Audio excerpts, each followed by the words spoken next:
my sister's keeper in my first memory. I am 30 years old and I am trying to kill my sister. Sometimes the recollection is so clear I can remember the itch of the pillowcase under my hand, the sharp point of her nose pressing into my palm. She didn't stand a chance against me, of course, but it still didn't work. My father walked by, tucking in the house for the night, and saved her. He led me back to my own bed.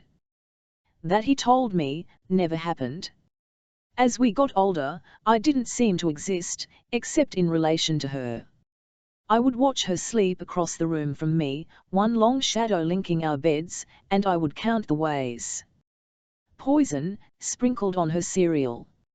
A wicked undertow off the beach. Lightning striking in the end, though, I did not kill my sister. She did it all on her own. Or at least this is what I tell myself. Monday, brother, I am fire surging under ocean floor. I shall never meet you, brother, not for years, anyhow, maybe thousands of years, brother. Then I will warm you, hold you close, wrap you in circles, use you and change you, maybe thousands of years, brother. Carl Sandburg, Kin Anna. When I was little, the great mystery to me wasn't how babies were made, but why. Time mechanics I understood. My older brother Jesse had filled me in, although at the time I was sure he'd heard half of it wrong.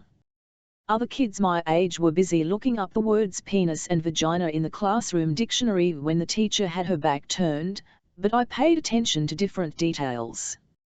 Like why some mothers only had one child, while other families seemed to multiply before your eyes.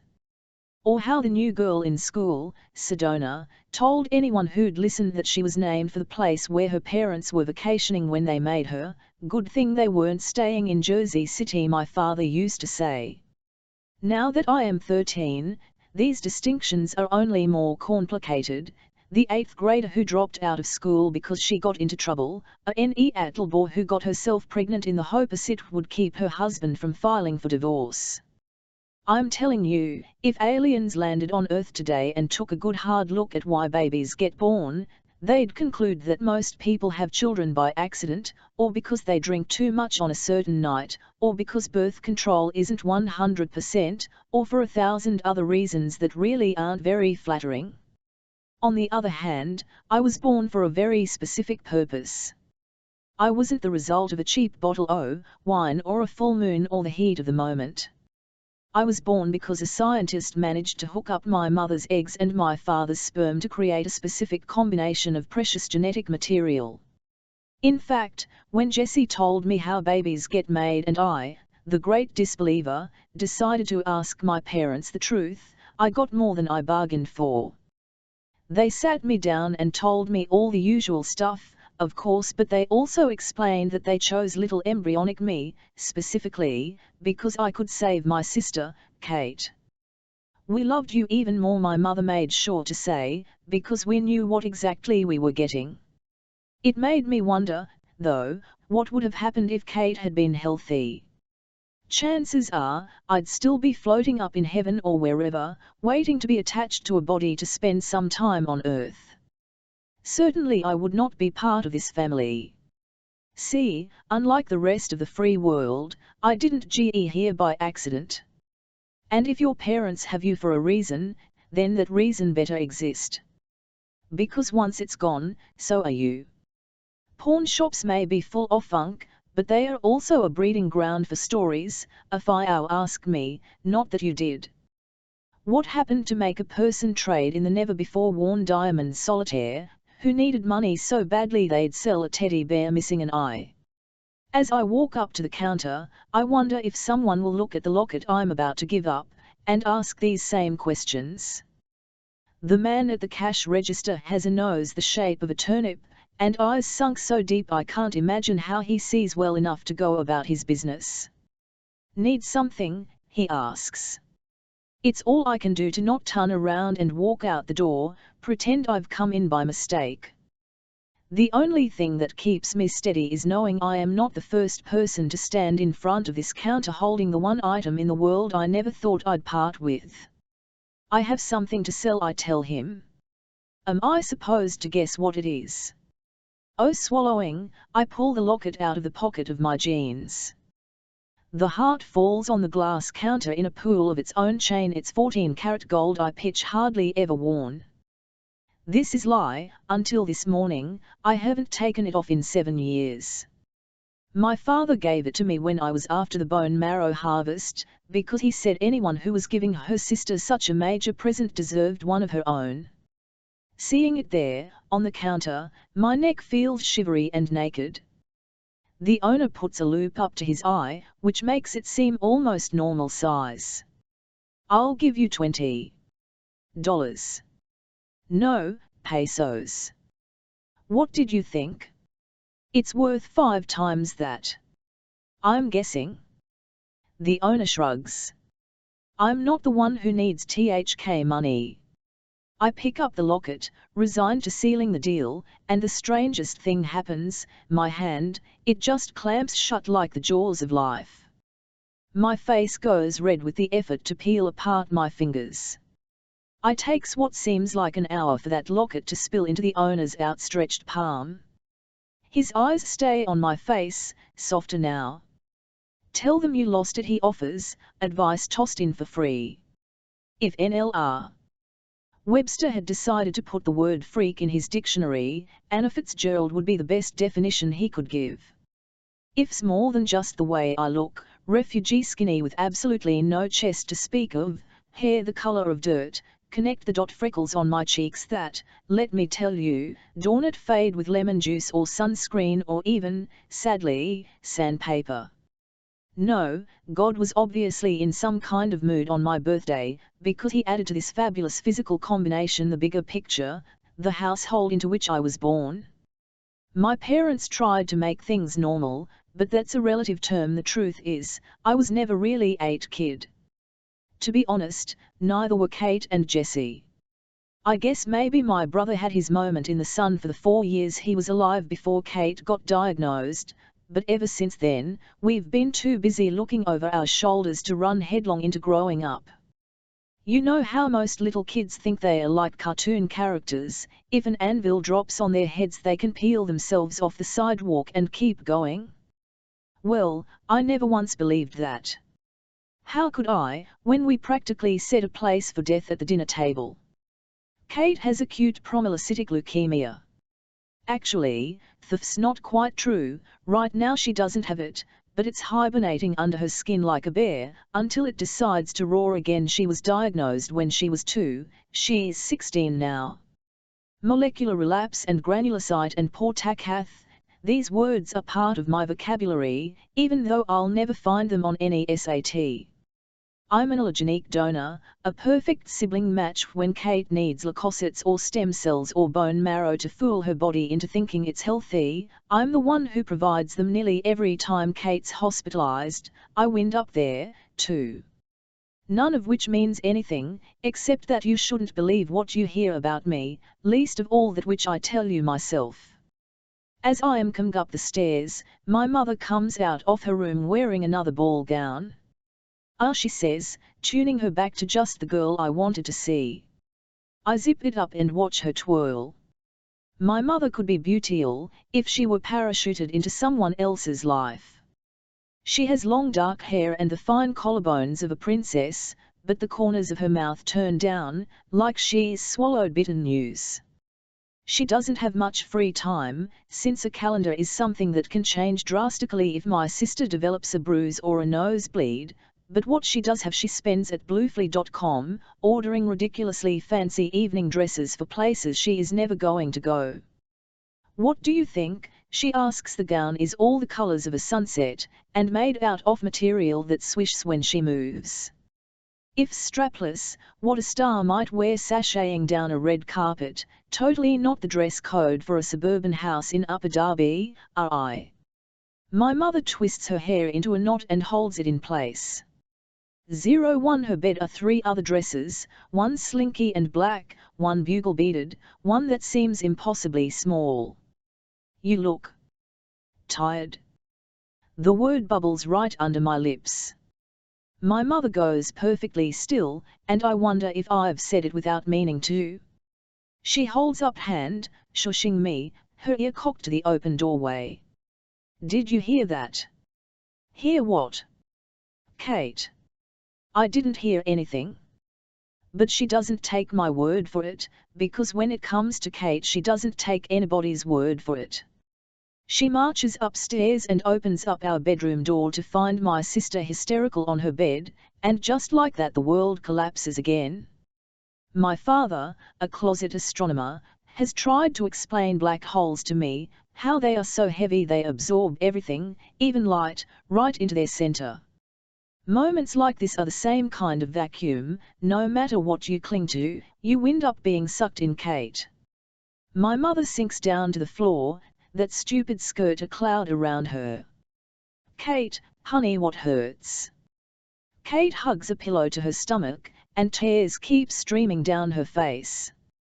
Her pale hair is stuck to her face in damp streaks, her breathing's too tight.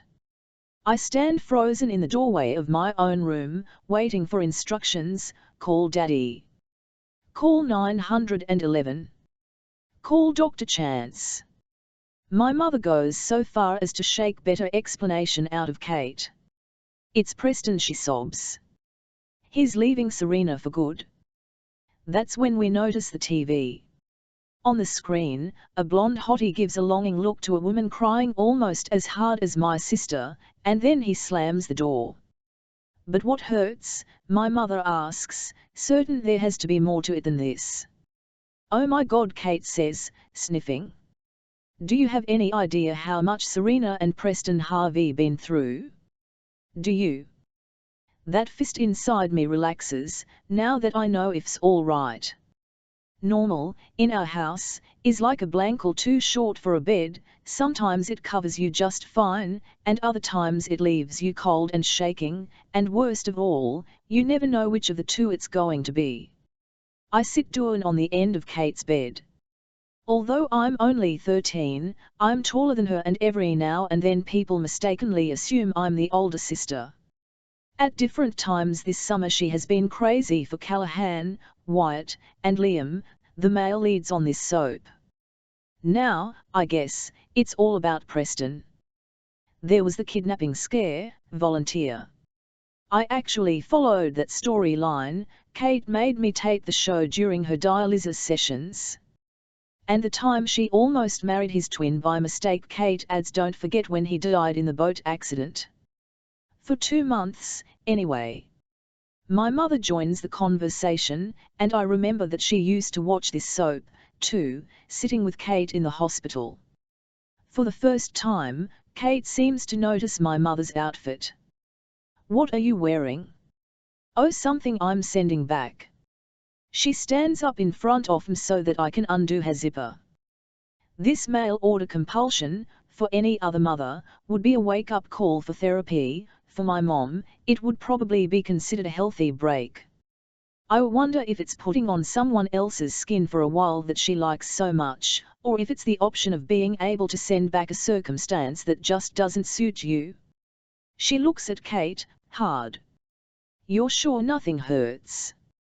After my mother leaves, Kate sinks a little. That's the only way to describe it, how fast color drains from her face, how she disappears against the pillows.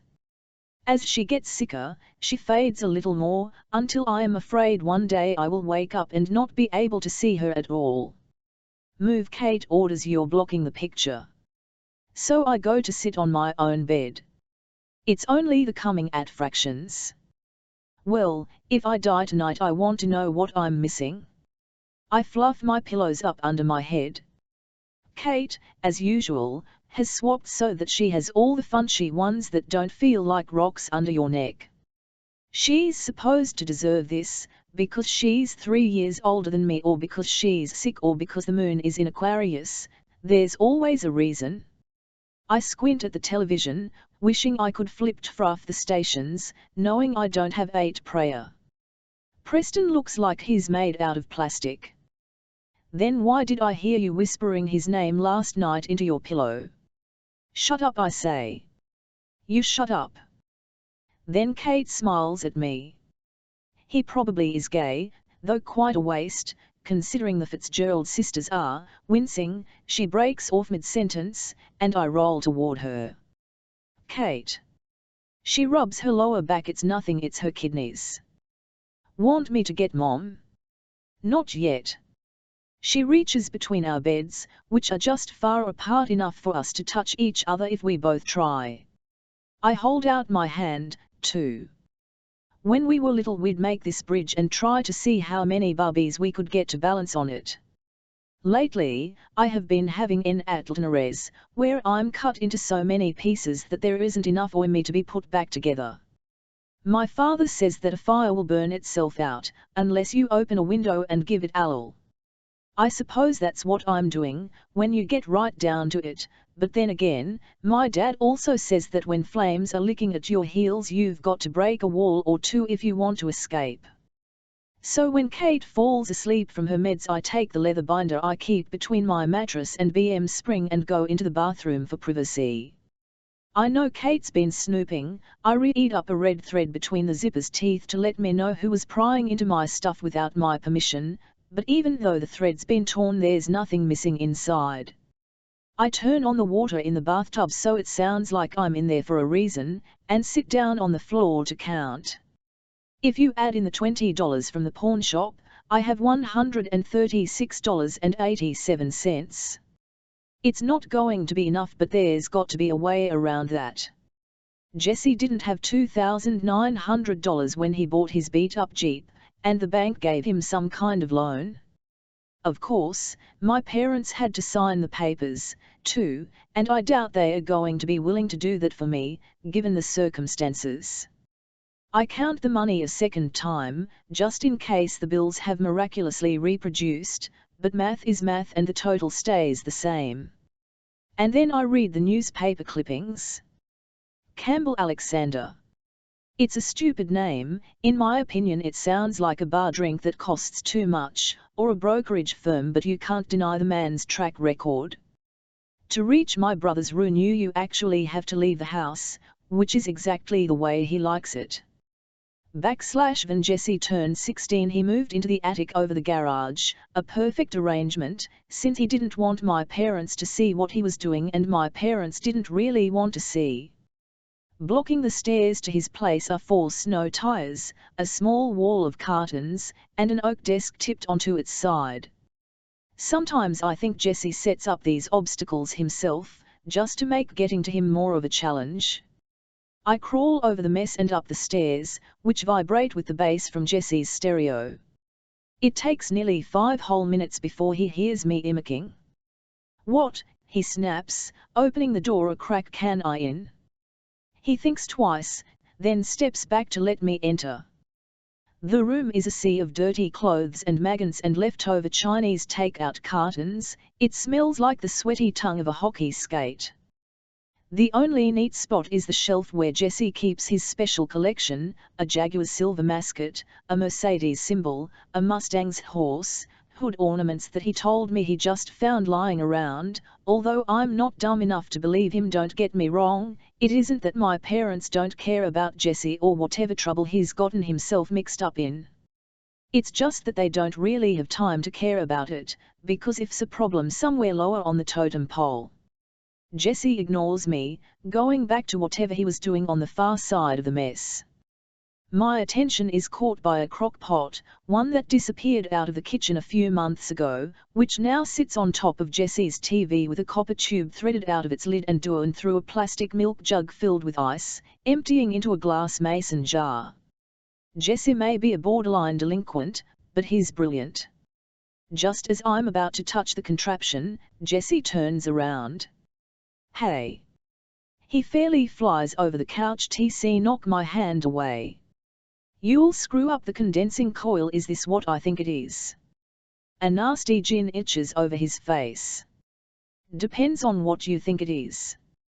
He jimmies out the mazer jar, so that liquid drips onto the carpet. "Have a taste." For a still made out of spit and glue, it produces pretty potent moonshine whiskey.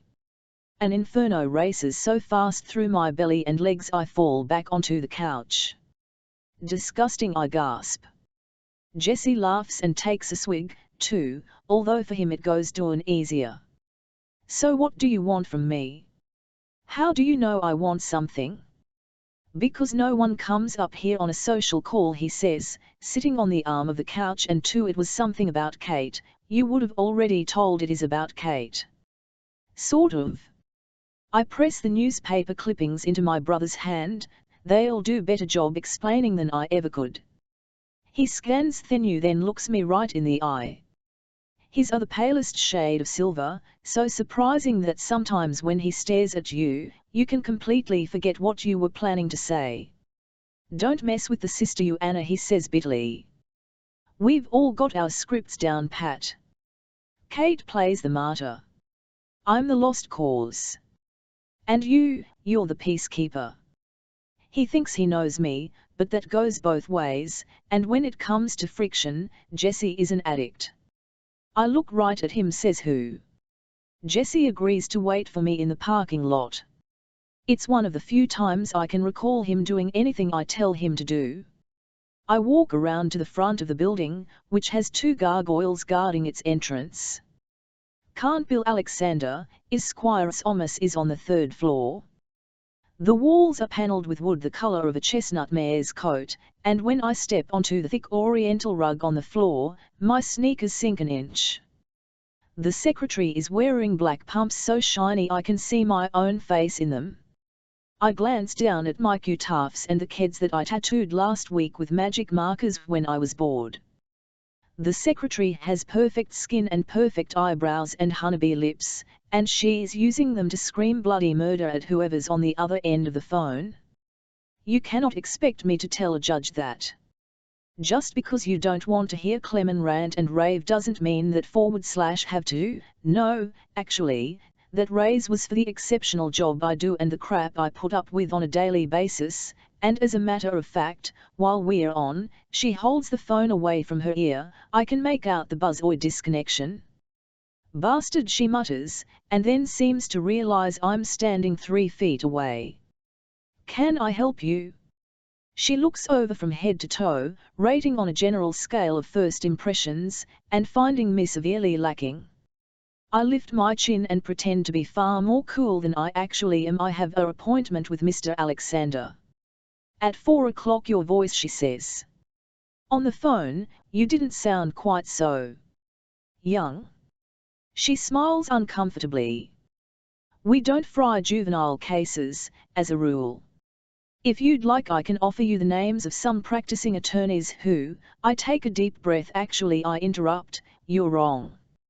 Smith v. Whately, Edmunds v. Women's and Infants Hospital, and Jerome v. the Diocese of Providence all involved litigants under the age of 18. All resulted in verdicts for Mr. Alexander's clients. And those were just in the past year. The secretary blinks at me. Then a slow smile toasts her face, as if she's decided she just might like me after all. Come to think of it, why don't you just wait in his office, she suggests, and she stands up to show me the way. Even if I spend every minute off rest off me life reading, I do not believe that I will ever manage to consume the sheer number of words routed high and low on the walls of Campbell Alexander, Esquire's office. I do the math. If there are 400 words or so on every page, and each of those legal books are 400 pages, and there are 20 on a shelf and 6 shelves per bookcase, why, you're pushing 19 million words, and that's only partway across the room. I'm alone in the office long enough to note that his desk is so neat, you could play Chinese football on the blotter, that there is not a single photo of a wife or a kid or even himself, and that in spite of the fact that the room is spotless, there's a mug full of water sitting on the floor. I find myself making up explanations. It's a swimming pool for an army of ants. It's some HND or primitive humidifier. It's a mirage. I've nearly convinced myself about that last one, and am leaning over to touch it to see if it's real, when the door bursts open. I practically fall out of my chair, and that puts me eye to eye with an incoming German shepherd, which spears me with a look and then marches over to the mug and starts to drink. Can't Bill Alexander comes in, too. He's got black hair and he's at least as tall as my dad, 6 feet, with a right-angle jaw and eyes that look frozen over. He shrugs out of a suit jacket and hangs it neatly on the back of the door, then yanks a file out of a cabinet before moving to his desk. He never makes eye contact with me, but he starts talking all the same. "I don't want any Girl Scout cookies," Campbell Alexander says. "Although you do get Brunei points for tenacity." Ha! He smiles at his own joke. "I'm not selling anything." He glances at me curiously, then pushes a button on his phone. "Kerry," he says when the secretary answers. "What is this doing in my office?" "I'm here to retain you," I say. The lawyer releases the intercom button. "I don't think so. You don't even know if I have a case." I take a step forward, so does the dog. For the first time I realize it's wearing one of those vests with a red cross on it, like a St. Bernard that might carry Rama Snowy Mountain. I automatically reach out to pet him. "Don't," Alexander says. "Judge is a service dog." My hand goes back to my side. "But you aren't blind." "Thank you for pointing that out. So what's the matter with you?" The minute I say it, I want to take it back. Haven't I watched Kate field this question from hundreds of rude people? "I have an iron lung," Campbell Alexander says curtly, "and the dog keeps me from getting too close to magnets. Now, if you do me the exalted honor of leaving, my secretary can find you the name of someone who, but I can't go yet." "Did you really sue God?" I take out all the newspaper clippings, smooth then on the bare desk. A muscle ticks in his cheek, and then he picks up the article lying on top. "I sued the Diocese of Providence, on behalf of a kid in one of their orphanages who needed an experimental treatment involving fetal tissue, which they felt violated Vatican XI. However, it makes a much better headline to say that a 9-year-old is suing God for being stuck with the short end of the straw in life." I just stare at him. "Dylan Jerome," the lawyer admits, "wanted to sue God for not caring enough about him. A rainbow might as well have cracked down the middle of that big mahogany desk." "Mr. Alexander," I say, "my sister has leukemia." "I'm sorry to hear that. But even if I were willing to litigate against God again, which I'm not, you can't bring a lawsuit on someone else's behalf." There is way too much to explain. My own blood seeping into my sister's veins, the nurses holding me down to stick me for white cells Kate might borrow, the doctor saying they didn't get enough the first time around. The bruises and the deep bone ache after I gave up my marrow, the shots that sparked more stem cells in me, so that there'd be extra for my sister. The fact that I'm not sick, but I might as well be. The fact that the only reason I was born was as a harvest crop for Kate. The FAC that even now, a major decision about me is being made, and no one's bothered to ask the one person who most deserves it to speak her opinion. There's way too much to explain, and so I do the best I can. If's not God, just my parents. I say I want to sue them for the rights to my own body. Campbell TMIEN, you only have a hammer, everything looks like a nail. This is something my father, the first Campbell Alexander, used to say. It is also, in my opinion, the cornerstone of the American civil justice system. Simply put, people who have been backed into a corner will do anything to fight their way to the center again. For some, this means throwing punches. For others, it means instigating a lawsuit. And for that, I'm especially grateful. On the periphery of my desk, Kerry has arranged my messages the way I once written on green post-its, less pressing matters on yellow ones, lined up in neat columns like a double of solitaire. One phone number catches my eye, and I frown, moving the green post-it to the yellow side instead. "Your mother called 4 times. Kerry has written. On second thought, I rip the post-it in half and send it sailing into the trash. The girl sitting across from me waits for an answer, one I'm deliberately withholding. She says she wants to sue her parents, like every other teenager on the planet. But she wants to sue for the rights to her own body. It is exactly the kind of case I avoid like the Black Plague, 1 week requires far too much effort and client babysitting. WLTH a sigh, I get up. That did you say your name was? I didn't. She sits a little straighter.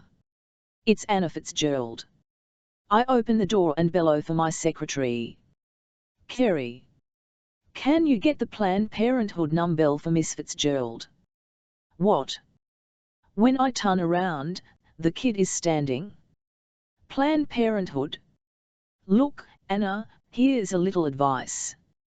Instigating a lawsuit because your parents won't let you get birth control pills or go to an abortion clinic is like using a sledgehammer to kill a mosquito. You can save you allowance money and go to Planned Parenthood. They are far better equipped to deal with your problem. For the first time since I've entered my office, I really, truly look at her. Anger glows around this kid like electricity. My sister is dying, and my mother wants me to donate one of my kidneys to her, she says hotly. Somehow I don't think a handful of free condoms is going to take care of that. You know how every now and then, you have a moment where your whole life stretches out ahead of you like a forked road, and even as you choose one gritty path you've got your eyes on the other the whole time, certain that you're making a mistake? Kerry approaches, holding out a strip of paper with the number I've asked for, but I close the door without taking it and walk back to my desk. No one can make you donate an organ if you don't want to. Oh, really? She leans forward, counting off on her fingers.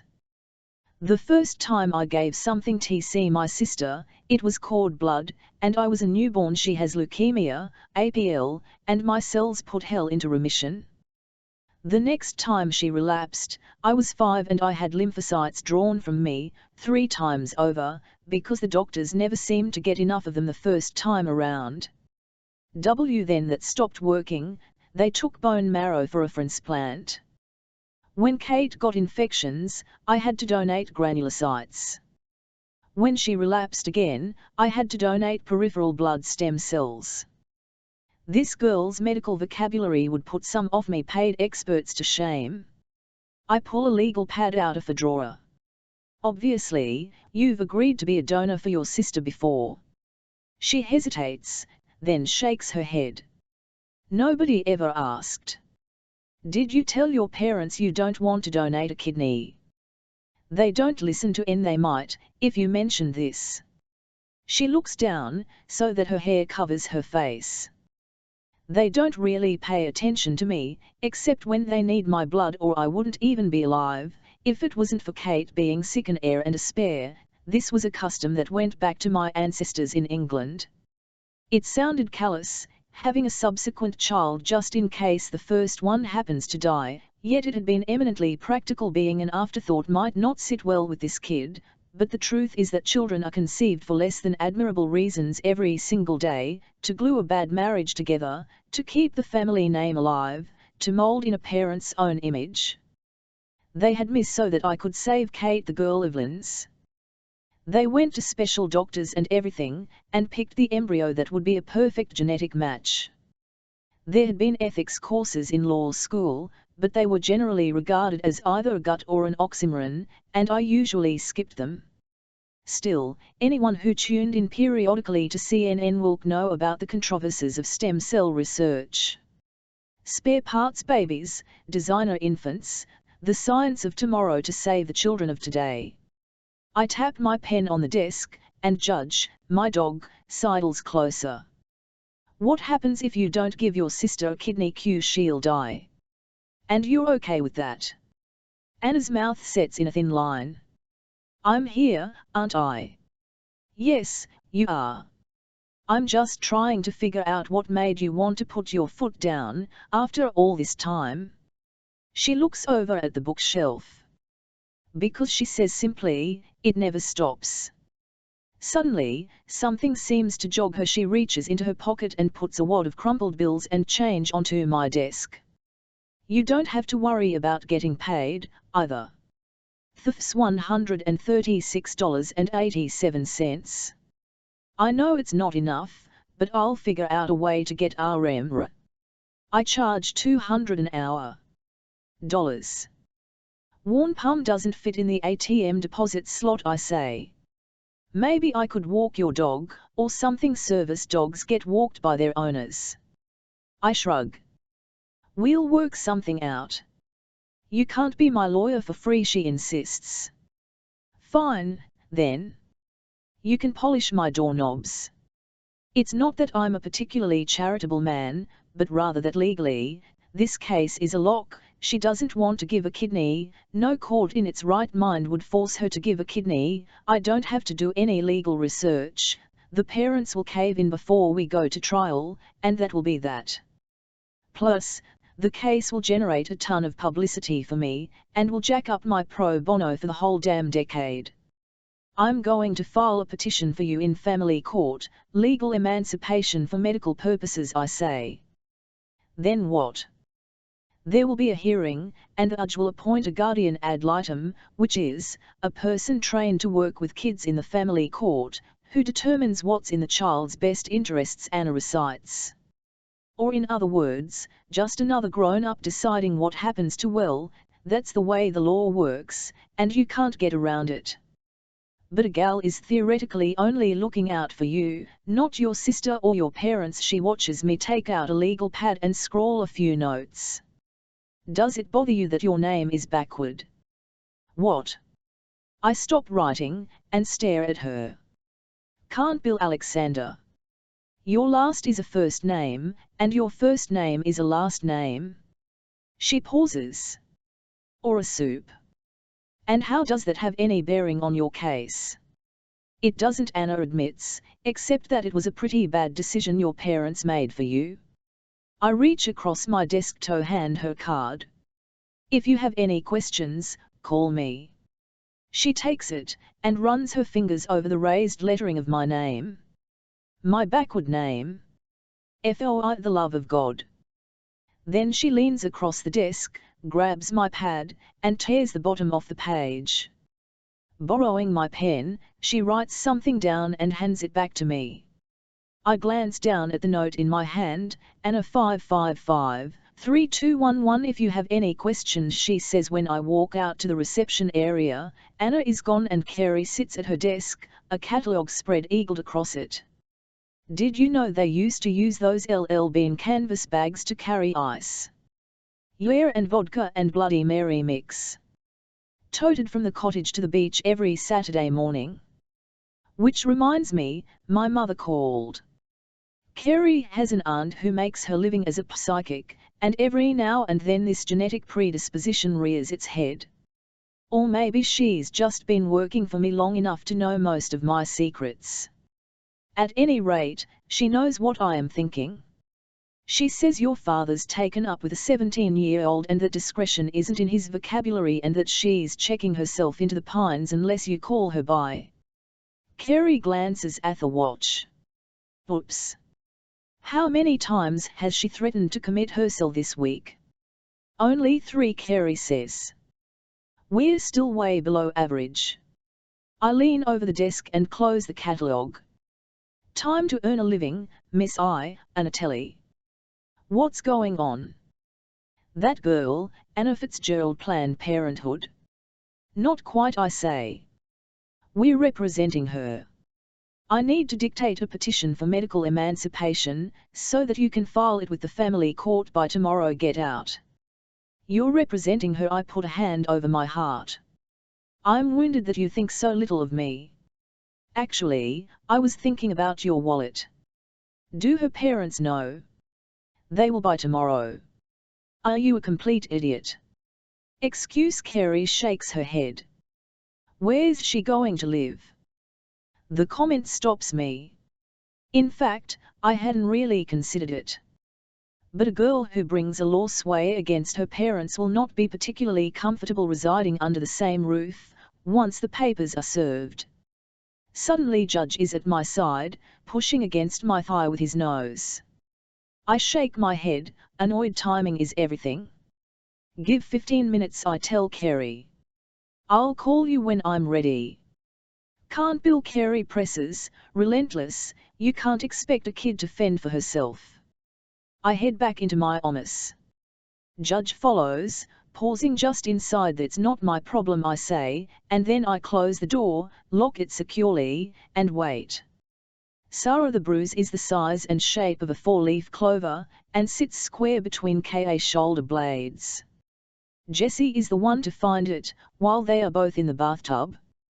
"Mommy," he asks, "does that mean she's lucky?" I try to rub it off first, assuming it's dirt, without success. Kate, too, the subject of scrutiny, stares up at with her china blue eyes. "Does it hurt?" I ask her, and she shakes her head. Somewhere in the hallway behind me, Brian is telling me about his day. He smells faintly of smoke. "So the guy bought a case of expensive cigars," he says, "and had them insured against fire for $15,000. Next thing you know, the insurance company gets a clam saying all the cigars were lost in a series of small fires. He smoked them," I say, washing the soap out of Jesse's hair. Brian leans against the threshold of the door. "Yeah. But the judge ruled that the company guaranteed the cigars as insurable against fire, without defining acceptable fire." "Hey, Kate, does it hurt now?" Jesse says, and he presses his thumb, hard, against the bruise on his sister's spine. Kate howls, lurches, and spills bath water all over me. I lift her out of the water, slick as a fish, and pass her over to Brian. Pale towheads bent together, they are a matched set. Jesse looks more like me, skinny, dark, cerebral. Brian says this is how we emo. Our family is complete, we each have our clone. "You get yourself out of the tub this minute," I tell Jesse. He stands up, a sluice of 4-year-old boy, and manages to trip as he navigates the wide lip of the tub. He smacks his knee hard, and bursts into tears. I gather Jesse into a towel, soothing him as I try to continue my conversation with my husband. This is the language of a marriage, Morse code, punctuated by baths and dinners and stories before bed. "So who subpoenaed you?" I ask Brian. "The defendant." "The prosecution?" "The insurance company paid out the money, and then had him arrested for 24 counts of arson.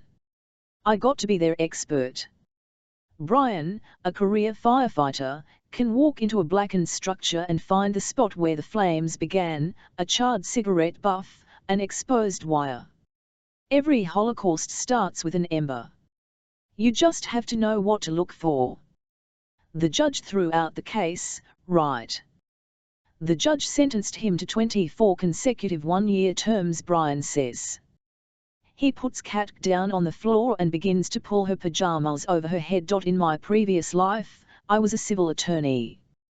At one point I truly believed that was what I wanted TCB, but that was before I'd been handed a fistful of crushed violets from a toddler. Before I understood that the smile of a child is a tattoo, indelible art. It drives my sister Suzanne crazy.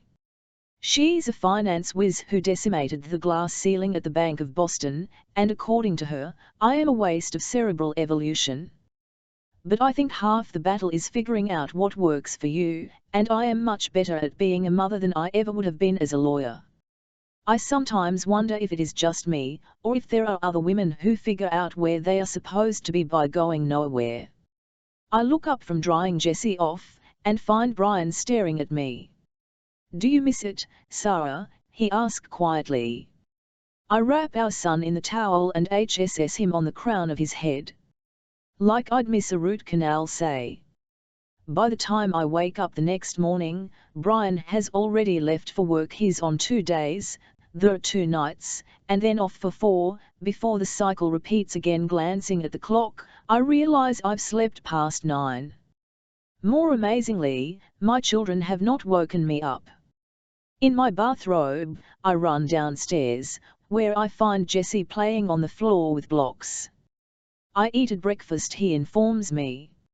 "I made song for you, too." Sure enough, there is cereal spilled all over the kitchen table, and a frighteningly precarious chair poised beneath the cabinet that holds the cornflakes. A trail of milk leads from the refrigerator to the bowl. "Where's Kate?" Sleeping, Jessie says. I tried poking her and everything. My children are a natural alarm clock. The thought of Kate sleeping so late makes me remember that she's been sniffing lately, and then wonder if that's why she was so tired last night. I walk upstairs, calling her name loud. In her bedroom, she rolls toward me, swimming up from the dark to focus on my face. Rise and shine. I pull up her shades, let the sun spill over her blankets.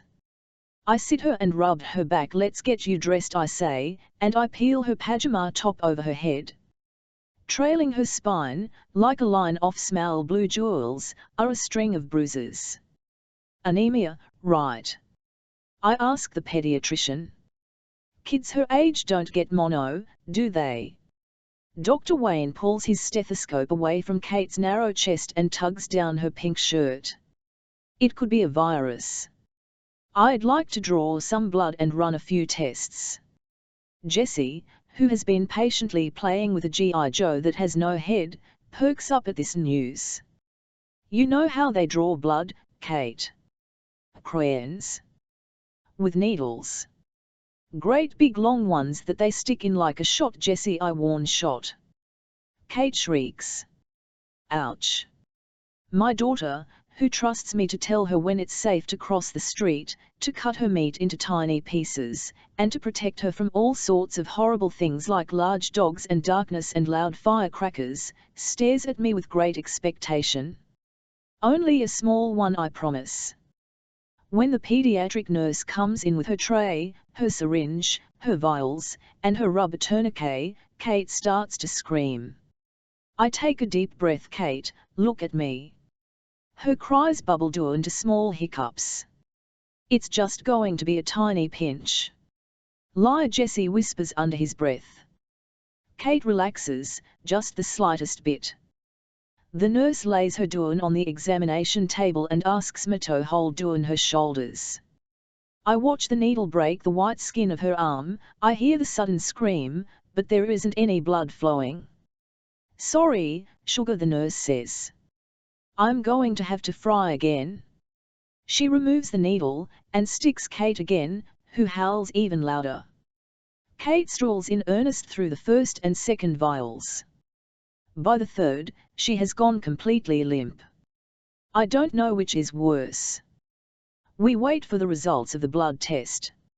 Jessie lies on his belly on the waiting room rug, picking up God knows what sorts of germs from all the sick children who pass through this office. That I want is for the pediatrician to come out, tell me to get Kate home and make her drink lots of orange juice, and wave a prescription for Secla in front of us like a magic wand. It is an hour before Dr. Wayne summons us to his office again. Kate's tests were a little problematic, he says. Specifically, her white cell count. It's much lower than normal. What does that mean? In that moment, I curse myself for going to law school, and not in school. I try to remember what white cells even do. She may have some sort of autoimmune deficiency. Or it might just be a lab error. He touches Kate's hair. I think, just to be safe, I'm going to send you up to a hematologist at the hospital, to repeat the test. I am thinking you must be thing.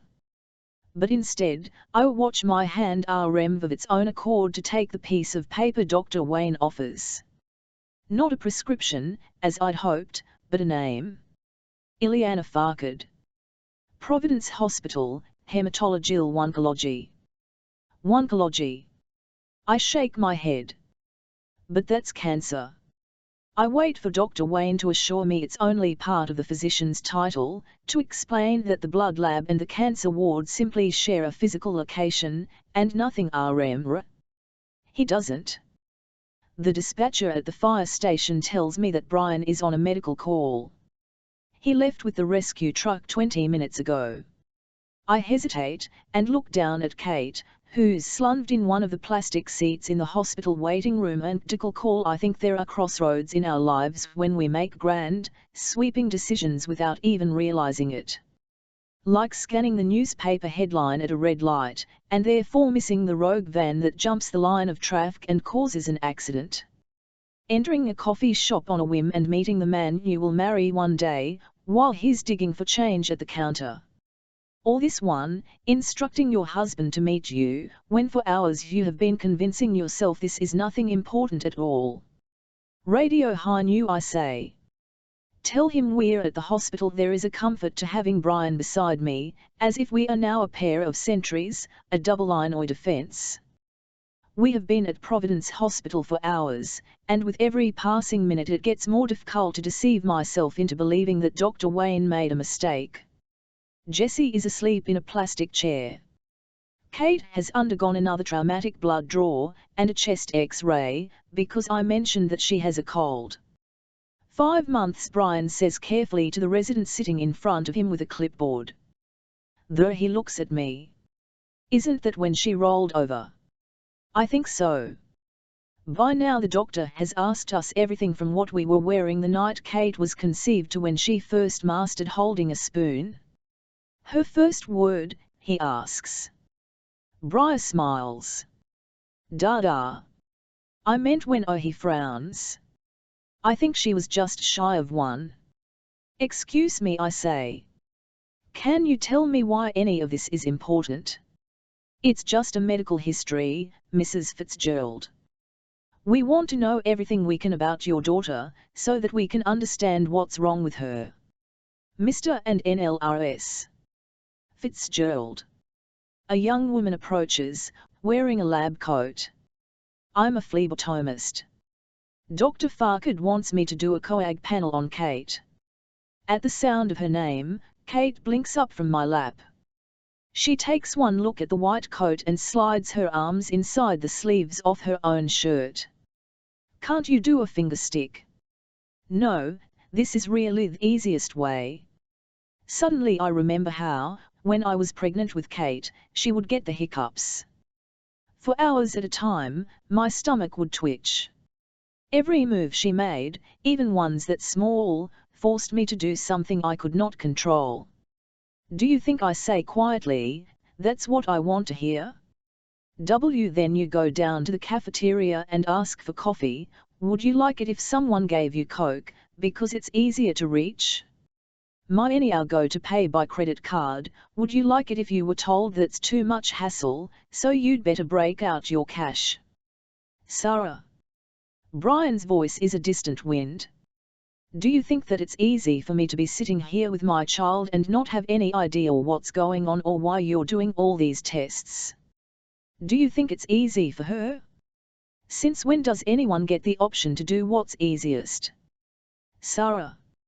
It is only when Brian's hand falls onto my shoulder that I realize how hard I am shaking. 1 rem moment, and then the woman storms away, her clogs striking the tile floor. The minute she is out of sight I wilt. Sarah. Brian says. What's the matter with you? What's the matter with me? I don't know, Brian, because no one is coming to tell us what's wrong with. He wraps me in his arms, Kate caught between us like a gasp. SSH, he says. He tells me it's going to be all right, and for the first time in my life I don't believe him. Suddenly Dr. Farquhar, whom we have not seen for hours, comes into the room. I hear there was a little problem with the coagulopathy panel. She pulls up a chair in front of us. Kate's complete blood count had some abnormal results. Her white blood count is very low, 1.3. Her hemoglobin is 7.5, her hematocrit is 18.4, her platelets are 81,000, and her neutrophils are 0.6. Numbers like that sometimes indicate an autoimmune disease. But Kate's also presenting with 12% promyelocytes, and 5% blasts, and that suggests a lipzemic syndrome. Lipzemic, I repeat. The word is runny, slippery, like the white fan, for example. Dr. Farquhar nods. Leukemia is a blood cancer. Brian only stares at her, his eyes fixed. That does that think of bone marrow as a child care center for developing cells. Healthy bodies make blood cells that stay in the marrow until they are mature enough to go out and fight disease or clot or carry oxygen or whatever it is that they are supposed to do. In a person with leukemia, the child care center doors are opened too early. Immature blood cells wind up circulating, unable to do their job. It's not always odd to see promyelocytes in a CBC, but when we checked Kate's under a microscope, could see abnormalities. She looks in turn at each of us. I'll need to do a bone marrow aspiration to confirm this, but it seems that Kate has acute promyelocytic leukemia. My tongue is pinned by the weight of question that, a moment later, Brian forces out of his own throat, is she going to die? I want to shake Dr. Farkad. I want to tell her I will draw the blood for the coag panel missile from Kate's arms if it means she will take back what she said. APL is a very rare subgroup of myeloid leukemia. Only about 1,200 people a year are diagnosed with it. The rate of survival for APL patients is 20 to 30% if treatment starts immediately. I push the numbers out of my head and instead sink my teeth into the rest of her sentence. There's a treatment, I repeat. Yes. With aggressive treatment, myeloid leukemias carry a survival prognosis of 9 months to 3 years. Last week, I had stood in the doorway of Kate's bedroom watching her clutch a satin security blanket in her sleep, a shred of fabric she was rarely without. You mark my words, I had whispered to Brian. She'll never give that up. I'm going to have to sew it into the lining of her wedding dress. We'll need to do that bone marrow aspiration. We'll sedate her with a light general anesthetic. And we can draw the coag panel while she's asleep. The doctor leans forward, sympathetic. You need to know that kids beat the odds. Every single day. Okay, Brian says. He claps his hands together, as if he is gearing up for a football game. Okay. Kate pulls her head away from my shirt. Her cheeks are flushed, her expression wary. This is a mistake. This is someone else's unfortunate vial of blood that the doctor has analyzed. Look at my child, at the shine of her flyaway curls and the butterfly flight of her smile. This is not the face of someone dying by degrees. I have only known her for 2 years. But if you took every moment, if you stretched them end to end, they'd reach forever. They roll up a sheet and tuck it under Kate's belly. They tape her down to the examination table, 2 long strips. One nurse strokes Kate's hand, even after the anesthesia has kicked in and she's asleep. Her lower back is bared for the long needle that will go into her iliac crest to extract marrow. When they gently turn Kate's face to the other side, the tissue paper beneath her cheek is damp. Learn from my own daughter that you don't have to be awake to cry. Driving home, I am struck by the sudden thought that the world is inflatable, trees and grass and houses ready to collapse with the single prick of a pin. I have the sense that if I veer the car to the left, smashed froth the picket fence and the little Tykes playground, it will bounce us back like a rubber bumper. We pass a truck. Batchelder Casket Company, it reads on the side. Drive safely. Isn't that 8 conflict of interest? Kate sits in her car seat, eating animal crackers. Play, she commands. In the rearview mirror, her face is luminous. Objects are closer than they appear. I watch her hold up the first cracker. What does the tiger say? I manage. Roar. She bites off its head, then waves another cracker. What does the elephant say? Kate giggles, then trumpets through her nose. I wonder if it will happen in her sleep. Or if she will cry. If there will be kind nurse who gives her something for the pain. I envision my child dying, while she is happy and laughing 2 feet behind Giraffe, say. Kate asks. Giraffe. Her voice, it's so all of the alger. Giraffes don't say anything, I answer. Because that's how they are born, I tell her, and then my throat swells shut.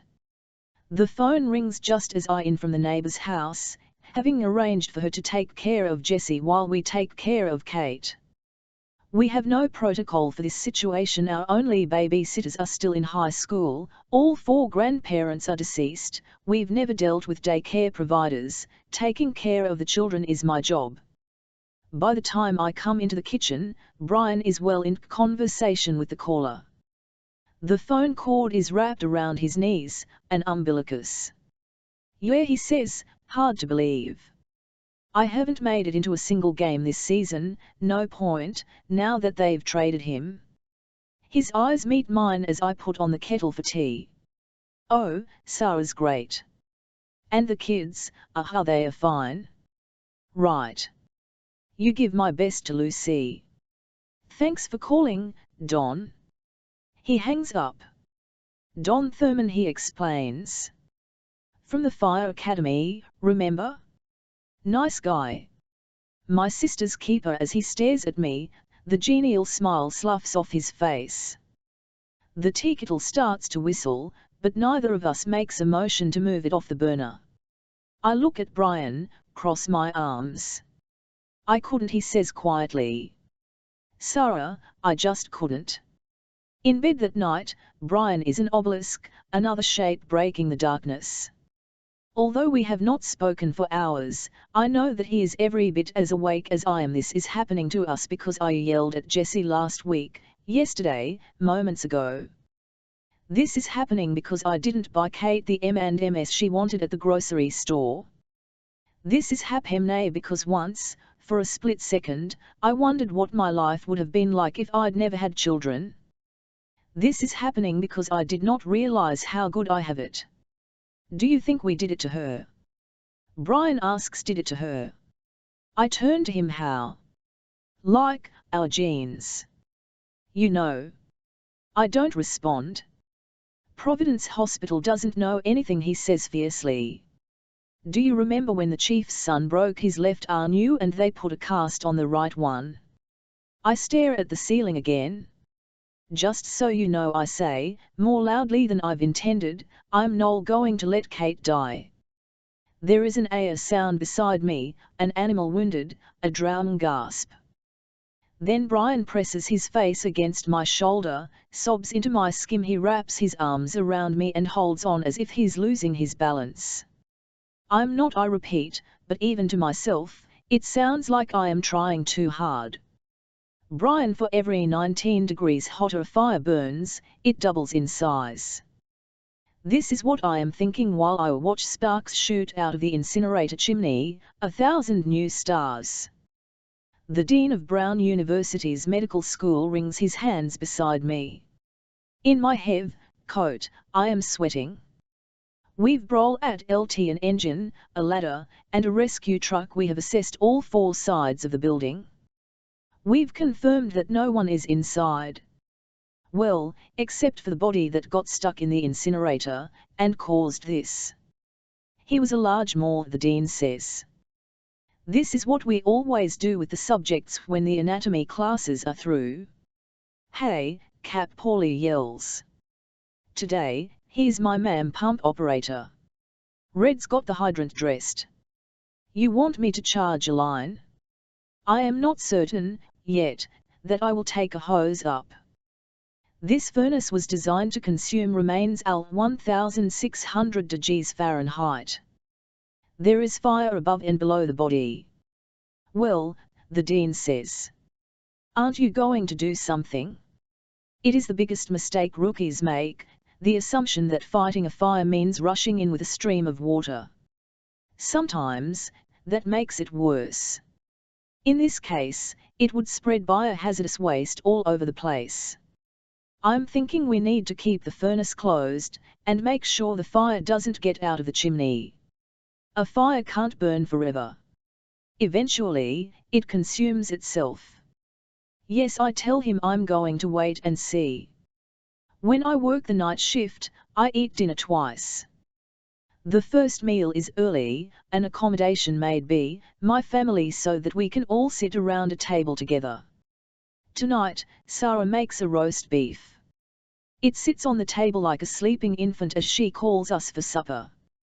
Kate is the first to slip into her seat. Hey baby, I say, squeezing her hand. Mine, she smiles at me, it doesn't reach her eyes. What have you been up to? She pushes her beans around her plate. Saving third world countries, splitting a few atoms, and finishing up the great American novel. In between dialysis, of course. Of course. Sarah turns around, brandishing a knife. Whatever I did, I say, shrinking away, I'm sorry. She ignores. Carve the roast, will you? I take the carving utensils and slice into the roast beef just as Jesse sloughs into the kitchen. We allow him to live over the garage, but he is required to eat with us, it's part of the bargain. His eyes are devil red, his clothes are ringed with sweet smoke. Look at that, Sarah sighs, but when I turn she is staring at the roast. It's too rare. She picks the pan up with her bare hands, as if her skin is coated with asbestos. She sticks the beef back into the oven. Jesse reaches for a bowl of mashed potatoes and begins to heap them onto his plate. More, and rem again, you reek, Kate says, waving her hand in front of her face. Jesse ignores her, taking a bite of his potatoes. I wonder what it says about me, that I am actually thrilled I can identify pot running through his system, as opposed to some of the others, ecstasy, heroin, and God knows what else, which leave less of a phrase. Not all of us usually odor stone, Kate mutters. Not all of us can get our drugs through a poor takath, Jesse answers. Sarah holds up her hands. Please. Could we just not? Where's Anna? Kate asks. Wasn't she in your room? Not since this morning. Sarah sticks her head through the kitchen door. Anna. Dinner. Look at what I bought today, Kate says, plucking at her t-shirt. It is a psychedelic tie-dye, with a crab on the front, and the word cancer. Get it? You're a Leo. Sarah looks like she is on the verge of tears. How's that roast coming? I ask, to distract her. Just then, Anna enters the kitchen. She throws herself into her chair and ducks her head. Where have you been? Kate says. Around. Anna looks down at her plate, but makes no effort to serve herself. This is not Anna. I am used to struggling with Jesse, to lightening Kate's load, but Anna is OU family's constant. Anna comes in with a smile. Anna tells us about the robin she found with a broken wing and a blush on its cheek, or about the mother she saw at Walmart with not one but two sets of twins. Anna gives us a backbit, and seeing her sitting there unresponsive makes me realize that silence has a sound. Something happened today. I ask. She looks up at Kate, assuming the question has been put to her sister, and then startles when she realizes I am talking to her. No. You feel okay? Again, Anna does a double take. This is a question we usually reserve for Kate. Fine. Because you're, not eating. Anna looks down on her plate, notices that it's empty, and then heaps it high with food. She shovels green beans into her mouth, 2 forkfuls. Out of the blue, I remember when the kids were little, crammed into the back of the car like cigars wedged in a box, and I would sing to them Anna Anna Bo Banna, Banana Fanna Fafana, Me My Mo Manna. Anna. Chuck, Jesse would yell out. Do Chuck. Hey. Kate points to Anna's neck. Your locket is missing. It's the one I gave her, years ago. Anna's hand comes up to her collarbone. Did you lose it? I ask. She shrugs. Maybe I'm just not in the mood to wear it. She's never taken it off, far as I know. Sarah pulls the roast out of the oven and sets it on the table. As she picks up the knife to carve, she looks over at Kate. Speaking of things we're not in the mood to wear, she says, go put on another shirt because I said so. That's not a reason. Sarah spears the roast with the knife. Because I find it offensive at the dinner table. It's not any more offensive than Jesse's metalhead shirts. What's the one you had on yesterday, Alabama Thunder Pussy? Jesse rolls his eyes toward her. It's an version I've seen before, the horse in a spaghetti western, gone lame, the moment before it's shot for Sarah saws the meat. Pink before, now it is an overcooked log. Now look, she says. If's ruined. It's fine. I take the one piece she has managed to dissect from the rest and cut a smaller bite. Might as well be chewing leather. Delicious. I'm just gonna run down to the station and get a blowtorch so that we can serve everyone else. Sarah blinks, and then a laugh bubbles out of her. Kate gills. Even Jessie cracks a smile. This is when I realize that Anna has already left the table, and more importantly, that nobody noticed. Back at the station, the four of us sit upstairs in the kitchen. Red's got some kind of sauce going on the stove, Paulie reads the projo, and Caesar's titting a letter to this week's object of lust. Watching Hairu, Red shakes his head. You ought to just keep that filed on disk and print multiple copies at a time. Caesar's just a nickname. Paulie coined it years ago, because he's always Roman. Well, this one's different, Caesar says. Yeah, she's lasted 2 whole days. Red pours the pasta into the colander in the sink, steam rising up around his face. Fitz, give the boy pointers, will you? Why me?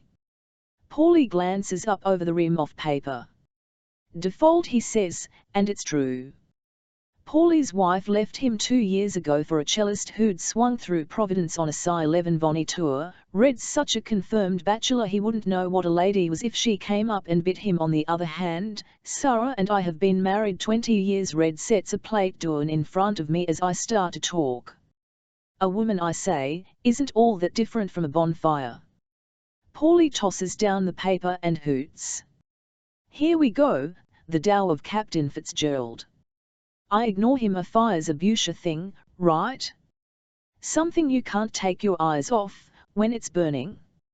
If you can keep it contained, it'll light and heat for you. It's only when it gets out of control that you have to go on the offensive. What Cap is trying to tell you, Paulie says, is that you need to keep your data wave on crosswinds. Hey, Red, you got we sit down to my second dinner, which usually means that the bells will ring within minutes. Firefighting is a world of Murphy's Law. It is when you can least afford a crisis that one crops up. Hey, Fitz, do you remember the last dead guy who got stuck? Paulie asks. Back when we were volleys. God, yes. A fellow who weighed 500 pounds if he weighed an ounce, who died of heart failure in his bed. The fire department had been called in on that one by the Merle home, which couldn't get the body downstairs. Ropes and pulleys, I recall out loud. And he was supposed to be cremated, but he was too big. Paulie grins. Swear to God, as mother's up in heaven, they had to take him to a vet instead. Caesar blinks up at him. What for? How do you think they get rid of a dead horse, Einstein? Putting 2 and 2 together, Caesar's eyes widen. No kidding, he says, and on second thought, pushes away Red's pasta bolognese. Who do you think they'll ask to clean out the med school chimney? Red says. The poor Osher bastards, Paulie answers. $10 says they call here and tell us it's our job. There won't be any call, I say, because there won't be anything left to clean out. That fire was burning too hot. Well, at least we know this one wasn't arson, Paulie mutters. In the past RMNTH, we have had a rash of fires set intentionally. You can always tell, there will be splash patterns of flammable liquid, or multiple points of origin, or smoke that burns black, or an unusual concentration of fire in one spot.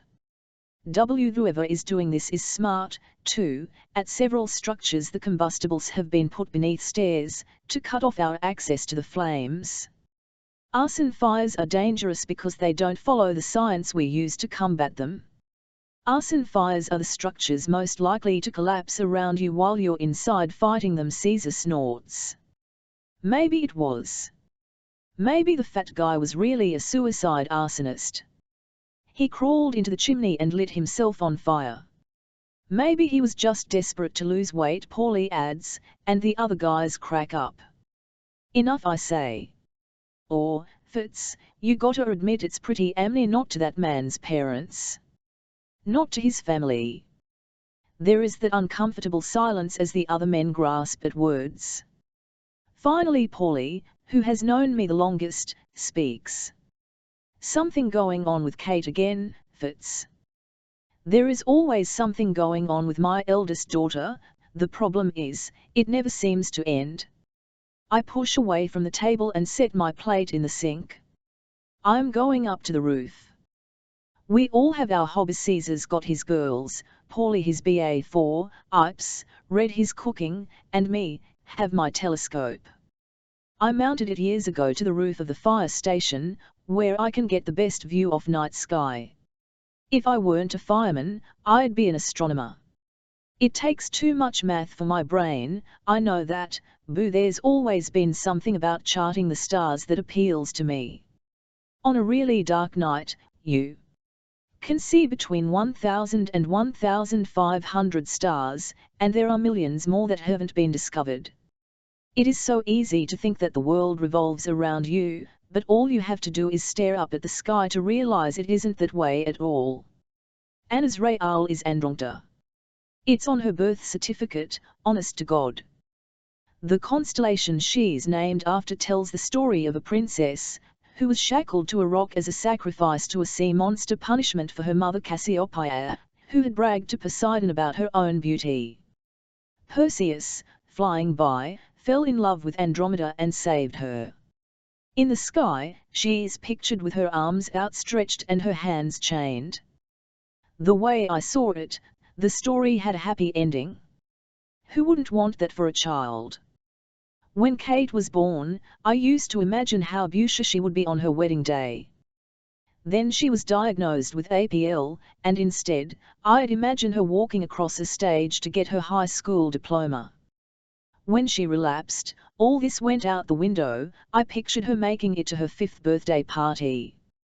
Nowadays, I don't have expectations, and this way she beats them all. Kate is going to die. It took me a long time to be able to say that. We all are going to die, when you get down to it, but it's not supposed to be like this. Kate ought to be the one who has to say goodbye to it. Almost seems like a cheat that after all these years of defying the odds, it won't be the leukemia that kills her. Then again, Dr. Chance told us a long time ago that this was how it usually worked. A patient's body just gets worn down, from all the fighting. Little by little, pieces of them start to give up. In Kate's case, it is her kidneys. I turn my telescope to Barnard's Loop and M42, glowing in Orion's sword. Stars are fires that burn for thousands of years. Some of them burn slow and long, like red dwarfs. Others, blue giants, burn their fuel so fast they shine across great distances, and are easy to see. As they start to run out of alloy, they burn helium, grow even hotter, and explode in a supernova. Supernovas, they are brighter than the brightest galaxies. They die, but everyone watches them go. Earlier, after we ate, I helped Sarah clean up in the kitchen. You think something's going on with Anna? I asked, moving the ketchup back into the fridge. Because she took off her necklace. No. I shrugged. Just in general, compared to Kate's kidneys and Jessie's sociopathy, I'd say she's doing fine. She wanted dinner over before it started. Sarah tuned around at the sink. What do you think it is? A guy. Sarah glanced at. She's not dating anyone, thank God. Maybe one of her friends said something to upset her. Why was Sarah asking? Met, what the hell did I know about the mood swings of 13-year-old girls? Sarah wiped her hands on a towel and turned on the dishwasher. Maybe she's just being a teenager. I tried to think back to what Kate was like when she was 13, but all I could remember was the relapse and the stem cell transplant she had. Kate's ordinary life had a way of fading into the background, overshadowed by the times she was sick. I have to take Kate to dialysis tomorrow, Sarah said. When will you get home? By 8. But I'm on call, and I wouldn't be surprised if a arsonist struck again. Brian, she asked. How did Kate look to you? Better than Anna did, I thought, but this was not what she was asking. She wanted me to measure the yellow cast of Kate's skin against yesterday. She wanted to read into the way she leaned her elbows on the table, too tired to hold her body upright. Kate looks great, I lied, because this is what we do for each other. Don't forget to say good n@lt to them before you leave, Sarah said, and she turned to gather the pills Kate takes at bedtime. It's quiet tonight. Weeks have rhythms all their own, and the craziness of a Friday or Saturday night shift stands in direct contrast to a dull Sunday or Monday. I can already tell, this will be one of those nights where I bunk down and actually get to sleep. Daddy. The hatch to the roof opens, and Anna crawls out. Red told me you were up here. Immediately, I freeze. It is 10 o'clock at night. What's wrong? Nothing. I just wanted to visit. When the kids were small, Sarah would stop by with them all the time.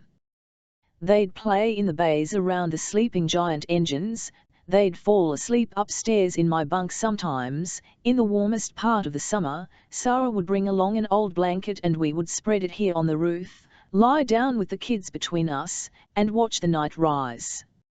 Mom, know where you are. She dropped me off. Anna tiptoes across the roof. She's never been all that great with heights, and there is only a lip around the concrete. Squinting, she bends to the telescope. Me, how can you see? Vega, I tell her. I take a good look at Anna, something I haven't done in some time. She's not stick straight anymore, she's got the beginnings of curves.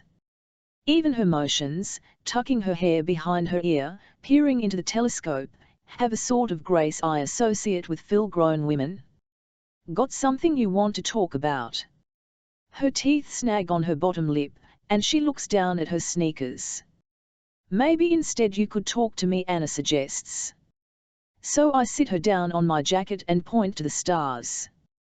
I tell her that Vega is a part of Lyra, the lyre that belonged to Orpheus. I am not one for stories, but I remember the ones that match up with the constellations.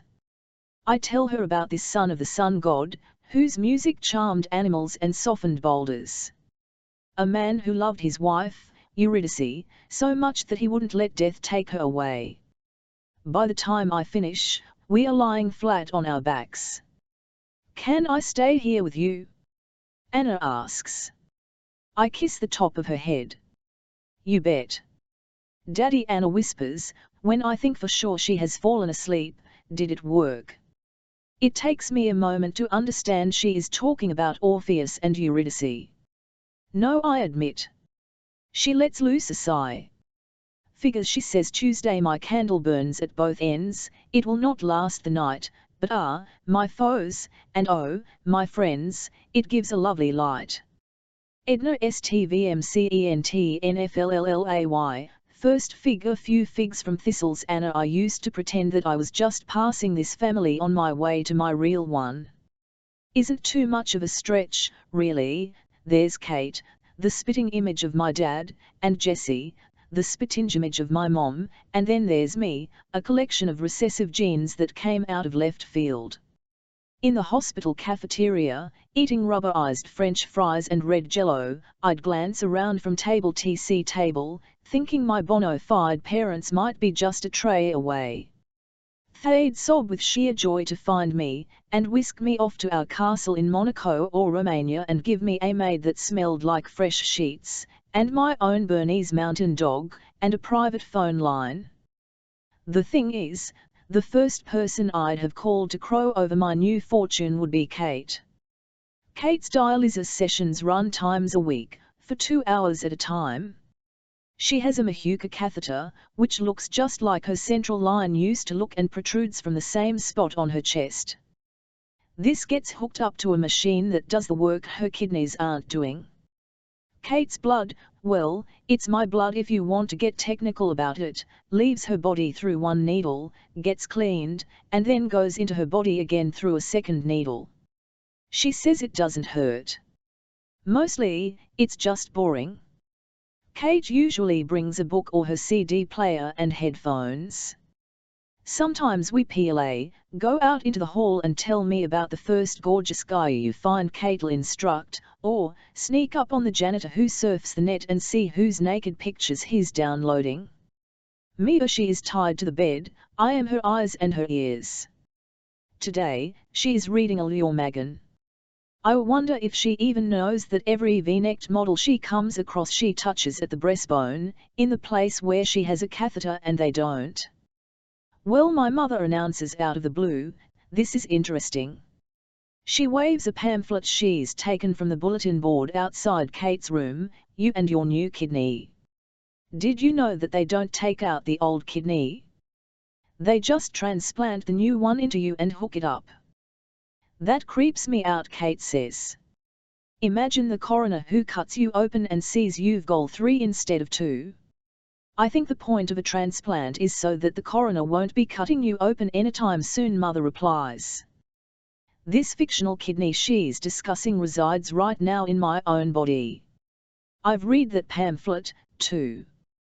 Kidney donation is considered relatively safe surgery, but if you ask me, the writer must have been comparing it to something like a heart-lung transplant, or some brain tumor removal. In my opinion, safe surgery is the kind where you go into the doctor's office and you're awake the whole time and the procedure is finished in 5 minutes, like when you have a wart removed or a cavity drilled.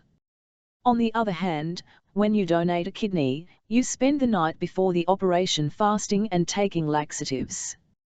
You're given anesthesia, the risks of which can include stroke, heart attack, and lung problems. The 4-hour surgery isn't a walk in the park, either you have a in 3,000 chance or dying on the operating table. If you don't, you are hospitalized for 4 to 7 days, although it takes 4 to 6 weeks to fully recover. And that doesn't even include the long-term effects, an increased chance of high blood pressure, a risk of complications with pregnancy, a recommendation to refrain from activities where your lone remaining kidney might be damaged. Then again, when you get a wart removed or a cavity drilled, the only person who benefits in the long run is yourself. There is a knock on the door, and a familiar face peeks in. Vern Stackhouse is a sheriff, and therefore a member of the same public servant community as my father. He used to come over to our house every now and then to say hi or leave off Christmas presents for us. More recently, he's saved Jesse's butt by bringing him home from a scrape, rather than letting the justice system deal with him. When you're part of family with the dying daughter, people cut you slack. Vern's face is like a sooth, caving in at the most unexpected places. He doesn't seem to know whether it's all right for him to enter the room. LJH, he says. Hi, Sarah. Vern. Enli. Mother gets to her feet. What are you doing at the hospital? Everything all right? Oh yeah, fine. I'm just here on business. Serving papers, I suppose. Vern shuffles his feet and stuffs his hand inside his jacket, like Napoleon. I'm real sorry about this, Sarah, he says, and then he holds out a document. Just like Kate, all the blood leaves my body. I couldn't move if I wanted to. What though? Vern, am I being sued? My mother's voice is far too quiet. Look, I don't read them, I just serve them.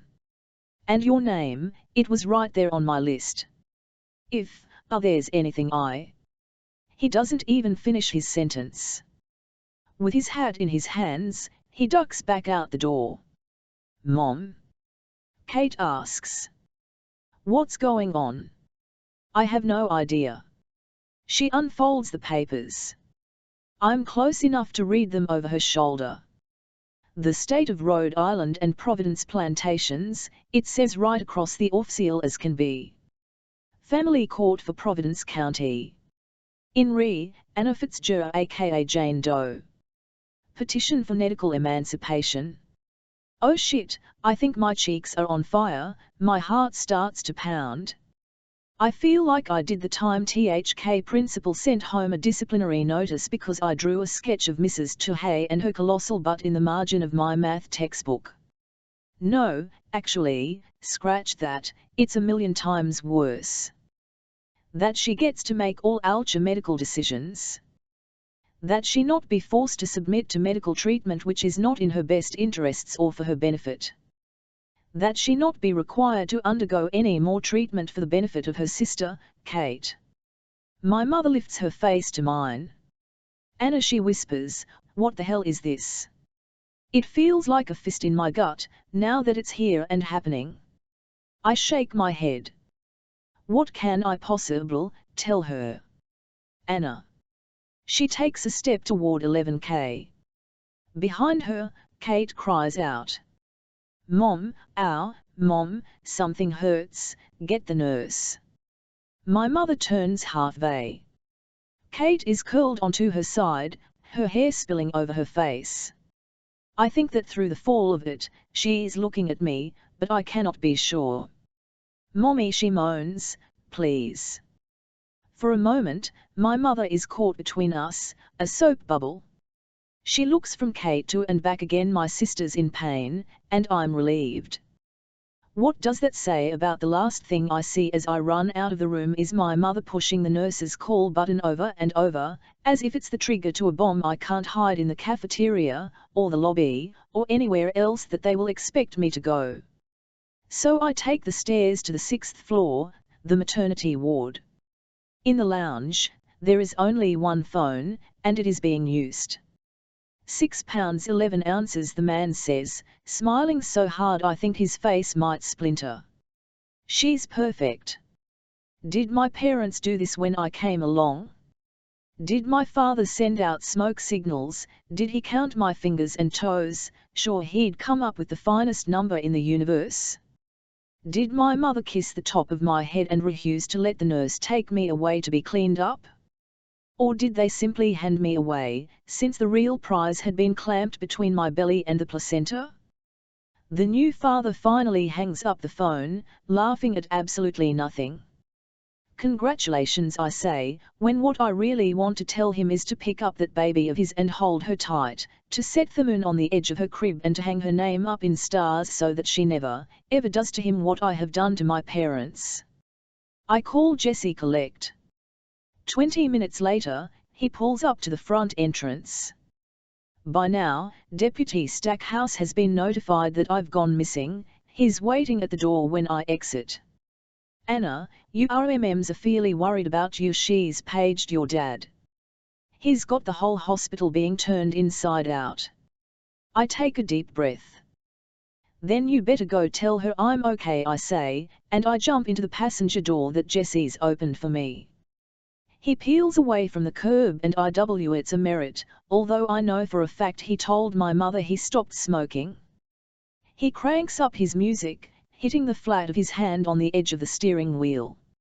It isn't until he pulls off the highway at the exit for Upper Darby that he shuts the radio off and slows down. So, did she blow a gasket? She paged Dad away from work. In our family, it is a cardinal sin to page my father away. Since his job is emergencies, what crisis could we possibly have that compares?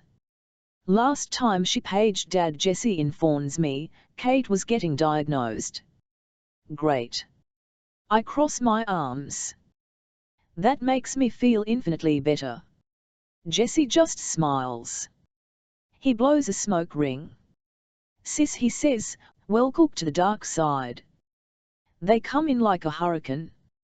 Kate barely manages to look at me before my father sends her upstairs to our room. My mother whacks her purse down, then her car keys, and then advances on me. All right, she says, her voice so tight it might snap. What's going on? I clear my throat. I got a lawyer, evidently. My mother grabs the portable phone and hands it to me. Now get rid of him. It takes enormous effort, but I manage to shake my head and the phone into the cushions of the couch. Anna, so help Sarah. My father's voice is an axe, it comes between us, and sends us both spinning. I think need to give Anna a chance to explain. We agreed to give her a chance to explain, right? I duck my head. I don't want to do it anymore. That ignites my mother. Well, you know Anna, neither do in fact, neither does Kate. But it's not something we have a choice about. The thing is, I do have a choice. Which is exactly why I have the one to do this. My mother stands over 11K. You went to a lawyer and made him think this is all about you, and it's not. It's about us. All of us. My father's hands curl around her shoulders and crouches down in front of me. I smell smoke. He's come from someone else's fire right into the middle office one, and for this and nothing else. I'm embarrassed. Anna, honey, we know you think you were something you needed to do, don't think that. My mother interrupts. My father closes his eyes. Sarah. Damn it, shut. Then he looks at me again. Can we talk, just us three, without a lawyer having to talk for us? What he says makes my eyes fill up. But I knew this was coming. I lift my chin and let the tears go at the same time. Daddy, I can't, for God's sake, Anna, my mother says. Do you even realize what the consequences would be? My throat closes like the shutter of a camera, so that any air must move a tunnel as thin as a pin.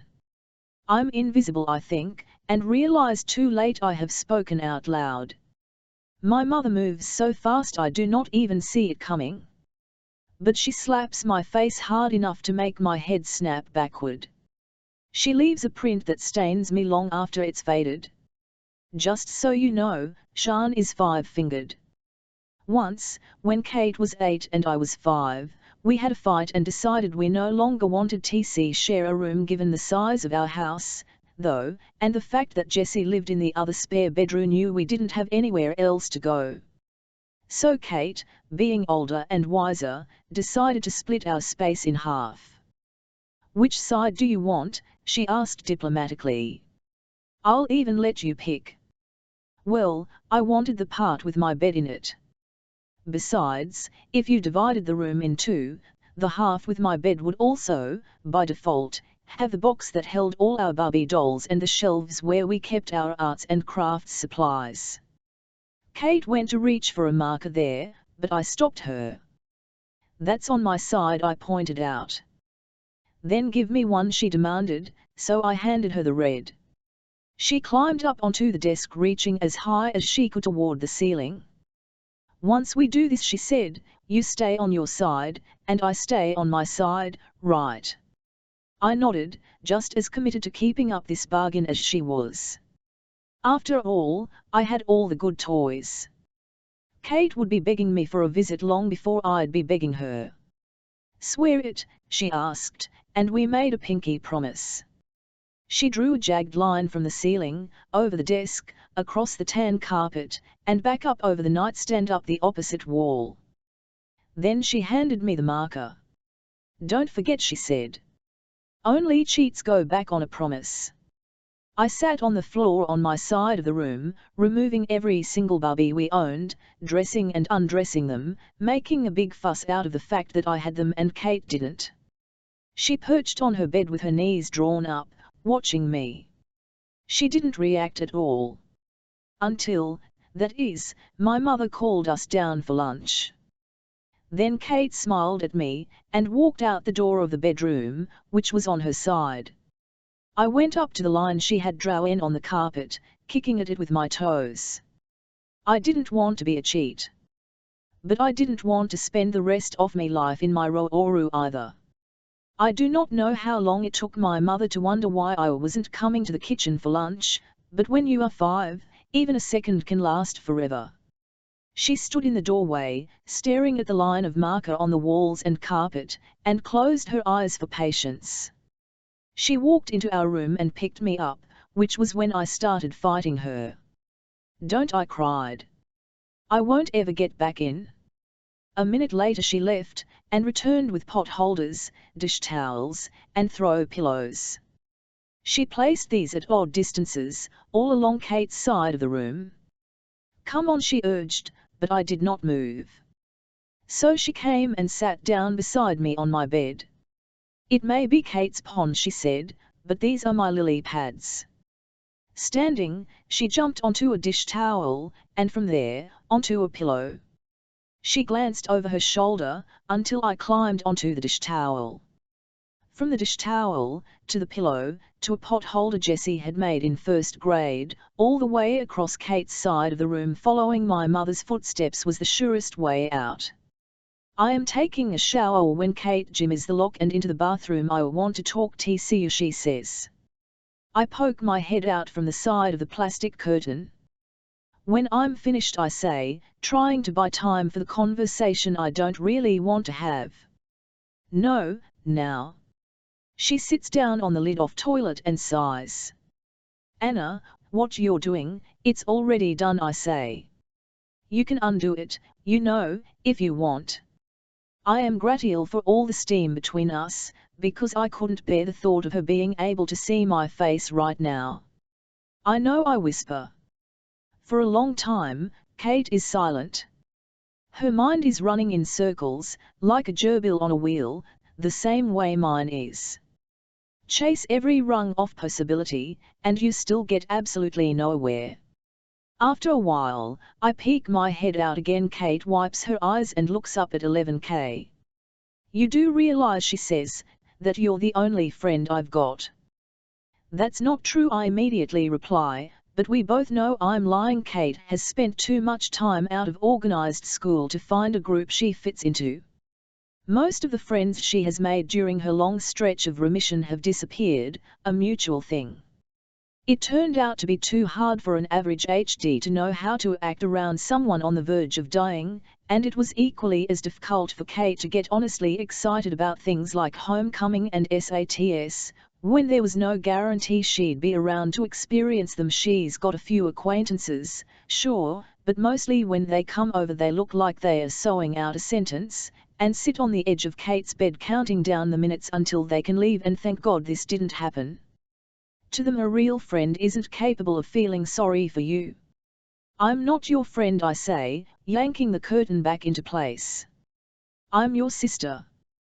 And doing a damn lousy job at that." I think I push my face into the shower spray, so that she cannot tell I'm crying, too. Suddenly, the curtain whips aside, leaving me totally bare. "That's what I wanted to talk about," Kate says. "If you don't want to be my sister anymore, that's one thing. But I don't think I could stand to lose you as a friend." She pulls the curtain back into place, and the steam rises around me. A moment later I hear the door open and close, and the knife slice of cold air that comes on its heels. I can't stand the thought of losing her, either. That night, once Kate falls asleep, I crawl out of my bed and stand beside hers. I hold palm up under her nose to see if she's breathing, a mouthful of air presses against my hand. I could push down, now, over that nose and mouth, hold her when she fights. How would that really be any different than what I am already doing? The sound of footsteps in the hallway has me diving underneath the cave of my covers. I turn onto my side, away from the door, just in case my eyelids are still flickering by the time my parents enter the room. "I can't believe this," my mother whispers. "I just can't believe she's done this." My father is so quiet that I wonder if maybe I have been mistaken, if maybe he isn't here at all. "This is Jessie, all over again," my mother adds. "She's doing it for the attention." I can feel hell looking down at me, like I'm some kind of creature she's never seen before. Maybe we need to take her somewhere, alone. Go to a movie, or shopping, so she doesn't feel left out. Make her see that she doesn't have to do something crazy to get us to notice her. What do you think? My father takes his time answering. "Well," he says quietly, "maybe this isn't crazy. You know how silence can push in at your eardrums in the dark, make you deaf?" That's what happens, so that I almost miss my mother's answer. "For God's sake, Brian, whose side are you on? And my father, who said there were sides. But even I could answer that for him there are always sides. There is always a winner, and 8 loser. For every person who gets, there's someone who must give. A few seconds later, the door closes, and the hall light that has been dancing on the ceiling disappears. Blinking, I roll onto my back, and find my mother still standing beside my bed. "Thought you were gone," I whisper. She sits down on the foot of my bed and I inch away. But she puts her hand on my calf before I move too far. "What else do you think, Anna?" My stomach squeezes tight. I think you must hate 11K. Even in the dark, I can see the shine of her eyes. "Oh, Anna," my mother sighs, "how can you not know how much I love you?" She holds out her arms and I crawl into their new as if I'm small again and I fit there. I press my back hard into her shoulder. What I want, more than anything, is to turn back time a little. To become the kid I used to be, who believed whatever my mother said was 100% true and right without looking hard enough to see the hairline cracks. My mother holds me tighter.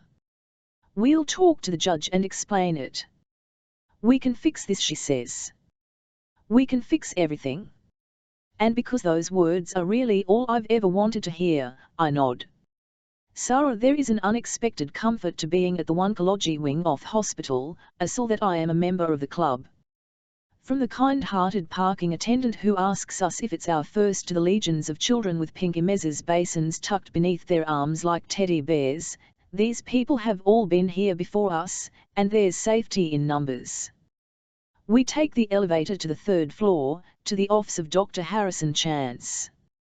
His name alone has put me off. Why not Dr. Victor?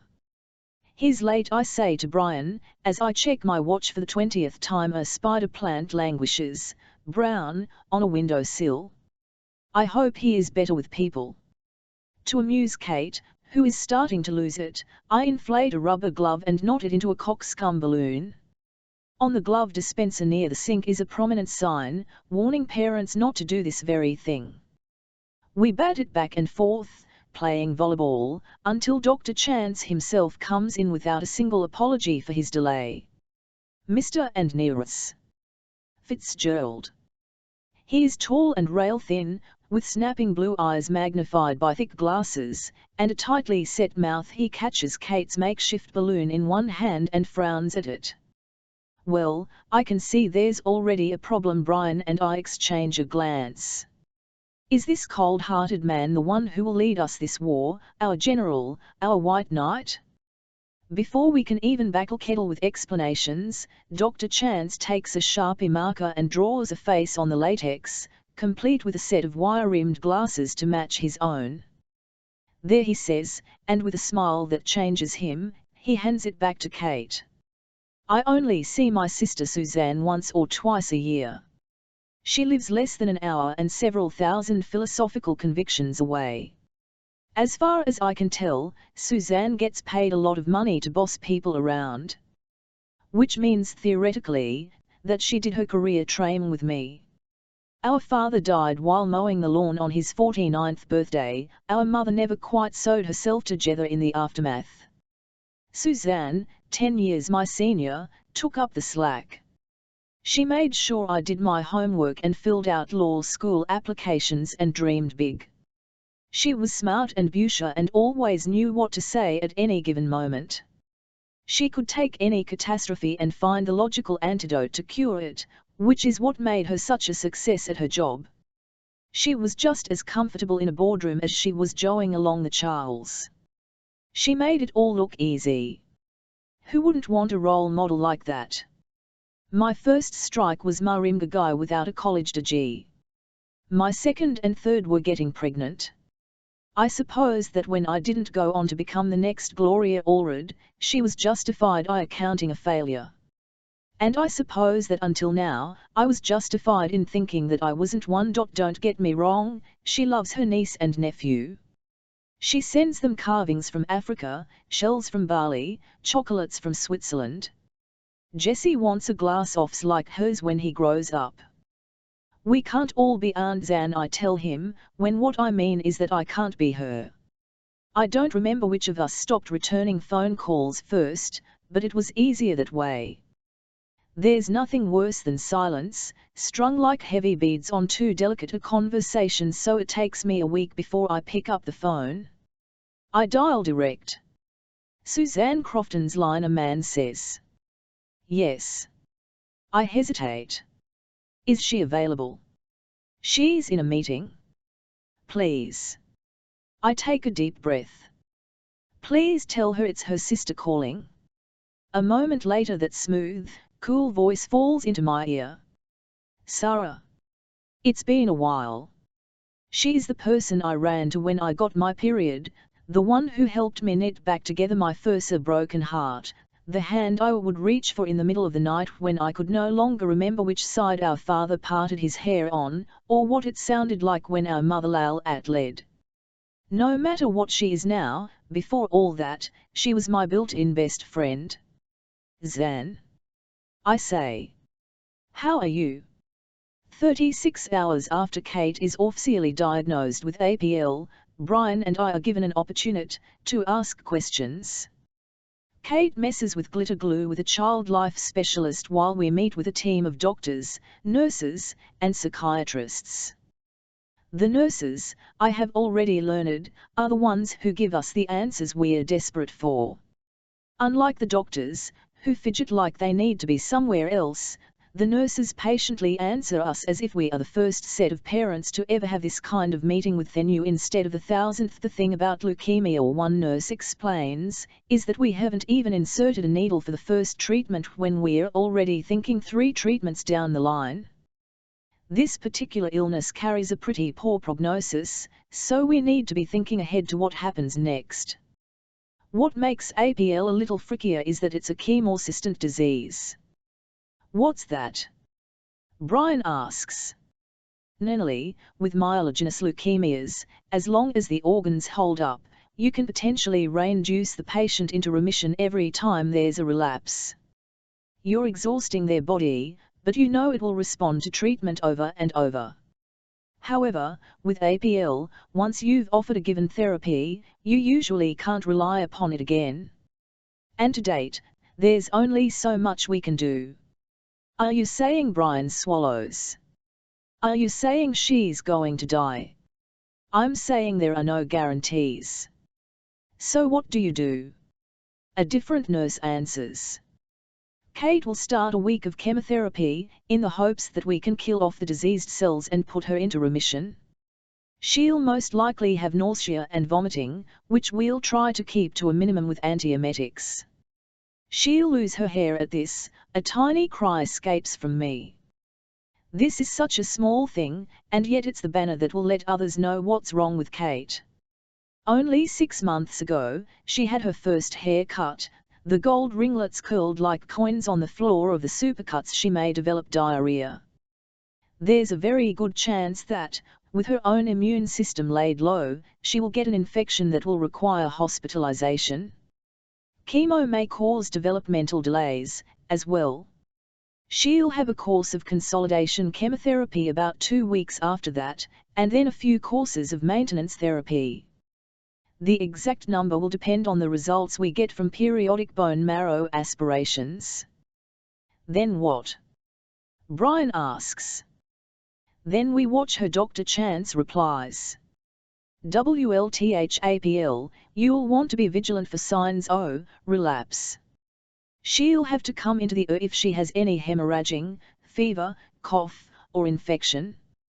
And as far as further treatment, she'll have some options. The idea is to get Kate's body producing healthy bone marrow. In the unlikely event that we achieve molecular remission with chemo, we can retrieve Kate's own cells and reinstill them in autologous harvest. If she relapses, we may try to transplant someone else's marrow into Kate to produce blood cells. Does Kate have any siblings? A brother, I say. A thought dawns, a horrible one. Could he have this, too? It's very unlikely. but he may wind up being a match-allogenic transplant. If not, we'll put Kate on the National Registry for MIGD, a matched, unrelated donor. However, getting a transplant from a stranger who's a match is much more dangerous than getting one from a relative. The risk of mortality greatly increases. The information is endless, a series of darts thrown so fast I cannot feel them sting anymore. We are told, do not think, just give your child up to us, because otherwise she's going to die. For every answer they give us, we have another question. Will her hair grow back? Will she ever go to school? Can she play with friends? Did this happen because of where we live? Did this happen because of who we are? What will it be like, I hear Miss Ilfask, if she dies? Dr. Chance looks at it depends on what she succumbs to, he explains. If it's infectious, she'll be in respiratory distress and on a ventilator. If it's hemorrhage, she'll bleed out after losing consciousness. If it's organ failure, the characteristics will vary depending on the system in distress. Often there's a combination of all of these. Will she know what's happening, I ask, when what I really is, how will I survive this? Mrs. Fitzgerald, he says, as if he has heard my unspoken question, of the 20 children here today, 10 will be dead in a few years. I don't know which group Kate will be in. To save Kate's life, part of her has to die. That's the purpose of chemotherapy, to wipe out all the leukemic cells. To this end, a central line has been placed beneath Kate's collarbone, a 3-pronged port that will be the entry point for multiple medication administrations, 4 fluids, and blood draws. I look at the tubes sprouting from her thin chest and think of science fiction movies. She has already had a baseline EKG, to make sure her heart can withstand chemo. She's had dexamethasone ophthalmic drops, because one of the drugs causes conjunctivitis. She's had blood drawn from her central line, to test for renal and liver function.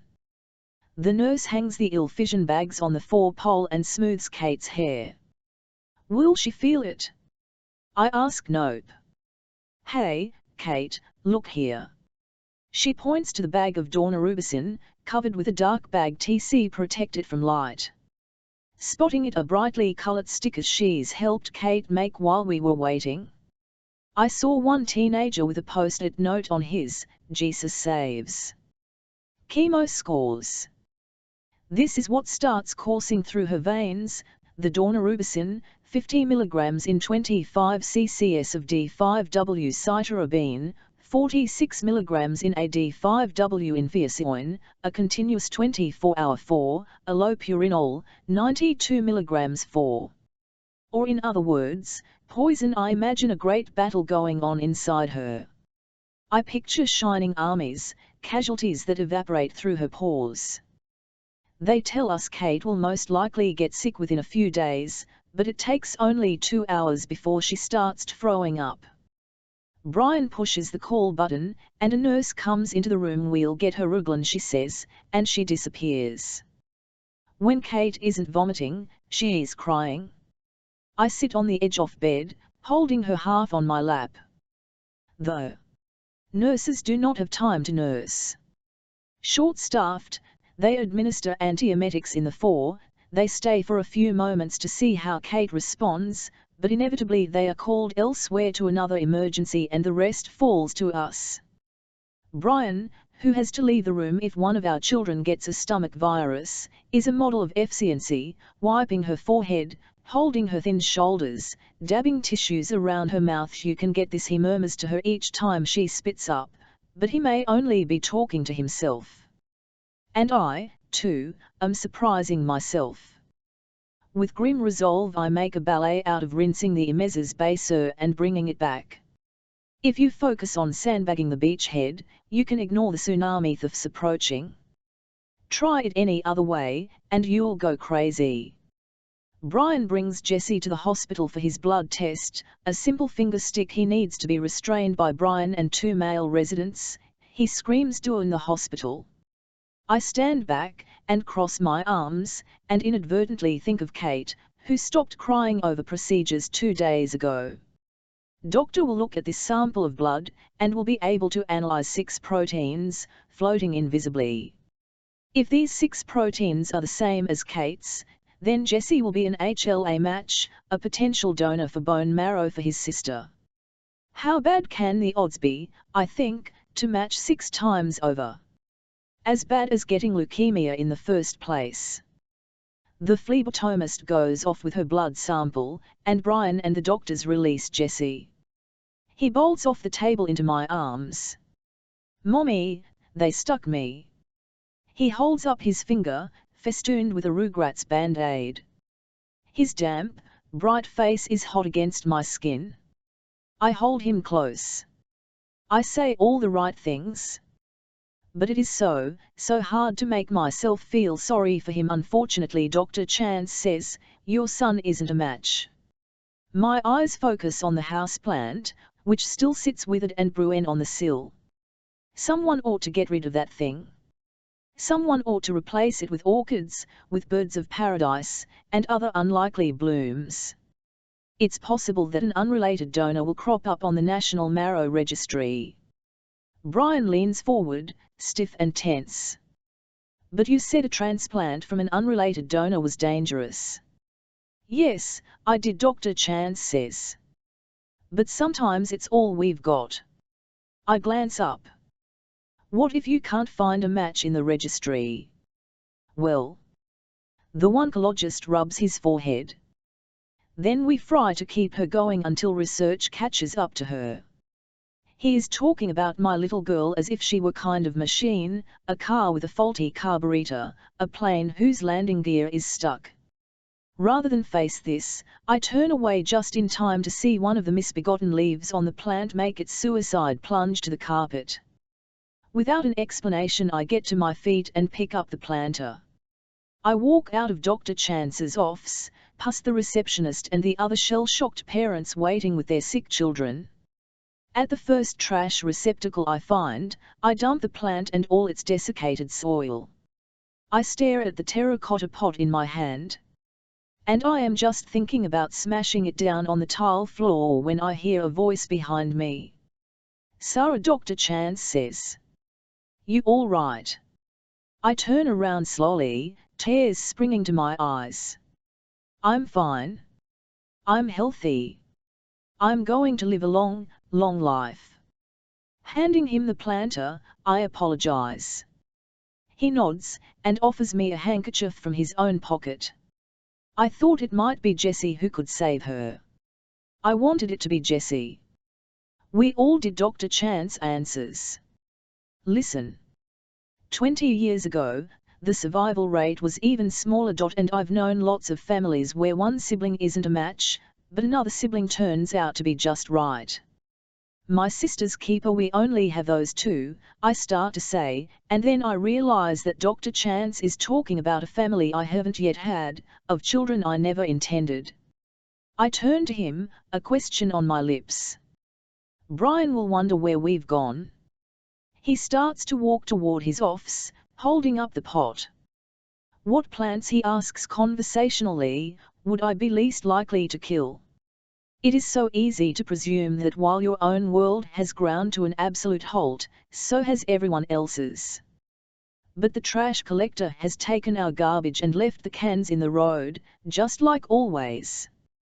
There is a bill from the oil truck tucked into the front door. Neatly stacked on the counter is a week's worth of mail. Agonizingly, life has gone on. Kate is released from the hospital a full week after her admission for induction chemotherapy. The central line still snaking from her chest bells out her blouse.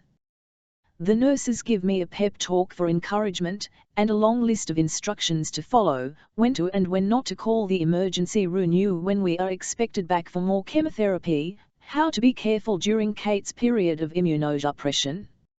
At 6 the next morning, the door to our bedroom opens. Kate tiptoes toward the bed, although Brian and I have come awake in an instant.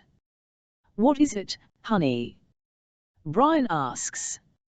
She doesn't speak, just lifts her hand to her head and threads her fingers to froth her hair. It comes out in a thick clump, drifts down to the carpet like a small blizzard. "All done," Kate announces a few nights later at dinner. Her plate is still full, she hasn't touched her beans or her meatloaf. She dances off to the living room to play. "Me too." Jessie pushes back from the table. "Can I be excused?" Brian spears another mouthful with his fork. "Not until you finish everything green." "I hate beans." "They are not too crazy about you, either." Jessie looks at Kate's plate. She gets to be finished. "That's not fair." Brian sets his fork down on the side of his plate. "Fair," he answers, his voice too quiet. "You want to be fair? All right, Jess. The next time Kate has a bone marrow aspiration, we'll let you gel 1, 2. We flush her central line, we'll make sure you go something equally as painful, and next time she gets chemo, we'll—" "Brian." I interrupt. He stops as abruptly as he's started, and passes a shaking hand over his eyes. Then his gaze lands on Jessie, who has taken refuge under my arm. "I'm sorry, Jess." "I don't." But whatever he about to say vanishes, as Brian walks out of the kitchen. For a long moment we sit in silence. Then Jessie turns to 11K.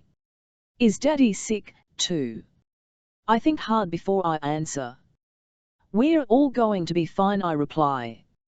On the 1-week anniversary of our return home, we are awakened in the middle of the night by a crash. Brian and I race each other to Kate's room. She lies in bed, shaking so hard that she's knocking a lamp off her nightstand.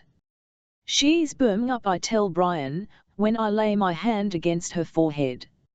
I have wondered how I will decide whether or not to call the doctor, should Kate develop any strange symptoms. I look at her now and cannot believe I would ever be so stupid to believe that, wouldn't know, immediately, what sick looks like. "We're going to the I announce, although Brian is already wrapping Kate's blankets around her and lifting her out of her crib.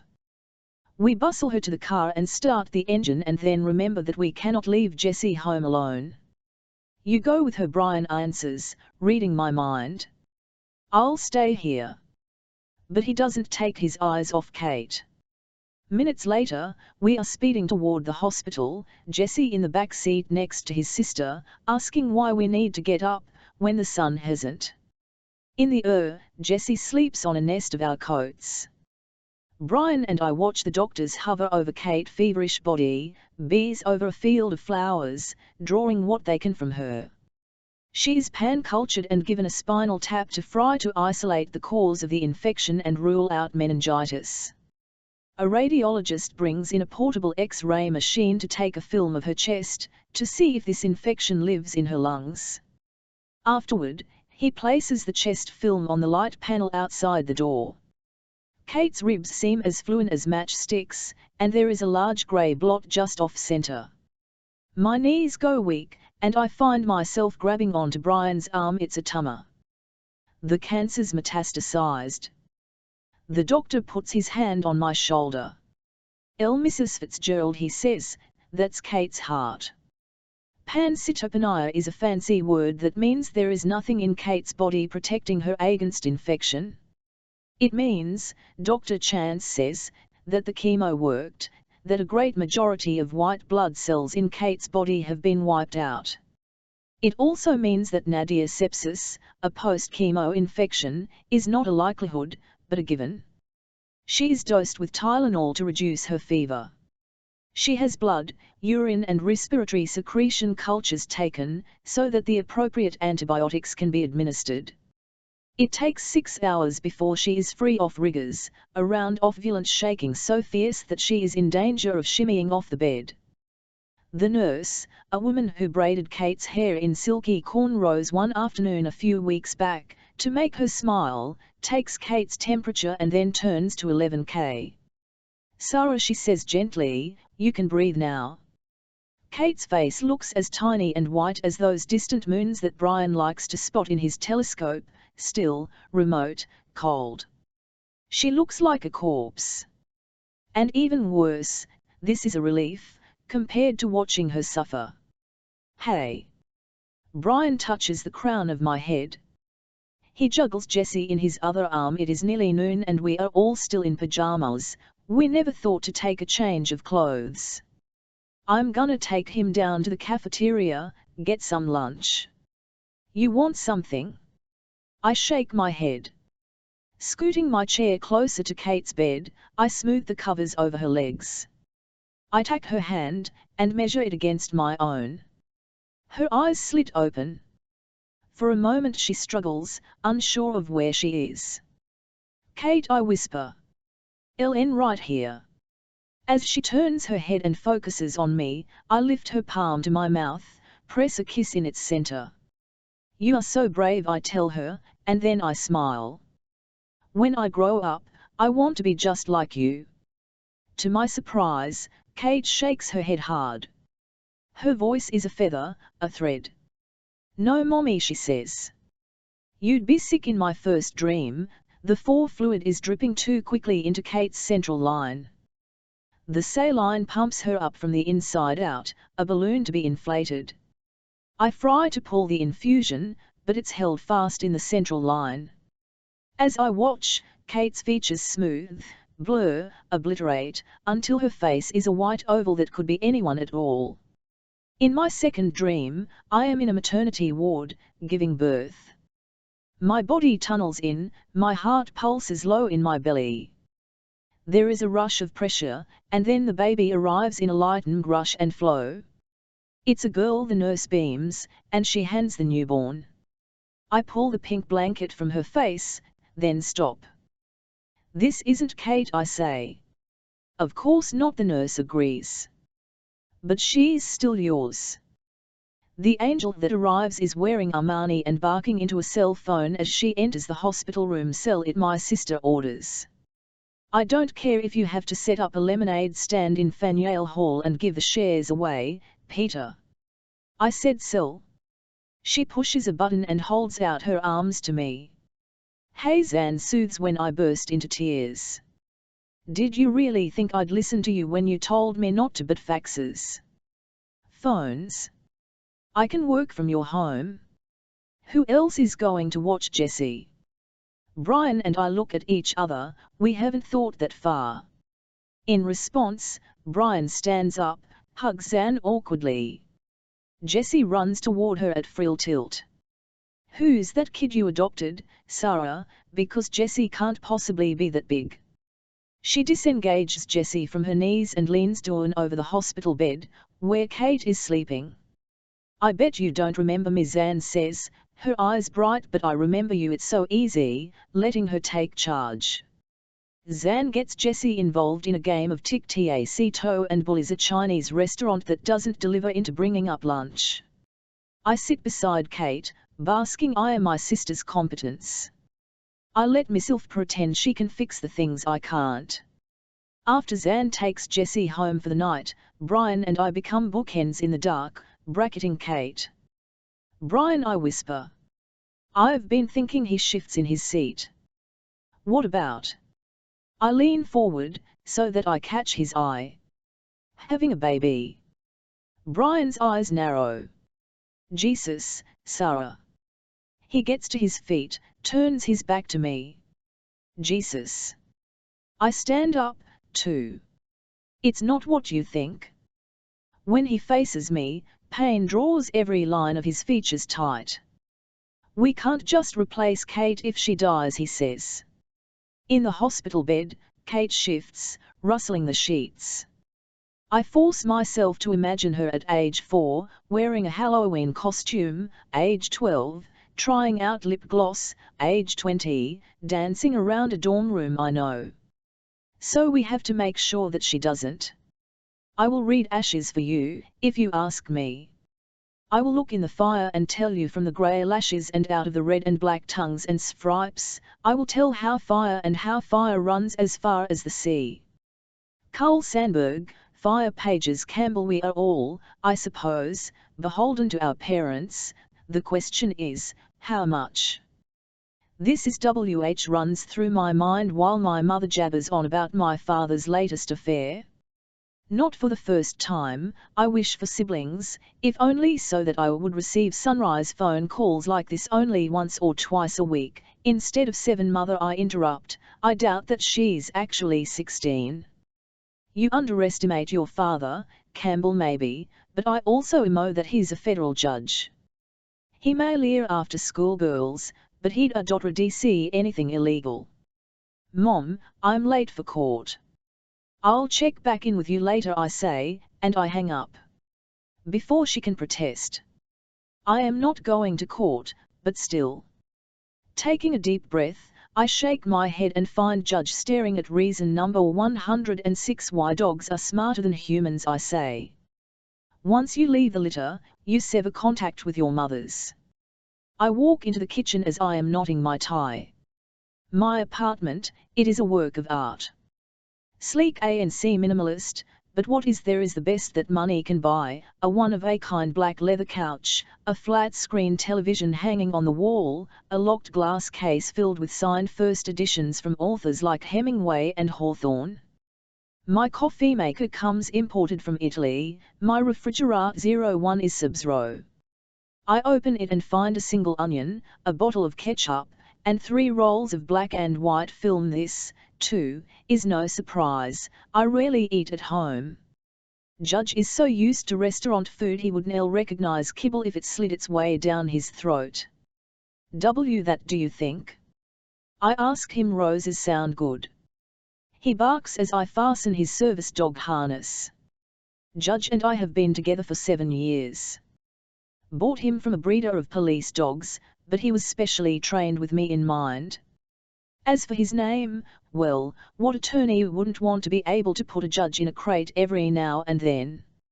Roses is what Starbucks wishes it was, eclectic and funky, crammed with patrons who at any time might be reading Russian lit in its original tongue or balancing a company's budget on a laptop or writing a screenplay while mainlining caffeine. Judge and I usually walk there and sit at our usual table, in the back. We order a double espresso and 2 chocolate croissants, and we flirt shamelessly with Ophelia, the 20-year-old waitress. But today, when we walk inside, Ophelia is nowhere to be found and there is a woman sitting at our table, feeding a toddler in a stroller a bagel. This throws me for such a loop that Judge needs to tug me to the only spot that's free, a stool at the counter that looks out on the street. 7:30 a.m., and already this day is a bust. A heroin-thin boy with enough rings in his eyebrows to resemble a shower curtain rod approaches with a pad. He sees Judge at my feet. Sorry, dude. No dogs allowed. This is a service dog, I explain. Where's Ophelia? She's gone, man. Eloped, last night. Eloped? People still do that? With whom? I ask, though it's none of my business. Performance artist who sculpts dog crap into busts of world leaders. It's supposed to be a statement. I feel a momentary pang for poor Ophelia. Take it from me, love has all the lasting permanence of a rainbow fuchsia while it's there, and just as likely to have disappeared by the time you blink. The waiter reaches into his back pocket and hands me a plastic card. Here's the Braille menu. I want a double espresso and 2 croissants, and I'm not blind. Then what's Fido for? I have SARS, I say. He's tallying the people I infect. The waiter can't seem to figure out if I'm joking. He backs away, unsure, to get my coffee. Unlike my normal table, this one has a view of the street. I watch an elderly lady narrowly avoid the swipe of a taxi, a boy dances past with a radio times the size of his head balanced on his shoulder. Twins in parochial school uniforms giggle behind the pages of a teen magazine. And a woman with a run_ng river of black hair spills coffee on her skirt, dropping the paper on the pavement. Inside me, everything stops.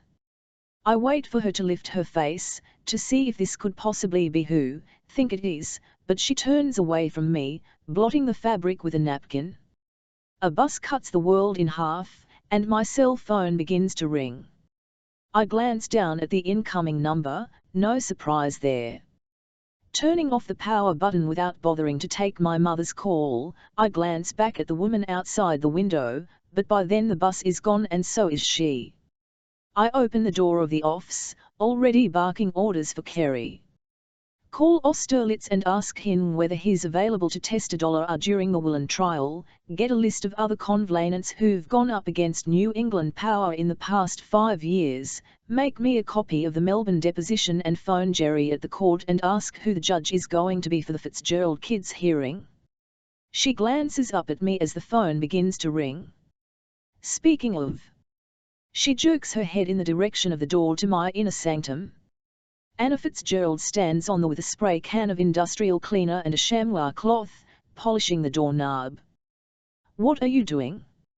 I ask. What you told to? She looks down at the dog. Hey, Judge. Line 2 for you, Kerry interrupts. I give her a measured look. Why she even let this kid here is beyond me, and Fry to get into my office, but whatever Anna has put on the hardware makes it too greasy to turn. I struggle for her until she grips the knob with the cloth and opens the door for me. Judge circles the floor, finding the most comfortable spot. I punch the blinking IW on the call row. Can't Bill Alexander. Mr. Alexander, this is Sarah Fitzgerald. Anna Fitzgerald's mother.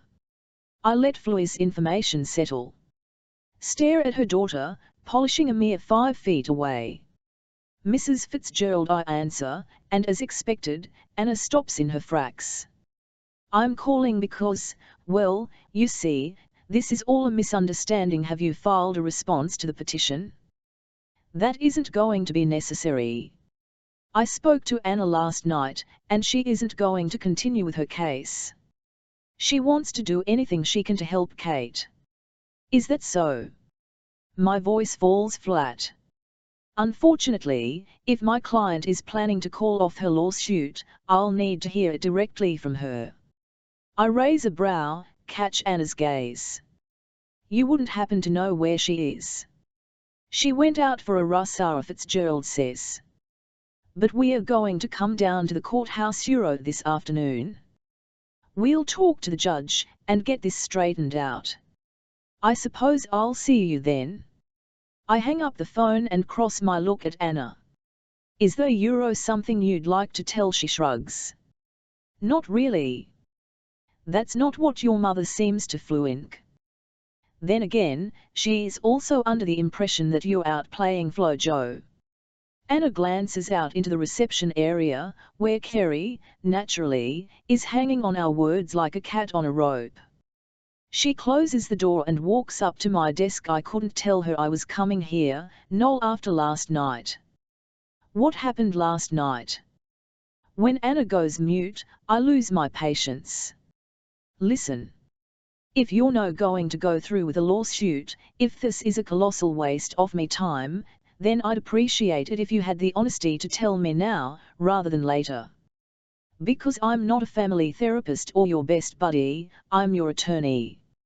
And to be your attorney there actually has to be a case. So I will ask you one more time, have you changed your mind about this lawsuit? I expect this tirade to put an end to the litigation, to reduce Anna to a wavering puddle of indecision. But to my surprise, she looks right at me, cool and collected. Are you still willing to represent? She asks.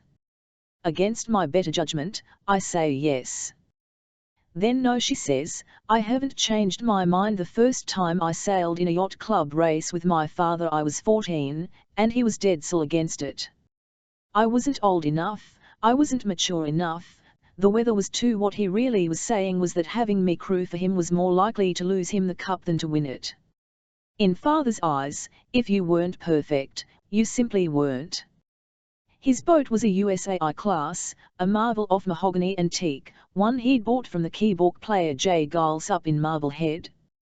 In other words, a dream, a status symbol, and a rite of passage, all wrapped up in a gleaming white sail and a honey-coloured hull. We hit the stark dead-on, Crossing the line at full sail just as the cannon shot off, I did my best to be a step ahead of where my father needed to be, guiding the rudder before he even gave the order, jibing and tacking until my muscles burned with effort.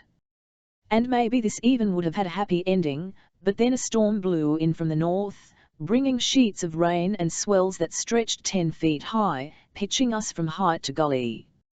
I watched my father move in his yellow slicker.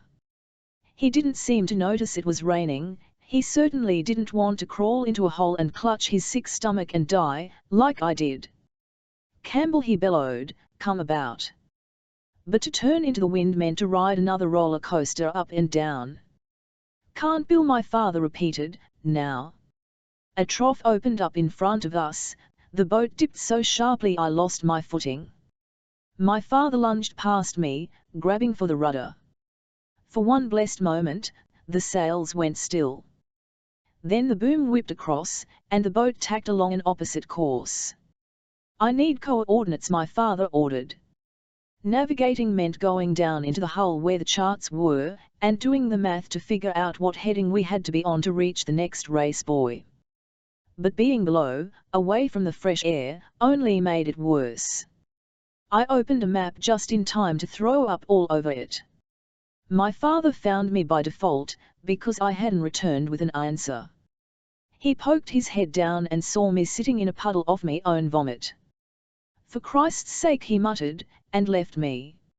It took all the strength I had to pull myself up after him. He jerked the wheel and yanked at the rudder. He pretended I was not there. And when he jibed, he did not call it. The sail whizzed across the boat, ripping the seam of the sky. The boom flew, clipped on the back of head and knocked out. I came to just as my father was stealing the wind of another boat, mere feet from the finish line. The rain had mellowed to a mist, and as he put our craft between the airstream and our closest competitor, the other boat fell back. We won by seconds. I was told to clean up my mess and take the taxi in, while my father sailed the dory to the yacht club to celebrate. It was an hour later when I finally arrived, and by then he was in high spirits, drinking scotch from the crystal cup he had won. "Here comes your crew, can you?" a friend called out. My father lifted the victory cup in salute, drank deeply, and then slammed it down so hard on the bar that its handle shattered. "Oh," said another sailor. "That's a shame." My father never took his eyes off me. "Isn't it, though?" he said. "On the rear bumper of practically every flood car in Rhode Island you'll find a red and white sticker celebrating the victims of the bigger criminal cases in the state. My friend Katie DeCubelis was killed by a drunk driver. My friend John Sisson was killed by a drunk driver. These are given out at school fairs and hairdressers and hair salons, and it doesn't matter if I never knew the kid who got killed. You put them on your vehicle out of solidarity and secret joy that this tragedy did not happen to you. Last year, there were red and white stickers with a new victim's name, Dina DeSalvo. Unlike THK other victims, this was one I knew marginally. She was the 12-year-old daughter of a judge, who reportedly broke down during a custody trial held shortly after the murder and took a 3-month leave of absence to deal with his grief. The same judge, incidentally, who has been assigned to Anna Fitzgerald's case. As I make my way into the Garrahy complex, where the family court is housed, I wonder if Amara carrying around so much baggage will be able to fry a case where a winning outcome for my client will precipitate the death of her teenage sister. There is a new bailiff at the entrance, a man with a neck as thick as a redwood and most likely the brainpower to match. "Sorry," he says. "No pets. This is a service dog." Corfized, the bailiff leans forward and peers into my eyes. I do the same, right back at him, all nearsighted. He helps me read the road signs. Stepping around the guy, judge and I head down the hall to the courtroom. Inside, the clerk is being taken down a peg by Anna Fitzgerald's mother. That's my assumption, at least, because in actuality the woman looks nothing like her daughter, who stands beside her. I'm quite sure that in this case, the judge would understand, Sarah Fitzgerald argues. Her husband waits 8 few feet behind her, apart. When Anna notices me, a wash of relief rushes over her features. I turn to the clerk of the court. "I'm Can't Bill Alexander," I say. "Is there a problem?" "I've been trying to explain to Mrs. Fitzgerald, here, that we only allow attorneys into chambers." "Well, I'm here on behalf of Anna," I reply. The clerk turns to Sarah Fitzgerald. "Who's representing your party?" Anna's mother is stricken for a moment. She turns to her husband. "It's like riding a bicycle," she says quietly. Her husband shakes his head. "Are you sure you want to do this?" "I don't want to do this. I have to do this." The words fall into place like cogs. "Hang on," I say. "You're a lawyer." Sarah turns. "Well, yes." I glance down at Anna, incredulous. "And you neglected to mention this." "You never asked," she whispers. The clerk gives us each an entry of appearance form, and summons the sheriff. Sarah smiles. "Good to see you again." "Oh, this just keeps getting better." "Hey." The sheriff kisses her cheek, shakes hands with the husband. "Brian." So not only is she an attorney, she also has all the public servants in the palm of her hand. "Are we finished with Old Home Day?" I ask, and Sarah Fitzgerald rolls her eyes at the sheriff. The guy's jerk, "But what are you gonna do?" "Stay here," I tell Anna, and I follow her mother back toward chambers. Judge DeSalvo is a short man with a monobrow and a fondness for coffee milk. "Good morning," he says, waving us toward our seats. "What's with the dog?" "He's a service dog, Your Honor." Before he can say anything else, I leap into the genial conversation that heralds every meeting in chambers in Rhode Island. We are a small state, smaller still in the legal community. It is not only conceivable that your paralegal is the niece or sister-in-law of the judge with whom you're meeting, it's downright likely. As we chat, I glance over at Sarah, who needs to understand which of us is part of this game, and which of us isn't. Maybe she was an attorney, but not in the 10 years I've been one. She is nervous, pleating the bottom of her blouse. Judge DeSalvo notices. "I didn't know you were practicing law again." "I wasn't planning to, Your Honor, but the complainant is my daughter." At that, the judge turns to, "Well, what's this all about, counselor?" "Mrs. Fitzgerald's youngest daughter is seeking medical emancipation from her parents." Sarah shakes her head. "That's not true, Judge." Hearing his name, my dog glances up. I spoke to Anna, and she assured me she really doesn't want to do this. She had a bad day, and wanted a little extra attention. Sarah lifts a shoulder. "You know how 13-year-olds can be." The room grows so quiet, I can hear my own pulse. Judge DeSalvo doesn't know how 13-year-olds can be. His daughter died when she was 12. Sarah's face flames red.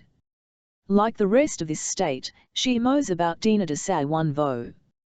For all I know, she's got one-off bumper stickers on her minivan. "Oh God, I'm sorry. I didn't mean." The judge looks away. NFR. "Alexander, when was the last time you spoke with your client?" "Yesterday morning, Your Honor. She was in my office when her mother called me to say it was a misunderstanding." Predictably, Sarah's jaw drops. She couldn't have been. She was jogging. I look at her. "You sure about that?" "She was supposed to be jogging." "Your Honor," I say, this is precisely my point, and the reason Anna Fitzgerald's petition has merit. Her own mother isn't aware of where she is on any given morning_LNG, medical decisions regarding Anna are made with the same haphazard counselor, can it? The judge turns to Sarah. "Your daughter told you she wanted to call off the lawsuit?" "Yes." He glances at and she told you that she wanted to continue? "That's right." "Then I'd better talk directly to Anna." When the judge gets up and walks out of chambers, we follow. Anna is sitting on a bench in the hall with her father. One of her sneakers is untied. I spy something green, I hear her say, and then she looks up. Anna, I say, at the exact same moment as Sarah Fitzgerald. It is my responsibility to explain to Anna that Judge DeSalvo wants a few minutes in private. Need to coach her, so that she says the right things, so that the judge doesn't throw the case out before she gets what she wants. She is my client, by definition, she is supposed to follow my counsel. But when I call her name, she turns toward her mother. Anna. One don't think anyone would come to my funeral. My parents, one guess, Anza and maybe Mr. Ollencott, the social studies teacher. I picture the same cemetery we went to for grandmother's funeral, although that was in Chicago, so it doesn't really make any sense. There would be rolling hills that look like green velvet, and statues of gods and lesser angels, and that big brown hole in the ground like a split seam, waiting to swallow the body that used to be me. I imagine my mom in a black-veiled Jackie O hat, sobbing. My dad holding on to her. Kate A and C Jessie staring at the shine of the coffin and trying to plea bargain with God for all the times they did something mean to me. It is possible that some of the guys from my hockey team would come, clutching lilies and their convosia. That Anna they'd say, and they wouldn't cry but they'd want to. There would be an obituary on page 24 off paper, and maybe Kyle McPhee would see it and come to the funeral, his beautiful face twisted up with the what-ifs of the girlfriend he never got to have. I think there would be flowers, sweet peas and snapdragons and blue balls of hydrangea. I hope someone would sing Amazing Grace, not just the famous first verse but all of them. And afterward, when the leaves tuned and the snow came, every now and then I would rise in everyone's minds like a tide. At Kate's funeral, everyone will come. There will be nurses from the hospital who've gotten to be our friends, and other cancer patients still counting their lucky stars, and townspeople who helped raise money for her treatments.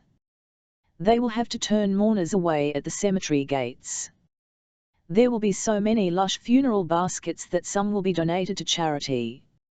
The newspaper will run a story of her short and tragic life.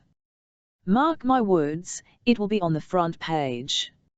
Judge DeSalvo's wearing flip-flops, the kind soccer players wear when they take off their cleats. I don't know why, but this makes feel a little better. I mean, it's bad enough I'm here in this courthouse, being led toward his private room in the back.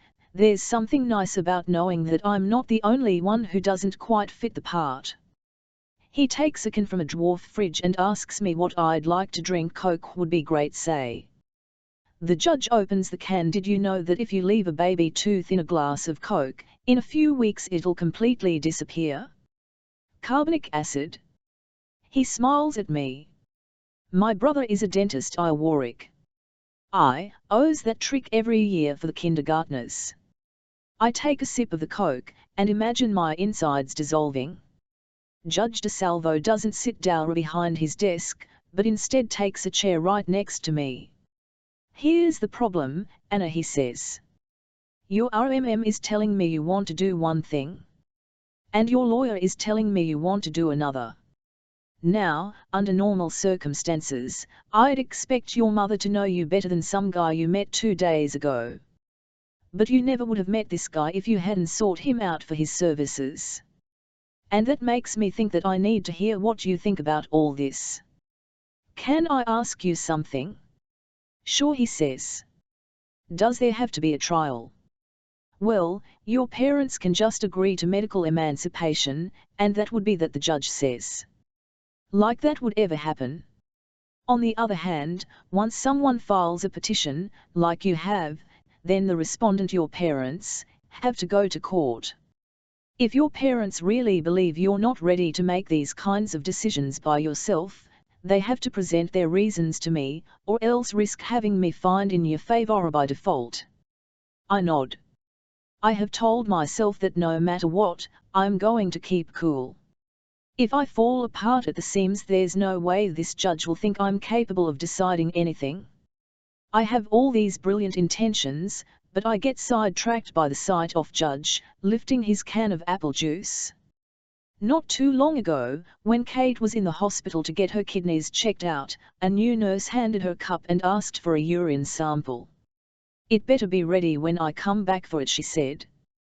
Kate, who isn't a fan of snotty demands, decided the nurse needed to be taken down a peg.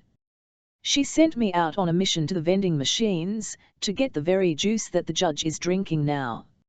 She poured this into the specimen cup, and when the nurse came back, held it up to the light. "Huh," Kate said. "Looks a little cloudy. Better filter it again," and then she lifted it to her lips and drank it down. The nurse turned white and flew out of the room. Kate and we laughed until our stomachs cramped. For the rest of that day, all we had to do was catch each other's eye and we'd dissolve like a tooth, and then there's nothing left. Anna. Judge DeSalvo prawns, and then he sets that stupid can of Mart's down on the table between us, and I burst into tears. I can't give a kidney to my sister. I just can't. Without a word, Judge DeSalvo hands me a box of Kleenex. I wad some into a ball, wipe at eyes and my nose. For a while, he's quiet, letting me catch my breath. When I look up, I find him waiting. "Anna, no hospital in this country will take an organ from an unwilling donor. Who do you think signs off on it?" I ask. "Not the little kid getting wheeled into the OR, he parents." "You're not a little kid, you could certainly make your objections known," he says. "Oh, right," I say, tearing up again. "When you complain because someone's sticking a needle into you for the 10th time, it's considered standard operating procedure."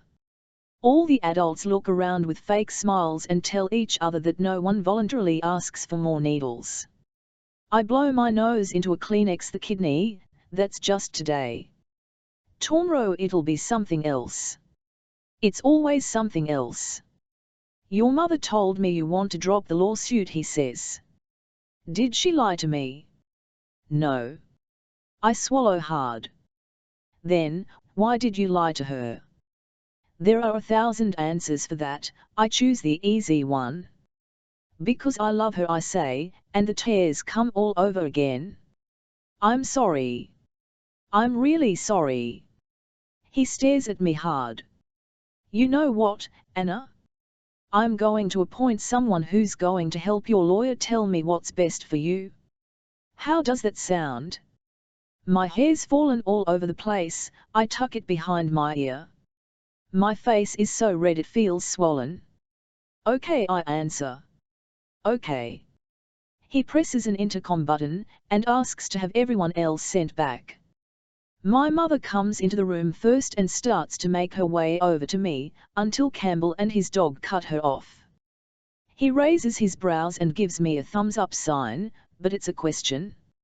"I'm not sure what's going on," Judge DeSalvo says, "so I'm appointing a guardian ad litem to spend TWC weeks with her." Needless to say, I expect full cooperation on both of our parts. I want the guardian ad litem's report back, and then we'll have a hearing. If there's anything more I need to know at that time, bring it with you 2 weeks. My mother says. I know what she's thinking. "Your Honor, with all due respect, 2 weeks is a very long time, given the severity of my other daughter's illness. She looks like someone I do not recognize. I have seen her before be a tiger, fighting a medical system that isn't moving fast enough for her. I have seen her be a rock, giving the rest of us something to cling to. I have seen her be a boxer, coming up swinging before the next punch can be owned by fate. But I have never seen her be a lawyer before." Judge DeSalvo nods. "All right. We'll have a hearing next Monday, then. In the meantime, I want Kate's medical records brought to Your Honor." Campbell Alexander interrupts. "As you're well aware, due to the strange circumstances of this case, my client is living with opposing counsel. That's a flagrant breach of justice." My mother sucks in her breath. "You are not suggesting my child be taken away from me?" "Taken away? Where would I go?" I can't be sure that opposing counsel won't try to use her living arrangements to her best advantage, Your Honour, and possibly pressure my client. Campbell stares right at the judge, unblinking. Mr. Alexander, there is no way I am pulling this child out of her home, Judge DeSalvo says, but then he turns to my mother. However, Neris Fitzgerald, you cannot talk about this case with your daughter unless her attorney is present. If you can't agree to that, or if I hear of any breach in that domestic Chinese wall, I may have to take more drastic action. Understood, Your Honour, my mother says. Well. Judge DeSalvo stands up. I'll see you all next week. He walks out of the room, his flip-flops making small sucking slaps on the tile floor. The minute he is gone, I turn to my mother. / can explain, I want to say, but it never makes its way out loud. Suddenly a wet nose pokes into my hand. Judge. It makes my heart, that runaway train, slow down. I need to speak to my client, Campbell says. Right now she's my daughter, my mother says, and she takes my hand and yanks me out of my chair. At the threshold of the door, I manage to look back. Can't Bill's filming? I could have told him it would wind up like this. Daughter trumps everything, no matter what the game. World War II begins immediately, not with an assassinated archduke or a crazy dictator, but with a missed left turn. Brian, my RM says, craning her neck. That was North Park Street. My father blinks out of his fog. You could have told me before I passed it.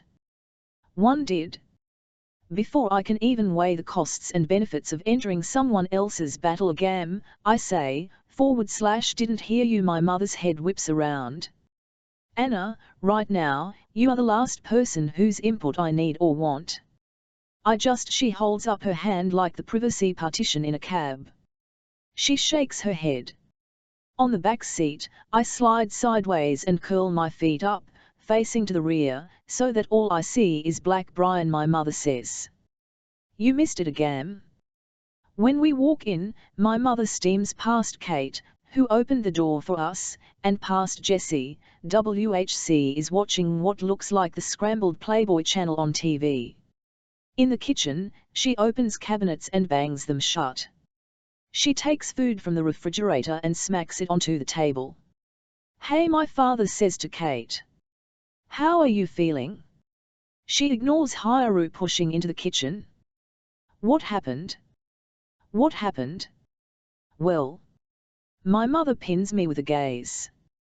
Why don't you ask your sister what happened? Kate turns to me, all eyes. Amazing how quiet you are now, when a judge isn't listening, my mother says. Jessie turns off the television. She made you talk to a judge. Damn, Anna. My mother closes her eyes. Jessie, you know, now would be a good time for you to leave. You don't have to ask me twice, he says, his voice full of broken glass. We hear the front door open and shut, a whole story. Sarah. My father steps into the room. We all need to cool off a little. I have one child who's just signed her sister's death sentence, and I'm supposed to cool off. The kitchen gets so silent we can hear the refrigerator whispering. My mother's words hang like too ripe fruit, and when they fall on the floor and burst, she shudders into motion.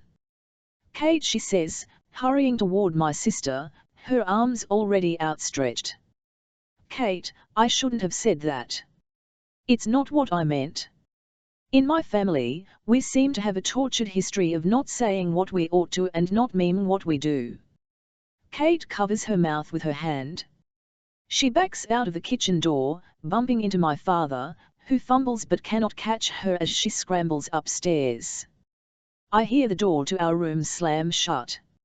My mother, of course, goes after her. So I do what I do best. I move in the opposite direction. Is there any place on earth that smells better than a laundromat? If's like a rainy Sunday when don't have to get out from under your covers, or like lying back on the grass your father's just mowed, comfort food for your nose.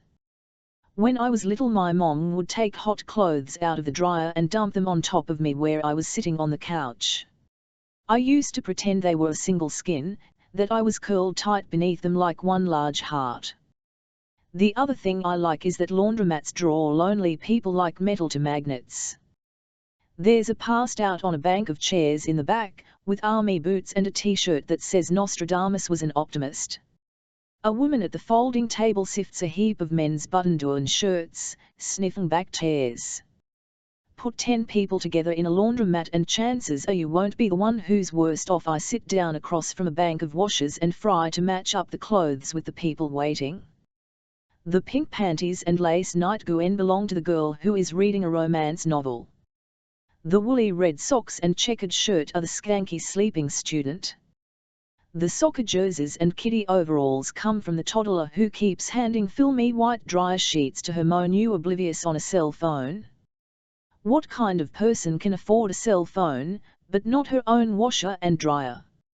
I play a game with myself, sometimes, and try to imagine what it would be like to be the person whose clothes are spinning in front of me. If I were washing those carpenter jeans, maybe I'd be 8 roofer in Phoenix, my arms strong and my back tan. If I had those flowered sheets, I might be on Brell from Harvard, studying criminal profiling. If I owned that satin cape, I might have season tickets to see the ballet. And then I try to picture myself doing any of these things and I can't. All I can ever see is me, being a donor for Kate, each time stretching to the next. Kate and I are Siamese twins, you just can't see the spot where we're connected. Which makes separation that much more difficult. When I look up, the girl who works the laundromat is standing over me, with her lip ring and blue-streaked dreadlocks. You need change, she asks. To tell you the truth, I'm afraid to hear my own answer. Jessie, I am the kid who played with matches. I used to steal them from the shelf above the refrigerator, take them into my parents' bathroom. Jean Nate bath splash ignites, did you know they too spill it, strike, and you can set fire to the floor. It burns blue, and when the alcohol is gone, it stops. Once, Anna walked in on me when I was in the bathroom. Hey, I said. Check this out. Dribbled some Jean Nate on the floor, her initials. Then I torched them. I figured she'd run, screamed like a tattletale, but instead she sat right down on the edge of the bathtub. She reached for the bottle of Jean Nate, made some loopy design on the tiles, and told me to do it again. Anna is the only proof I have that I was born into this family, instead of dropped off on the doorstep by some Bonnie and Clyde couple that ran off into the night. On the surface, we're polar opposites. Under the skin, though, we're the same. People think they know what they are getting, and they are always wrong. Fuck them all. I ought to have that tattooed on my forehead, for all the times I've thought it. Usually I am in transit, speeding in my Jeep until my lungs give out. Today, I'm driving 95 down 95.1, weave in and out of traffic, sewing up a scar. People yell at me behind their closed windows. I give them the finger. It would solve 1,000 problems if I rolled the Jeep over an embankment. It's not like I haven't thought about it, you know. On my license, it says I'm an organ donor, but the truth is I'd consider being an organ martyr. I'm sure I'm worth a lot more dead than alive. The sum of the parts equals more than the whole. I wonder who might wind up walking around with my liver, my lungs, even my eyeballs. I wonder what poor asshole would get stuck with whatever it is in me that passes for a heart. To my dismay, though, I get all the way to the exit without a scratch. I peel off the ramp and tool along Aliens Avenue. There's an underpass there where I know I'll find Duracell Dan. He's homeless dude, Vietnam vet, who spends most of his time collecting batteries that people toss into the trash. What the hell he does with them, I don't know. He opens them up, I know that much. He says THKCIA hides messages for all its operatives in Energizer AA's, that the FBI sticks to every DIS. Dan and I have a deal. I bring him a McDonald's value meal a few times a week, and in return he watches over my stuff. I find him huddled over the astrology book that he considers his manifesto. Dan, I say, getting out of car and handing him his big N1 AC. What's up? He squints at me. The moon's in freaking Aquarius. He stuffs a fry into his mouth. I never should have gotten out of bed. If Dan has a bed, it's news to me. Sorry about that, I say. Got my stuff? He jello his head to the barrels behind the concrete pylon where he keeps my things. The perchloric acid filched from the chemistry lab at the high school is intact, in another barrel is the sawdust. I hike the stuffed pillowcase under my arm and haul it to the car. I find him waiting at the door. Thanks. He leans against the car, won't let me get inside. They gave a message for you. Even though everything that comes out of Dan's mouth is total bullshit, my stomach rolls over. Who did? He looks down the road, then back at you. No. Leaning closer, he whispers, think twice. That was the. Dan nods. Yeah, it was that, or drink twice. I can't be sure. That advice I might actually listen to. I shove him a little, so that I can get into the car. He's lighter than you'd think, like whatever was inside him was used up long ago. With that reasoning, it's a wonder I don't float off into the sky. Later I tell Hearn, and then I drive toward the warehouse I've been watching. I look for places like me, big, hollow, forgotten by most everyone. This one's in the Olneyville area. At one time, it was used as a storage facility for an export business. Now, it's pretty much just home to an extended family of rats. I park far enough away that no one would think twice about my car. I stuff pillowcase of sawdust under my jacket and take off. It turns out that I learned something from my dear old dad. After all, firemen are experts at getting into places they shouldn't be. It doesn't take much to pick the lock, and then it's just a matter of figuring out where I want to start. I cut a hole in the bottom of pillowcase and let the sawdust draw 3 fat initials, JBF. Then I take the acid and dribble it over the letters. This is the first time I've done it in the middle of day. I take a pack of merits out of my pocket and tamp them down, then stick one into my mouth. My Zippo's almost out of lighter fluid, I need to remember to get some. When I'm finished, I get to my feet, take one last drag, and toss the cigarette into the sawdust. I know this one's going to move fast, so I'm already run when the wall of fire rises behind me.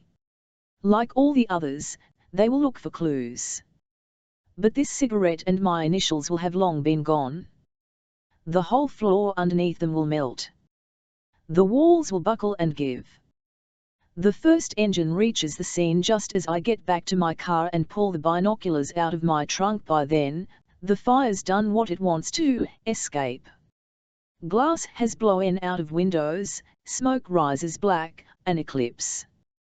The first time I saw my mother cry I was 5. She was standing at the kitchen window, pretending that she wasn't.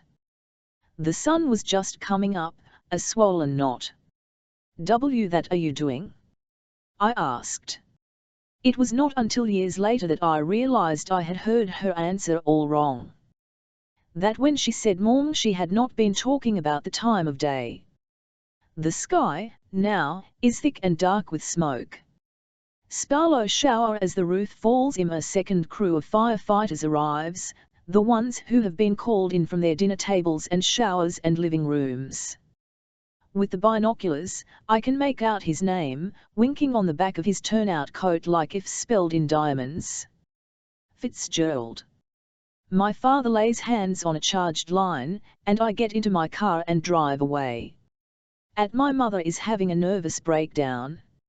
She flies out the door as soon as I pull into my parking spot.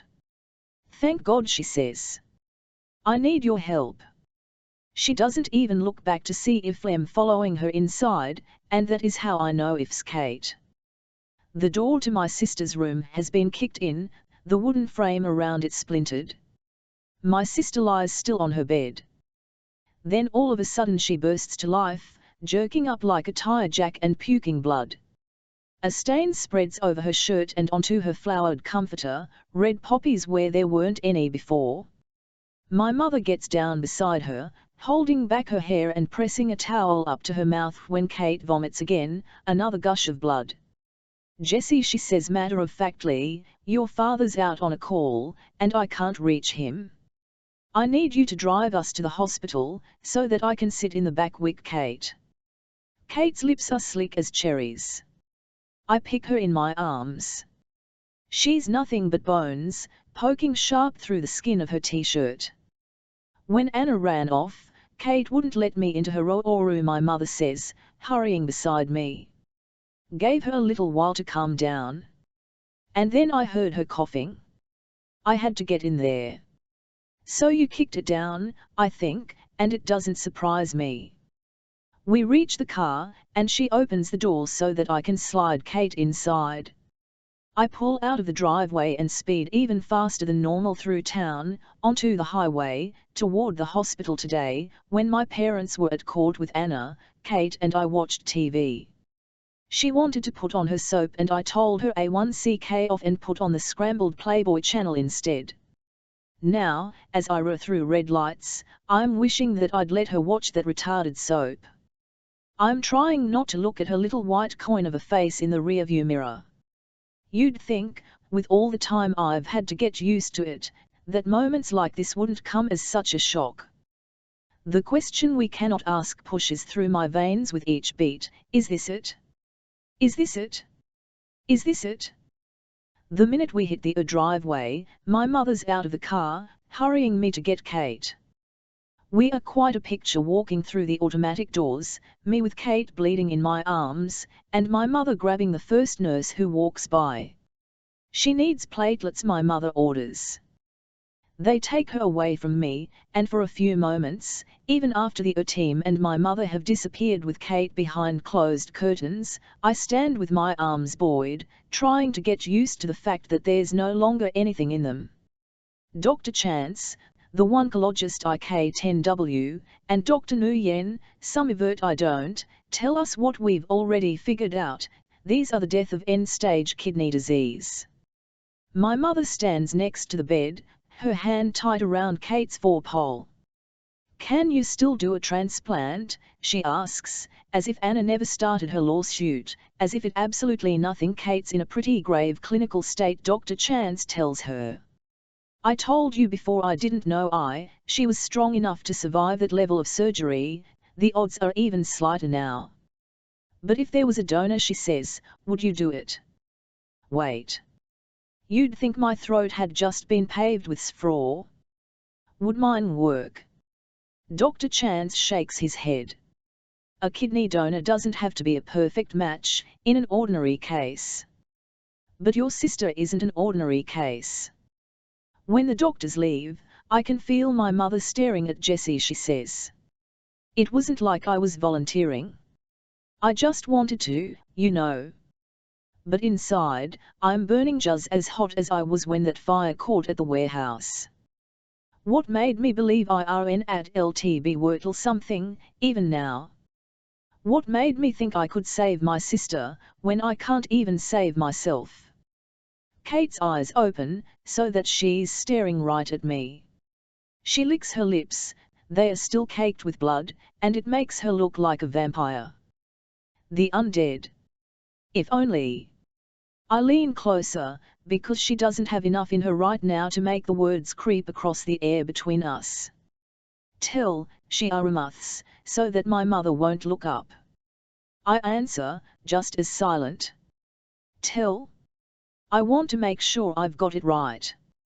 Tell Anna." But the door to the room bursts open and my father fills the room with smoke.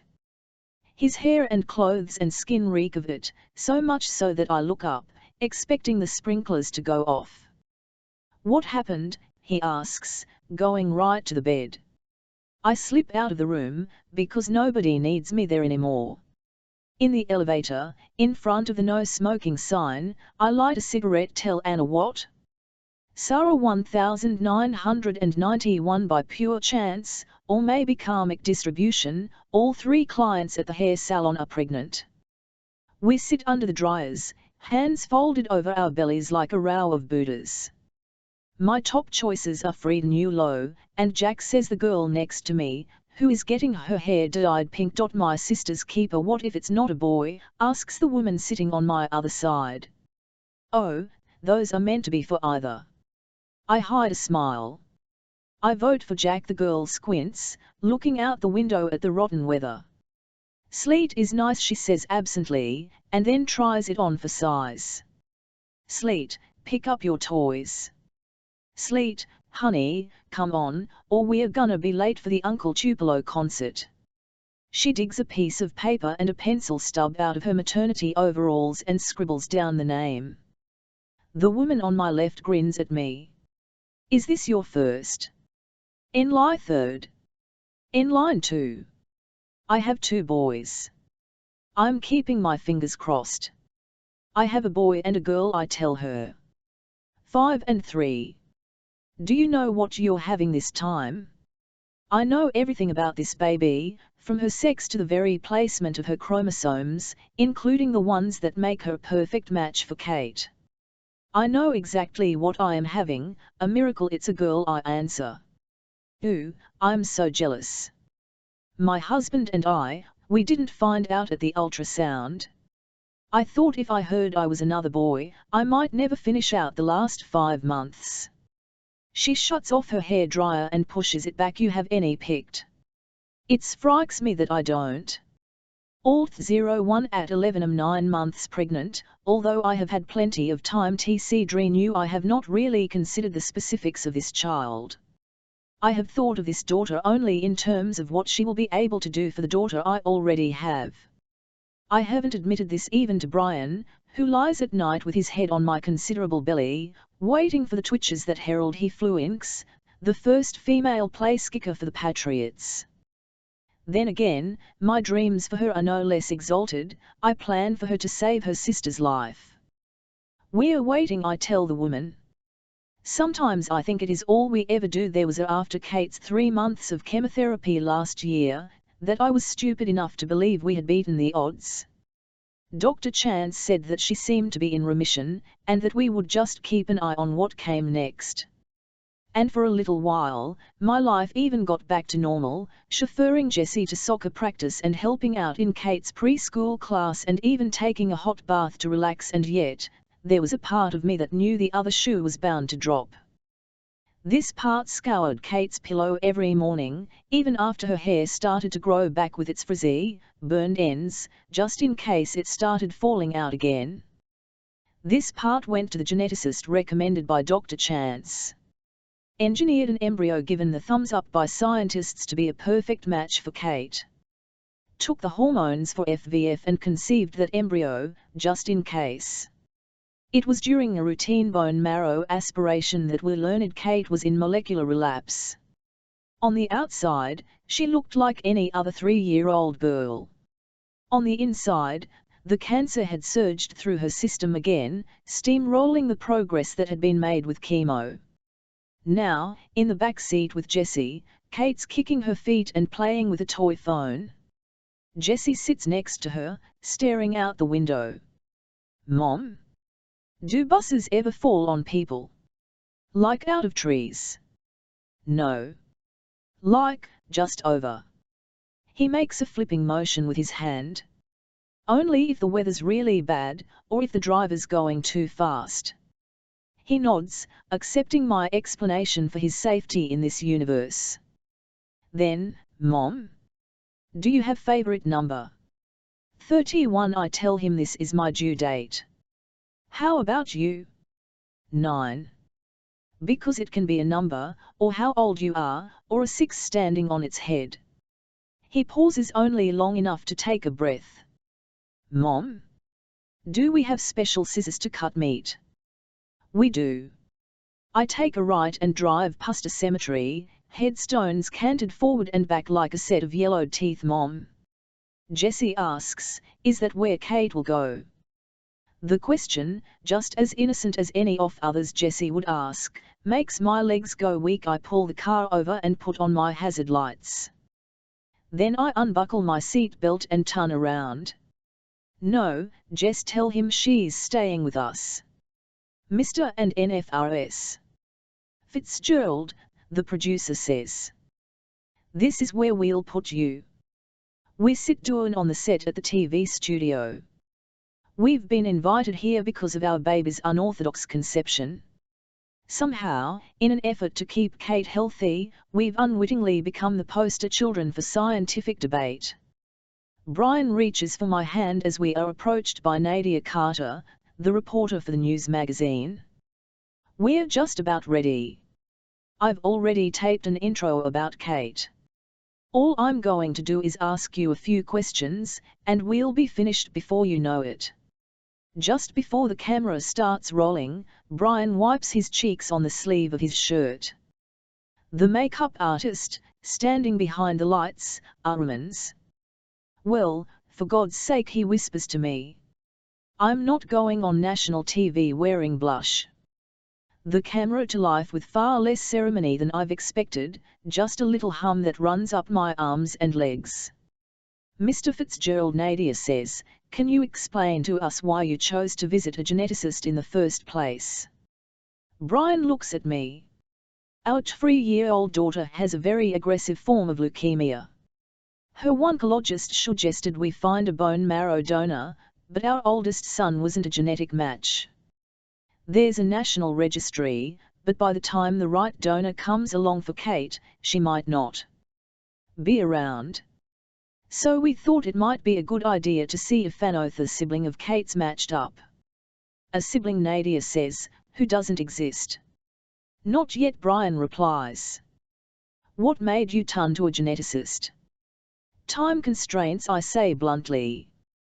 We couldn't keep having babies year after year until one was a match for Kate. The doctor was able to screen several embryos to see which one, if any, would be the ideal donor for Kate. We were lucky enough to have one of 4, and it was implanted through. Nadia looks down at her notes. You've received hate mail, haven't you? Brian nods. People seem to think that we're trying to make a designer baby. Aren't you? We didn't ask for a baby with blue eyes, or one that would grow to be 6 feet tall, or one that would have an IQ of 200. Sure, we asked for specific characteristics, but they annul anything anyone would ever consider to be model human traits. They are just Kate's traits. We don't want a super baby, we just want to save our daughter's life. I squeeze Brian's hand. God, I love him. NFRS Fitzgerald, what will you tell this baby when she grows up? Nadia asks. With any luck, I say, I'll be able to tell her to stop bugging her sister. I go into labor on New Year's Eve. The nurse taking care of fries to distract me from my contractions by talking about the signs of the sun. This one, she's gonna be a Capricorn Emerald 8 says as she rubs my shoulders. Is that good? Oh, Capricorns, they get the job done. Inhale, exhale. Good, too, no, I tell her. There are 2 other babies being born. One woman, Imelda says, has her legs crossed. She's trying to make it to 1991. The New Year's baby is entitled to packs of free diapers and a $100 savings bond from Citizens Bank for that distant college education. When Imelda goes out to the nurse's desk, leaving us alone, Brian reaches for my hand. You okay? I grimace my way through another contraction. I'd be better if this was over. He smiles at me. To a paramedic/firefighter, a routine hospital delivery is something to shrug at. If my water had broken during a train wreck, or if I was laboring in the back of a taxi, I know what you're thinking, he interrupts, although I haven't said a word out loud, and you're wrong. He lifts my hand, kisses the knuckles. Suddenly an anchor unspools inside me. The chain, thick as a fist, twists in my abdomen. Brian, I gasp, get the doctor. My 0B comes in and holds his hand between my legs. He glances up at the clock. If you can hock on a minute, this kid's gonna be born famous, he says, but I shake my head. Get it out, I tell him now. The doctor looks at Brian. Tax deduction, he guesses. I am dying king of saving, but it has nothing to do with the IRS. The baby's head slips through THK seal of my skin. The doctor's hand holds her, slides that gorgeous cord free of her neck, delivers her shoulder by shoulder. I struggle to my elbows to watch what is going on below. The umbilical cord, I remind him, be careful. He cuts it, beautiful blood, and hurries it out of the room to a place where it will be cryogenically preserved until Kate is ready for it. Day 0 of Kate's pre-transplant regimen starts the morning after Anna is born. I come down from the maternity ward and meet Kate in radiology. We are both wearing yellow isolation gowns, and this makes her laugh. Mommy, she says, we match. She has been given a pediatric cocktail for sedation, and under any other circumstance, this would be amne. Kate can't find her own feet. Every time she stands up, she collapses. It strikes me that this is how Kate will look when she gets drunk on peach schnapps for the first time in high school or college, and then I quickly remind myself that Kate might never be that old. When the therapist comes to take her into the RT suite, Kate latches onto my leg. Honey, Briar says, it's gonna be fine. She shakes her head and burrows closer. I crouch down, she throws herself into my arms. I won't take my eyes off you, I promise. The room is large, with jungle murals painted on the walls. The linear accelerators are built into the ceiling and a pit below the treatment table, which is little more than a canvas cot covered with a sheet. The radiation therapist places thick lead pieces shaped like beans onto Kate's chest and tells her not to REM. She promises that when it's all over, Kate can have a sticker. I stare at Kate through the protective glass wall. Gamma rays, leukemia, parenthood. It is THK things you cannot see coming that are strong enough to kill you. There is a Murphy's law to oncology, one which is not written anywhere but held in widespread belief. If you don't get sick, you won't get well. Therefore, if your chemo makes you violently ill, if radiation sears your SHN, it's all good. On the other hand, if you sail through therapy quickly with only negligible nausea or pain, chances are the drugs have somehow been excreted by your body and aren't doing their job. By this criterion, Kate should surely be cured by now. Unlike last year's chemo, this course-oi treatment has taken a little girl who didn't even have a runny nose and has tuned her into a physical wreck. 3 days of radiation has caused constant diarrhea, and put her back into a diaper.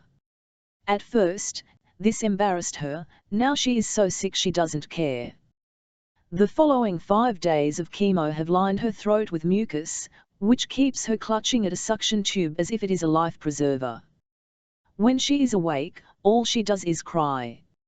Since day 6, when Kate's white blood cell and neutrophil counts began to plummet, she has been in reverse isolation. Any germ in the world might kill her now. For this reason, the world is made to keep its distance. Visitors to her room are restricted, and those who are allowed in look like spacemen, gowned and masked. Kate has to read picture books while wearing rubber gloves. No plants or flowers are permitted, because they carry bacteria that could kill her. Any toy given to her must be scrubbed down with antiseptic solution first. She sleeps with her teddy bear, sealed in a Ziploc bag, which rustles all night and sometimes wakes her up. Brian and I sit outside the anteroom, waiting. While Kate sleeps, I practice giving injections to her orange. After the transplant, Kate will need growth factor shots, and the chore will fall to me. I prick the syringe under the thick skin of the fruit, until I feel the soft give of tissue underneath. The drug I will be giving is subcutaneous, injected just under the skin.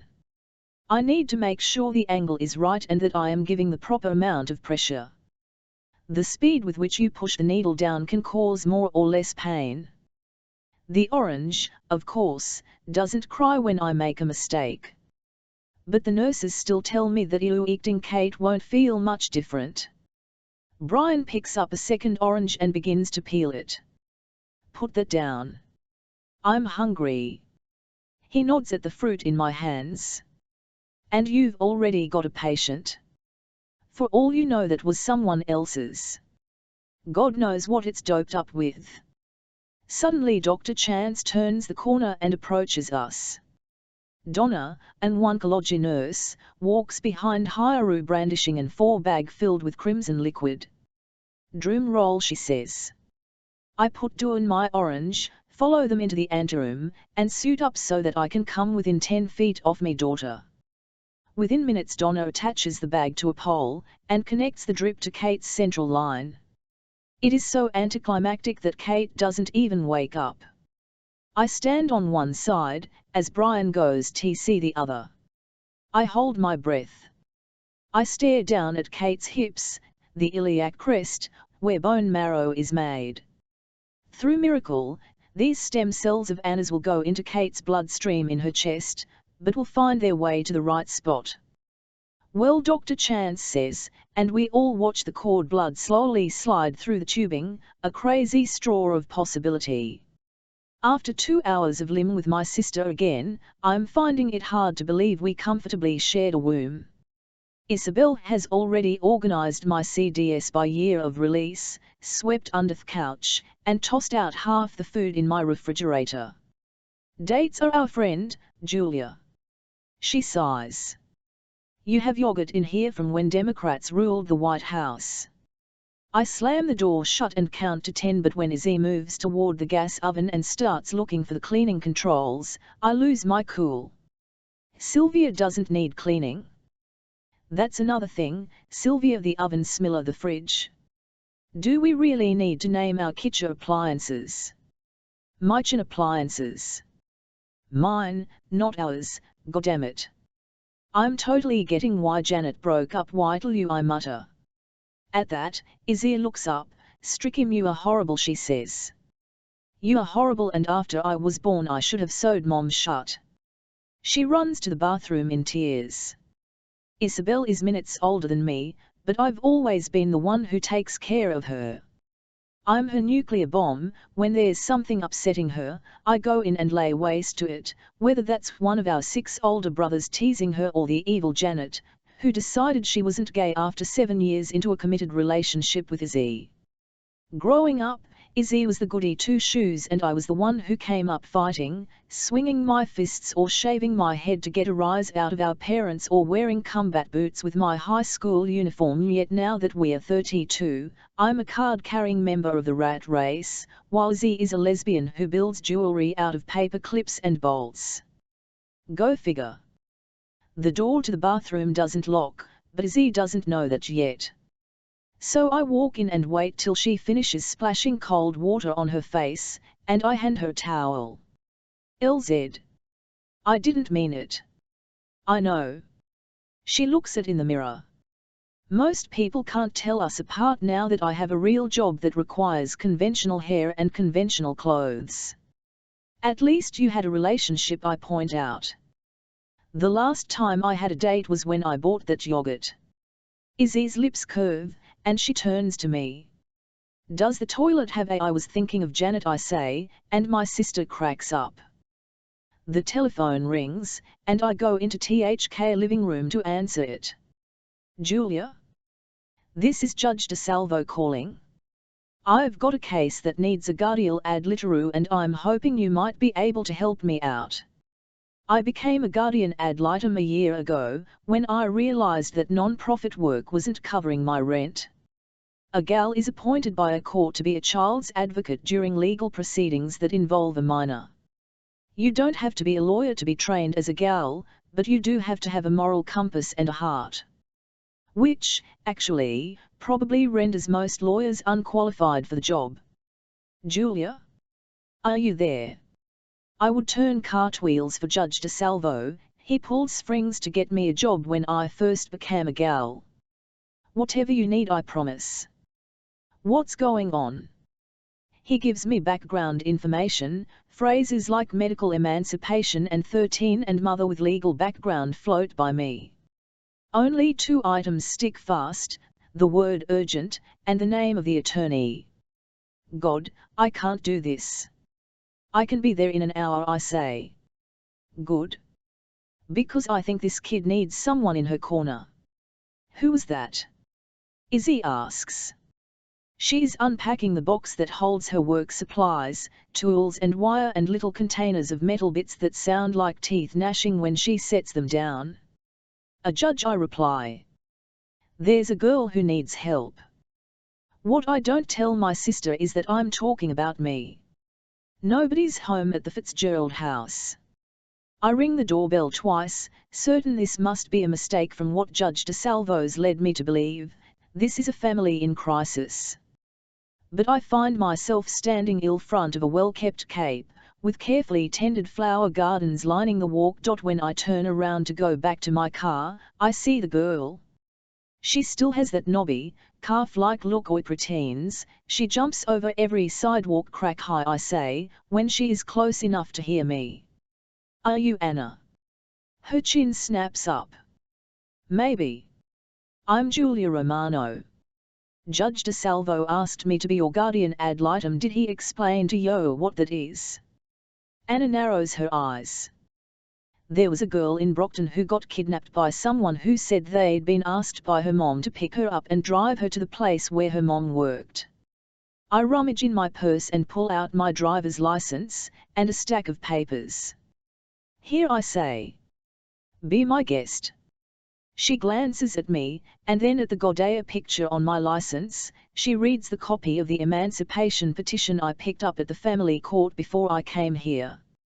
If I am psychotic killer, then I have done my homework well. But there is a part of me already giving Anna credit for being wary. This is not a child who rushes headlong into situations. If she's thinking long and hard about going off with me, presumably she must have thought long and hard about untangling herself from the net of her family. She hands back everything I've given her. Where is everyone? She asks. I don't know. I thought you could tell me. Anna's gaze slides to the front door, nervous. I hope nothing happened to Kate. I tilt my head, considering this girl, who has already managed to surprise me. Do you have time to talk? I ask. The zebras are the first stop in the Roger Williams Zoo. Of all the animals in the Africa section, these have always been my favorite. I can give or take elephants, I never can find the cheetah, but the zebras captivate me. They'd be one of the few things that would fit if we were lucky enough to live in a world that's black or white. We pass blue duikers, bongos, and something called a naked mole rat that doesn't come out of its cave. I often take kids to the zoo when I'm assigned to their cases. Unlike when we sit down face to face in the courthouse, or even at Dunkin' Donuts, at the zoo they are more likely to open up to me. They'll watch the gibbons swinging around like Olympic gymnasts and just start talking about what happens without even realizing what they are doing. Anna, th01 at 1, is older than all of the kids I've worked with, and less than to be here. I retrospect, I realize this was a bad choice. I should have taken her to a mall, to a movie. We walk the winding trails of the zoo, Anna talking only when forced to respond. She answers me politely when I ask her questions about her sister's health. She says that her mother is, indeed, the opposing attorney. She thanks me when I buy her an ice cream. Tell what you like to do, I say. For fun? Play hockey, Anna says. I used to be a goaltender. Used to be. The older you get, the less the coach forgives you if you miss again, she shrugs. I don't like letting a whole team down. Interesting way to put it, I think. Do your friends still play hockey? Friends? She shakes her head. You can't really have anyone over to your house when your sister needs to be resting. You don't get invited back for sleepovers when your mom comes to pick you up at 2 in the morning to go to the hospital. It's probably been a while since you've been in middle school, but most people think freakhood is contagious. So who do you talk to? She looks at Kate, she says. Then she asks if I have a cell phone. I take one out of my pocketbook and watch her dial the hospital's number by heart. I'm looking for a patient, Anna says to the operator. Kate Fitzgerald. She glances up at me. Thanks anyway. Punching the buttons, she hands the phone back to 11K. Kate isn't registered. That's good, right? It could just mean that the paperwork hasn't caught up to the operator yet. Sometimes it takes a few hours. I lean against a railing near the elephants. You seem pretty worried about your sister right now, I point out. Are you sure you're ready to face what's going to happen if you stop being a donor? I know what's going to happen. Anna's voice is low. I never said I liked it. She raises her face to mine, challenging me to find fault with her. For a minute I look at her. What would I do if I found out that Z needed a kidney, or part of an, liver, or marrow? The answer isn't even questionable. I would ask how quickly we could go to the hospital and have it done. But then, it would have been my choice, my decision. Have your parents ever asked you if I want to be a donor for your sister? Anna shrugs. Kind of. The way parents ask questions that they already have answered in their heads. You weren't the reason that the whole second grade stayed in for recess, were you? Or, you want broccoli, right? Did you ever tell your parents that you weren't comfortable with the choice they'd made for you? Anna pushes away from the elephants and begins to trudge up the hill. I might have complained a couple of times. But they are Kate's parents, too. Small tumblers in this puzzle begin to hitch for 11K. Traditionally, parents make decisions for a child, because presumably they are looking out for his or her best interests. But if they are blinded, instead, by the best interests of another one of their children, the system breaks down. And somewhere, underneath all the rubble, are casualties like Anna. The question is, did she instigate this lawsuit because she truly feels that she can make better choices about her own medical care than her parents can, or because she wants her parents to hear her for once when she cries?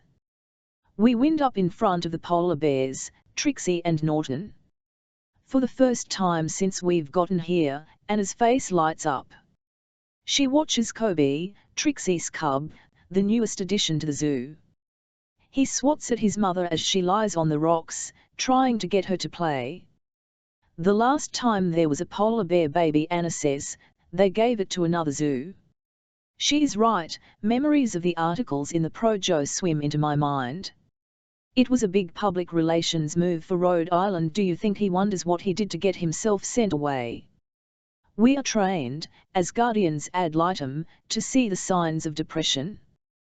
We know how to read body language, and flat affect, and mood swings. Anna's hands are clenched around the metal railing. Her eyes go dull as old gold. Either this girl loses her sister, I think, or she's going to lose herself. Julia, she asks, would it be okay if we went home? The closer we get to her house, Anna distances herself from a pretty nifty trick, given that the physical space between us remains unaltered. She shrinks against the window of my car, staring at the streets that bleed by. What happens next? I'm going to talk to everyone else. Your mom and dad, your brother and sister. Your lawyer. Now a dilapidated Jeep is parked in the driveway, and the front door of the house is open. I turn off the ignition, but Anna makes no move to release her seat belt. Will you walk me in? Because my mother's going to kill this Anna, genuinely estish, bears little resemblance to the one I've spent the past hour with. Wonder how a girl might be both brave enough at L to instigate a lawsuit, and afraid to face her own mother. How I sort of left today without telling her where I was going. You do that a lot. Anna shakes her head. Usually I do whatever I'm told.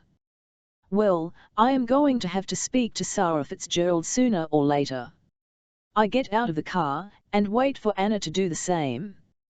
We walk up the front path, past the groomed flower beds, and through the front door. She's not the foe I've built her up to be. For one thing, Anna's mother is shorter than I and slighter. She has dark hair and haunted eyes and is pacing. The moment it creaks open, she runs to Anna. For God's sake, she cries, shaking her daughter by the shoulders, where have you been? DC, you have any idea? Excuse me, Mrs. Fitzgerald. I'd like to introduce myself. I step forward, extending my hand. I'm Julia Romano, the guardian ad litem appointed by the court. She slides her arm around Anna, a stiff show of tenderness. Thank you for bringing Anna home. I'm sure you have lots to discuss with her, but right now actually, I was hoping I could speak to you. I've been asked by the court to present my findings in less than a week, so if you've got a few minutes, I don't. Sarah says abruptly. Now isn't really a good time. My other daughter has just been readmitted to the hospital. She looks at Anna, still standing in the doorway of the kitchen. /Hope you're happy. I'm sorry to hear that. I am too. Sarah clears her eye. Appreciate you coming by to talk to Anna. And I know you are just doing your job. But this is all going to work itself out, really. It's a misunderstanding. I'm sure Judge DeSalvo will be telling you that in a day or so. She takes a step backward, challenging me, and Anna, to say otherwise. I glance at Anna, who catches my eye and shakes her head almost imperceptibly, a plea to just let this go for now. Nivo, is she protecting her RMther, or herself? A red flag unravels across my mind. Anna is 13. Anna lives with her mother. Anna's mother is opposing counsel.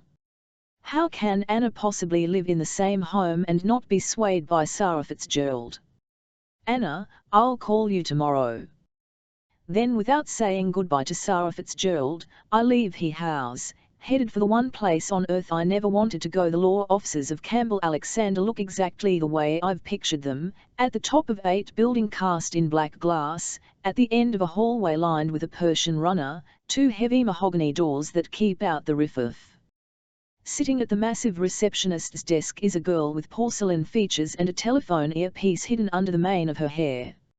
I ignore her and walk toward the only closed door. Hey, she yells. You can't go in there. He'll be expecting me, I say. Can't? Bill doesn't look up from whatever he's writing with great fury. His shirt sleeves are rolled up to the elbow. He needs a haircut.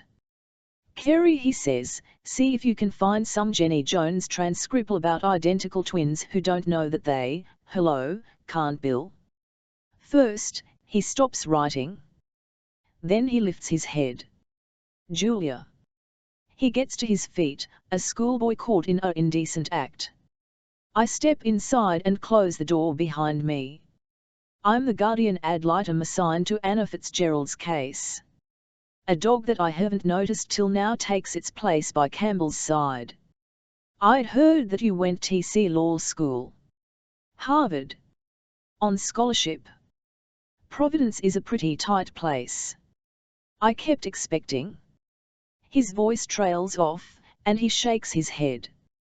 Well, I thought for sure we'd run into each other before now. He smiles at me, and I suddenly am 17 again, the year I realized love doesn't follow the rules, the year I understood that nothing is worth having so much as something unattainable. It's not all that hard to avoid someone, when you want to. I answer coolly. You of all people should know. Campbell, I'm remarkably calm, really, until the principal of Pennagonset High School starts to me a telephone lecture on political correctness. For God's sake, he sputters.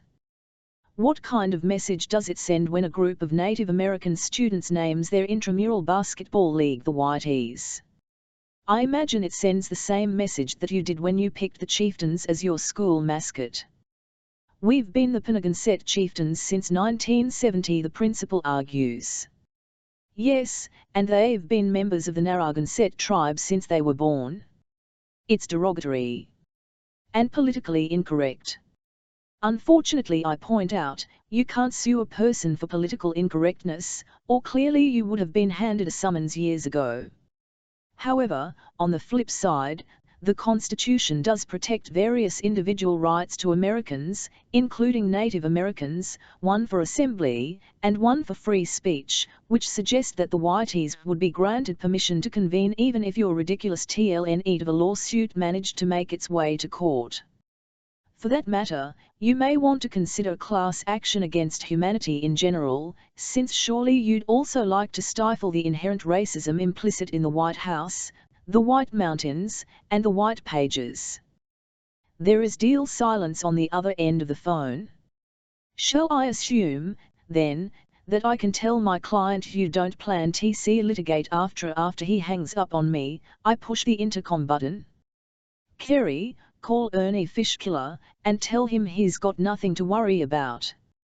As I settle down to the mountain of work on my desk, Judge lets out a sigh. He's asleep, curling like a braided rug to the left of my desk. His paw twitches. That's the life, she said to me, as we watched a puppy chase its own tail. That's what I want to be, I had laughed. You would wind up as a cat, I told her. They don't need anyone else. I need you, she replied. Well, I said. Maybe I'll back as catnip. I press my thumbs into the balls of my eyes. Clearly I am not getting enough sleep. First there was that moment at the coffee shop, now this. I scowl at Judge, as if it is his fault, and then focus my attention on notes I've made on a legal pad. New client, a drug dealer caught by the prosecution on videotape. There's no way out of a conviction on this one, unless the guy has an identical twin his mother kept secret. Which, come to think of it. The door opens, and without glancing up I fire a directive at Kerry. See if you can find Sonk Jenny Jones' transcript about identical twins who don't know that they, hello, Campbell. I am going crazy, I am definitely going crazy. Because not 5 feet away from me is Julia Romano, whom I have not seen in 15 years. Her hair is longer now, and fine lines bracket her mouth, parentheses around a lifetime of words I was not around to hear. Julia, I manage. She closes the door, and at the sound, Judge jumps to his feet. I'm the guardian ad litem assigned to Anna Fitzgerald's case. She says Providence is a pretty tight place. I kept evicting. Well, ITH01 at 1T for sure we'd run into each other before now. It's not all that hard to avoid someone, when you want to, she answers. You of all people should know. Then, all of a sudden, the anger seems to steam out of her. I'm sorry. That was totally uncalled for. It's been a long time, I reply, when what I really want to do is ask her what she's been doing for the past 15 years. If she still drinks tea with milk and lemon. If she's happy. Your hair isn't pink anymore, I say, because I am an idiot. No, it's not, she replies. Is that a problem? I shrug. It's just. Well. Where are words, when you need them? I liked the pink, I confess. It tends to take away from my authority in a courtroom, Julia admits. This makes me smile. Since when do you care what people think of you? She doesn't respond, but something changes. The temperature of the room, or maybe the wall that in her eyes. Maybe instead of dragging up the past, we should talk about Anna, she suggests diplomatically. I nod. But it feels like we are sitting on the tight bench of a bus with a stranger between us, one that neither of us is willing to admit to, and so we find ourselves talking around him and through him and sneaking glances when the other one isn't looking. How am I supposed to think about Anna Fitzgerald when I'm wondering whether Julia has ever woken up in someone's arms and for just before the sleep cleared from her mind, thought maybe it was me? Sensing tension, Judge gets up and stands beside me. Julia seems to notice for the first time that we are not alone in the room. Your partner. Only an associate, I say. But he made law review. Her fingers scratch Judge behind the eel, goddamn lucky bastard, and grimacing, I ask her to stop. He's a service dog. He isn't supposed to be petted. Julia looks up, surprised. But before she can ask, I turn the conversation. So, Anna. Juck 13 pushes his nose into my palm. She folds her arms. I went to see her. And 13-year-olds are heavily influenced by their parents. And Anna's mother seems convinced that this trial isn't going to happen. I have a feeling she might be trying to convince Anna of that, too. I can take care of that, I say. She looks up, suspicious. How? I'll get Sarah Fitzgerald removed from the house. Her jaw drops. You're kidding, right? By now, Judge has started pulling my clothes in earnest. I don't respond. He barks twice. Well, I certainly don't think my client ought to be the one to move out. She hasn't violated the judge's orders. I'll get a temporary restraining order keeping Sarah Fitzgerald from having any contact with her. Can't Bill, that's her mother. This week, she is opposing counsel, and if she's prejudicing my client in any way, she needs to be ordered not to do so. Your client has a name, and an age, and a world that's falling apart. The last thing she needs is more instability in her life. Have you even bothered to get to know her? Of course I have, I lie, as Judge begins to whine at my feet. Julia glances down at him. Is something wrong with your dog? He's fine. Look. My job is to protect Anna's legal rights and win the case, and that's exactly what I'm going to do. Of course you are. Not necessarily because it's in Anna's best interests, but because it's in yours. How ironic is it that a kid who wants to stop being used for another person's benefit winds up picking your name out of yellow pages? You don't know anything about me, I say, my jaw tightening. Well, whose fault is that? So much for not bringing up the past. A shudder runs the length of me, and I grab Judge by the collar. Excuse me, I say, and I walk out the office door, leaving Julia for the second time in my life.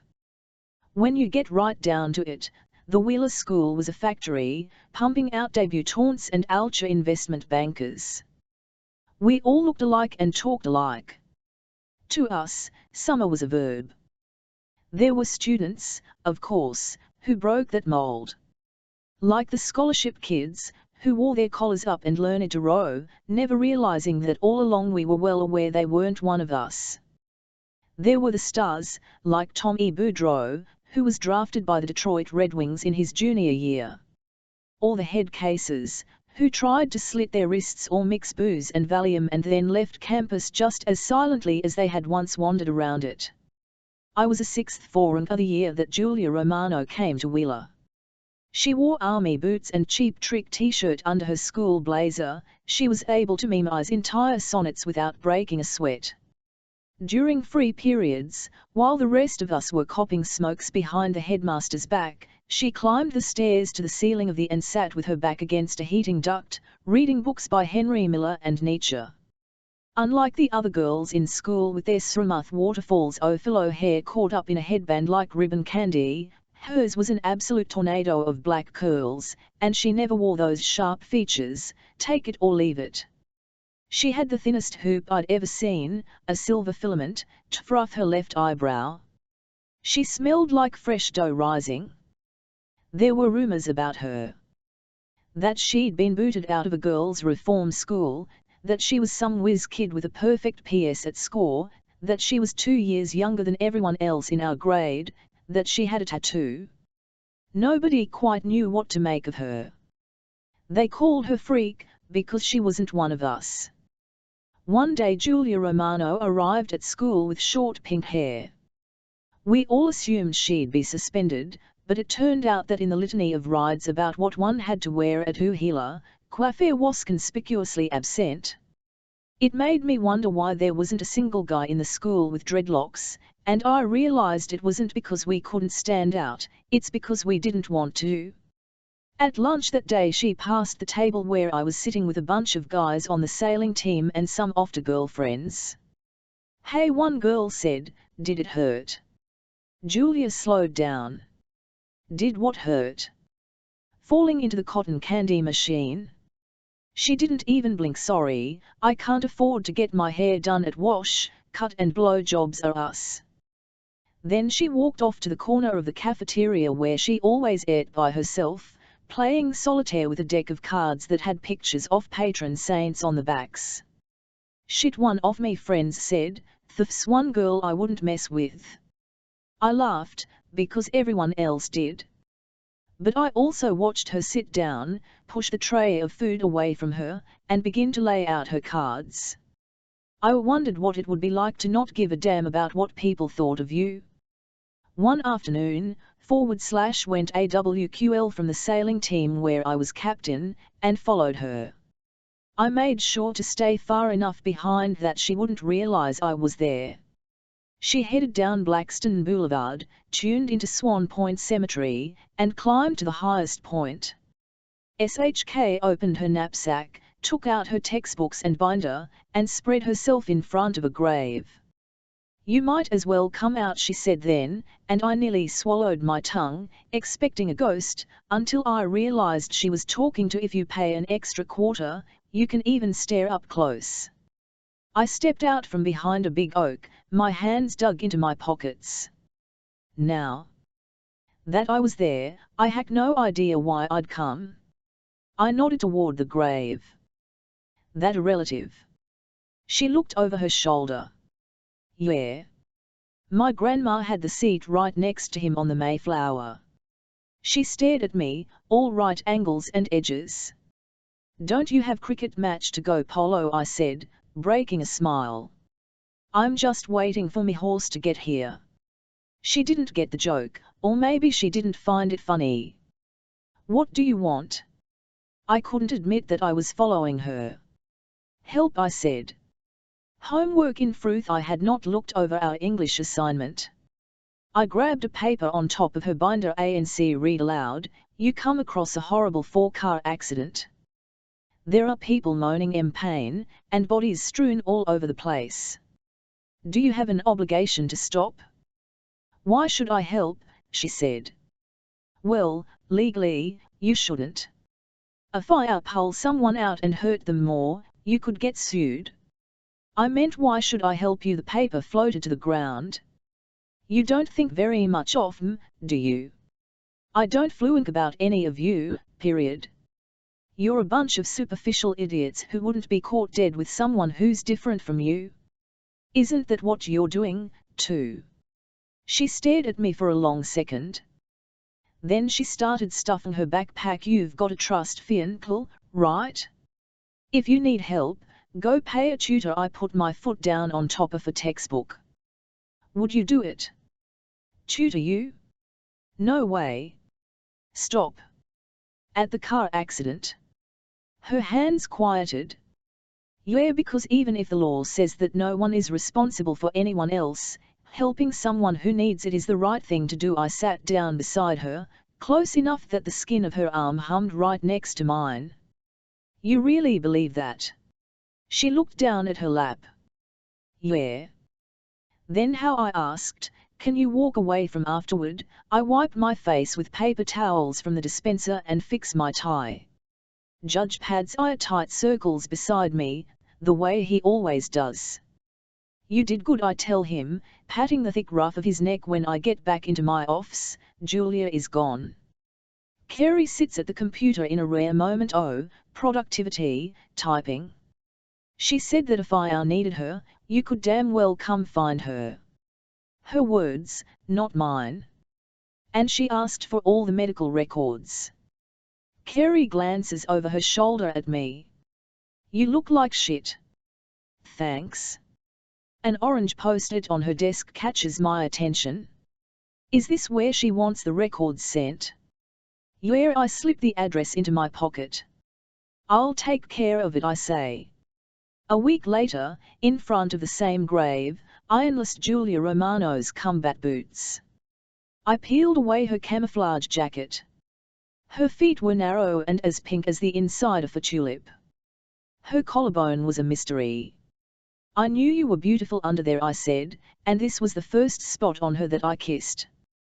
The Fitzgeralds live in Upper Darby, in a house that could belong to any typical American family.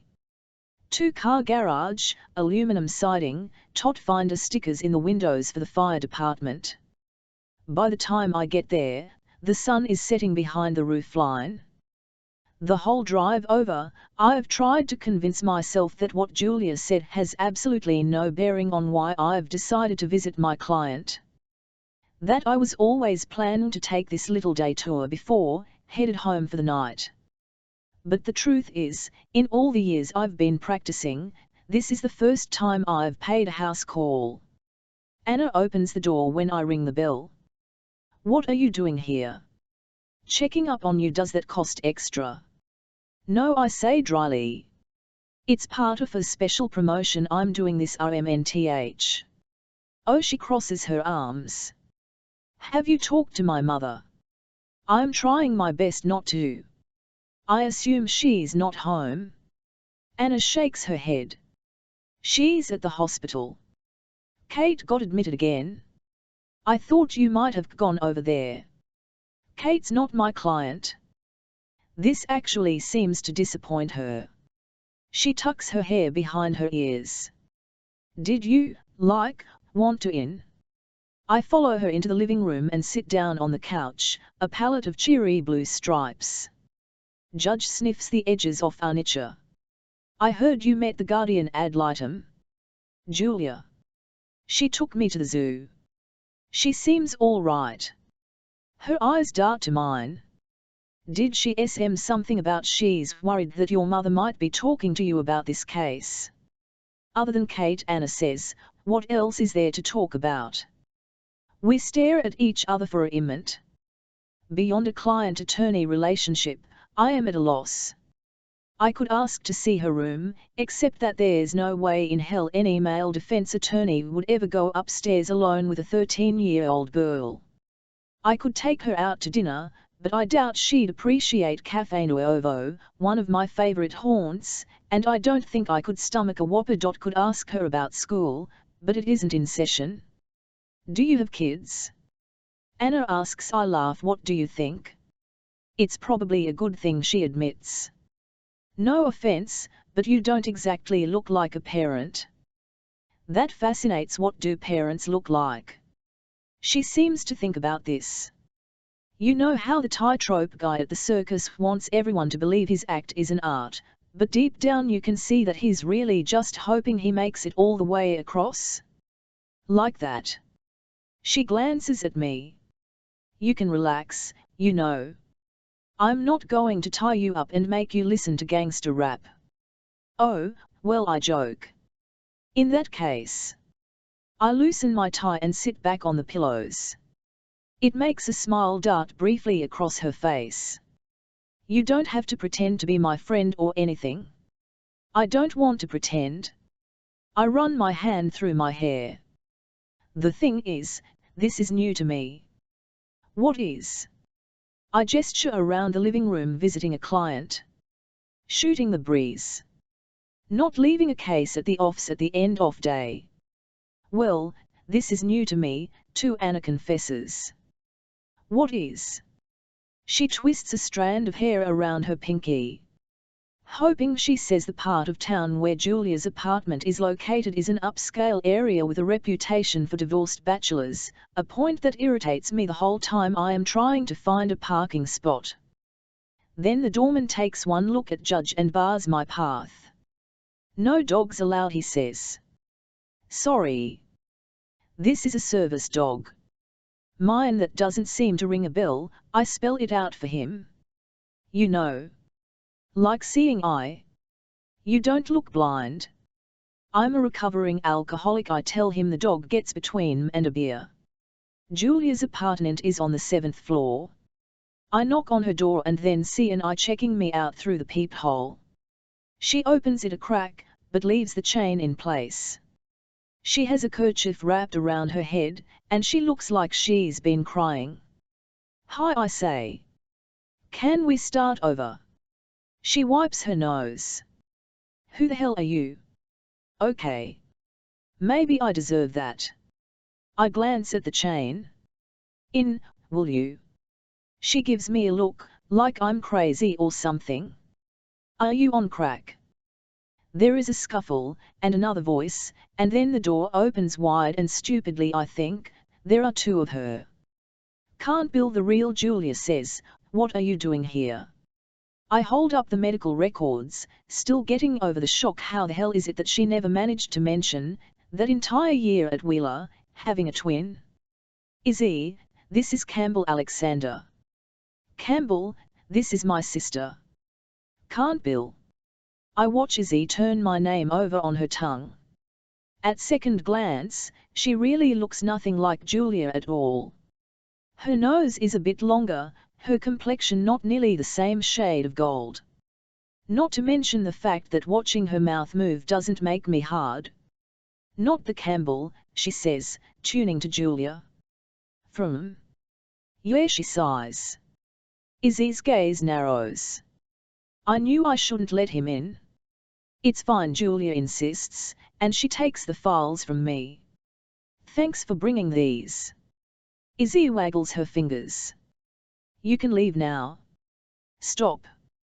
Julia swats her sister's arm. Campbell is the attorney I'm working with this week, but wasn't he the guy who? Yes, thanks, I have a all functioning so. I interrupt. I stopped off at Anna's house. Julia turns to 11K. And? Earth to Julia, Izzy says. This is self-destructive behavior. Not when it involves a paycheck underscore, Izzy. We have a case together, that's it. Okay. And I really don't feel like being lectured by you about self-destructive behavior. Called Janet for a mercy the night after she dumped you. Hey. I turn to Judge. How about those Red Sox? Izzy stamps down the hall.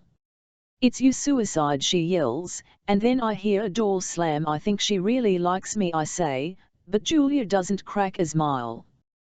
Thanks for the medical records. Bye.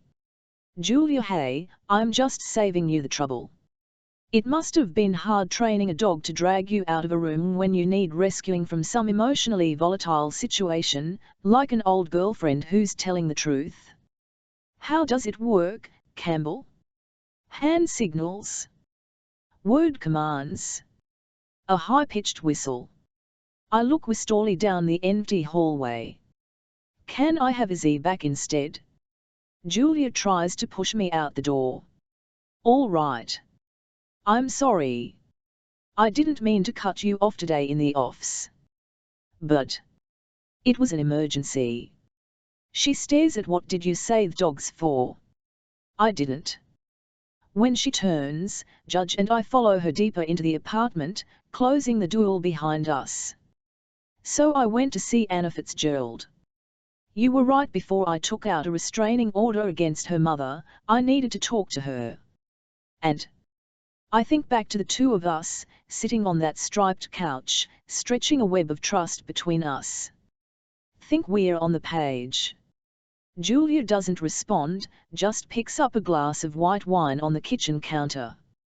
Why yes, I'd love some, I say. She shrugs. It's in Smilla. The fridge, of course. For its sense of snow. When I walk there and take out the bottle, I can feel her trying not to smile. You forget that I know you knew, she corrects. Then educate me. What have you been doing for 15 years? I nod down the hallway toward Izzy's room. I mean, other than cloning yourself. A thought occurs to me, and before I can even voice it, Julia answers. My brothers all became builders and chefs and plumbers. My parents wanted their girls to go to college, and figured attending my hella senior year might stack the odds. I had good enough grades to get a partial scholarship there, Izzy didn't.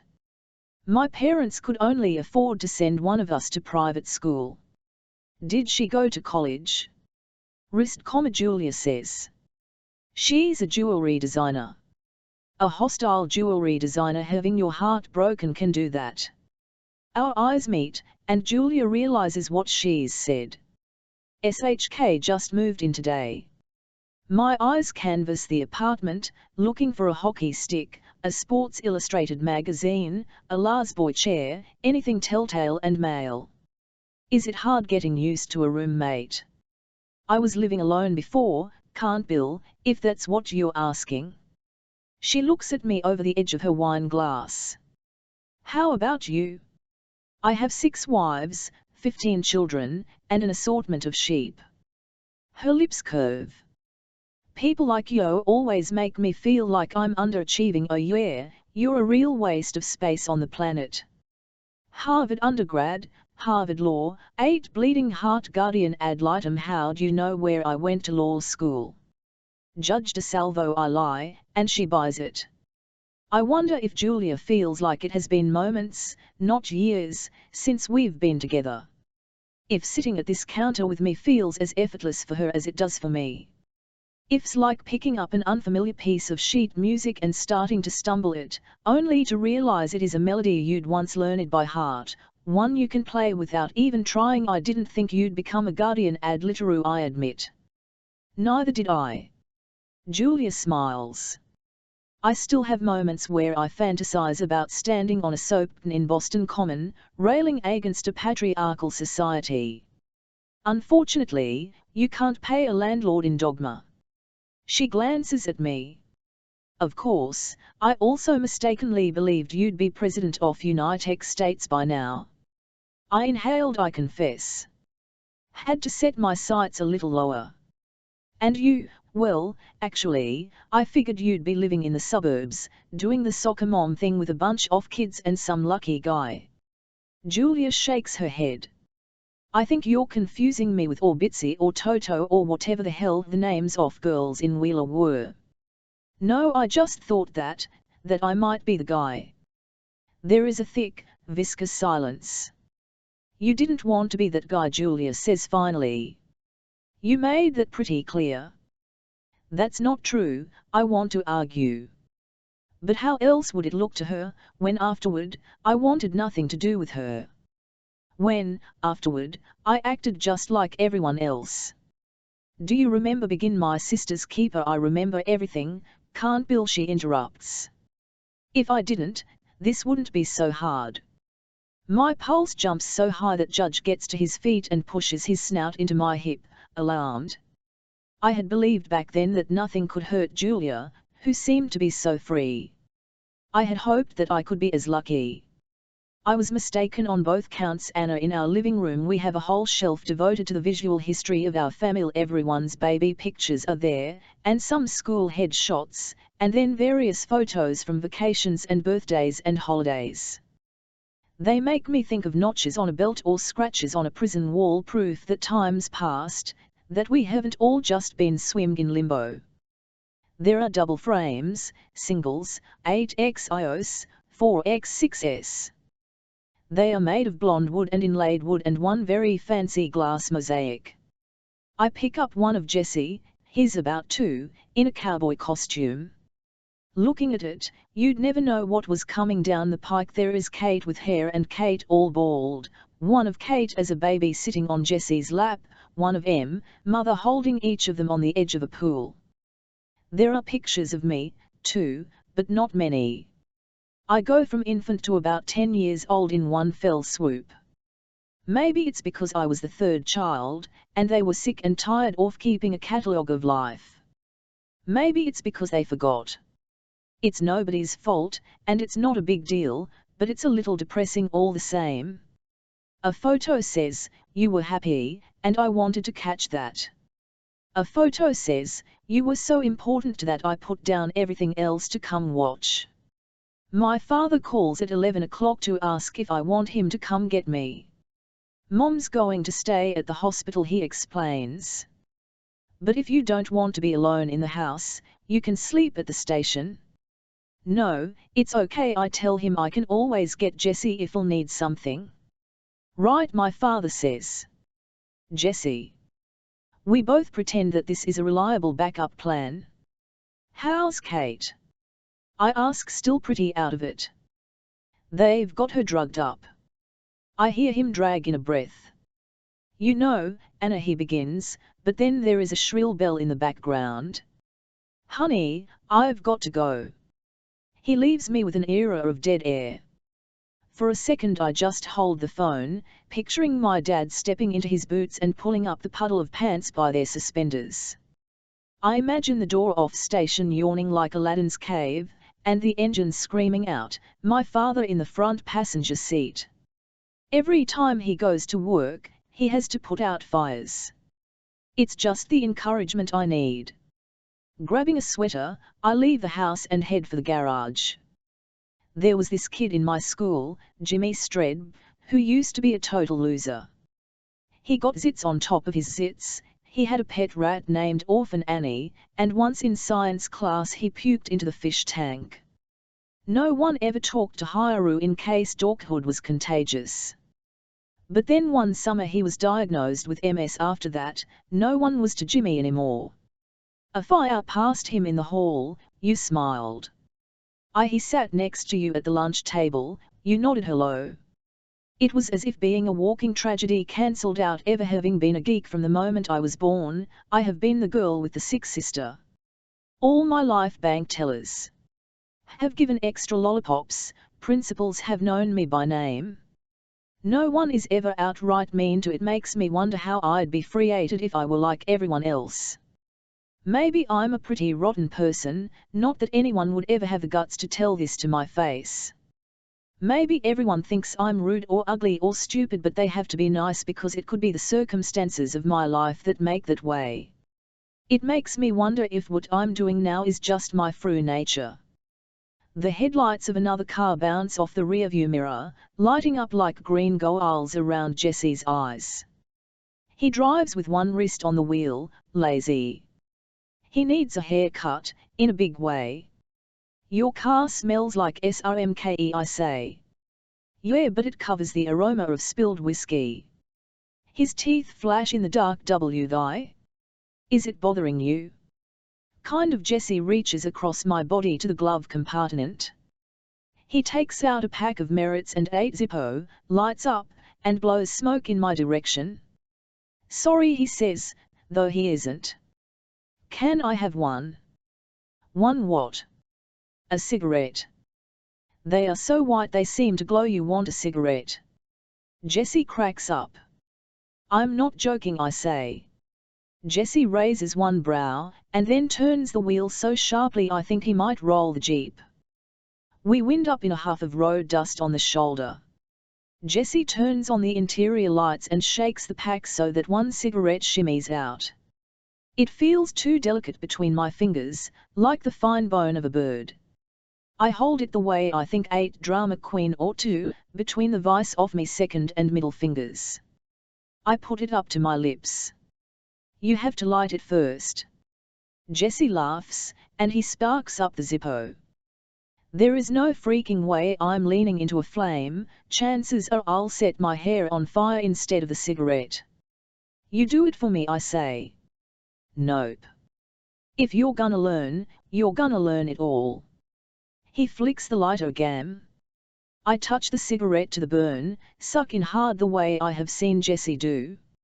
It makes my chase explode, and I cough so forcefully that for a minute I actually believe I can taste my lung at the base. Oh, my throat, pink and spongy.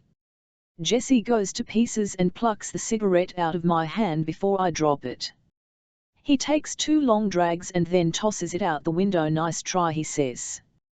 My voice is a sandpit. It's like licking a barbecue.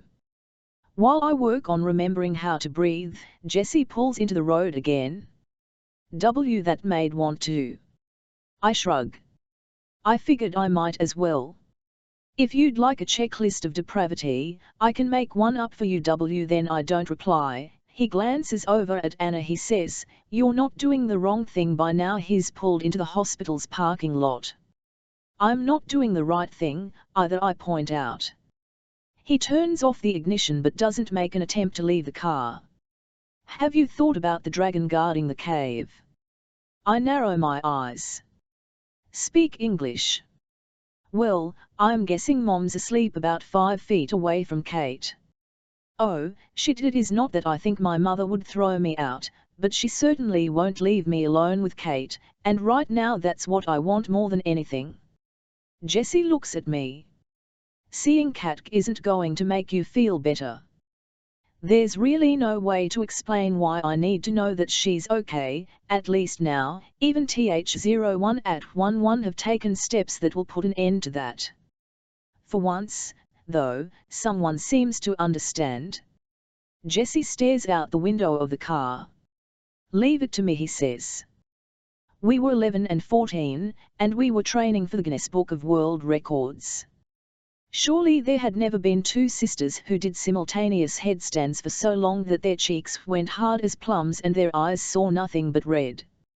Kate had the shape of a pixie, all noodle arms and legs, and when she bent to the ground and kicked up her feet, it looked as delicate as a spider walking a wall. Me, I sort of defied gravity with a thud. We balanced in silence for a few seconds. I wish my head was flatter, I said, as I felt my eyebrows scrunch down. Do you think there's a man who'll come to the house to time us? Or do we just mail a videotape? I guess they'll let us know. Kate folded her arms along the carpet. Do you think we'll be famous? We might get on the Today Show. They had that 11-year-old kid who could play the piano with his feet. She thought for a second. Mom knew someone who got killed by a piano falling out a window. That's not true. Would anyone push a piano out a window? It is true.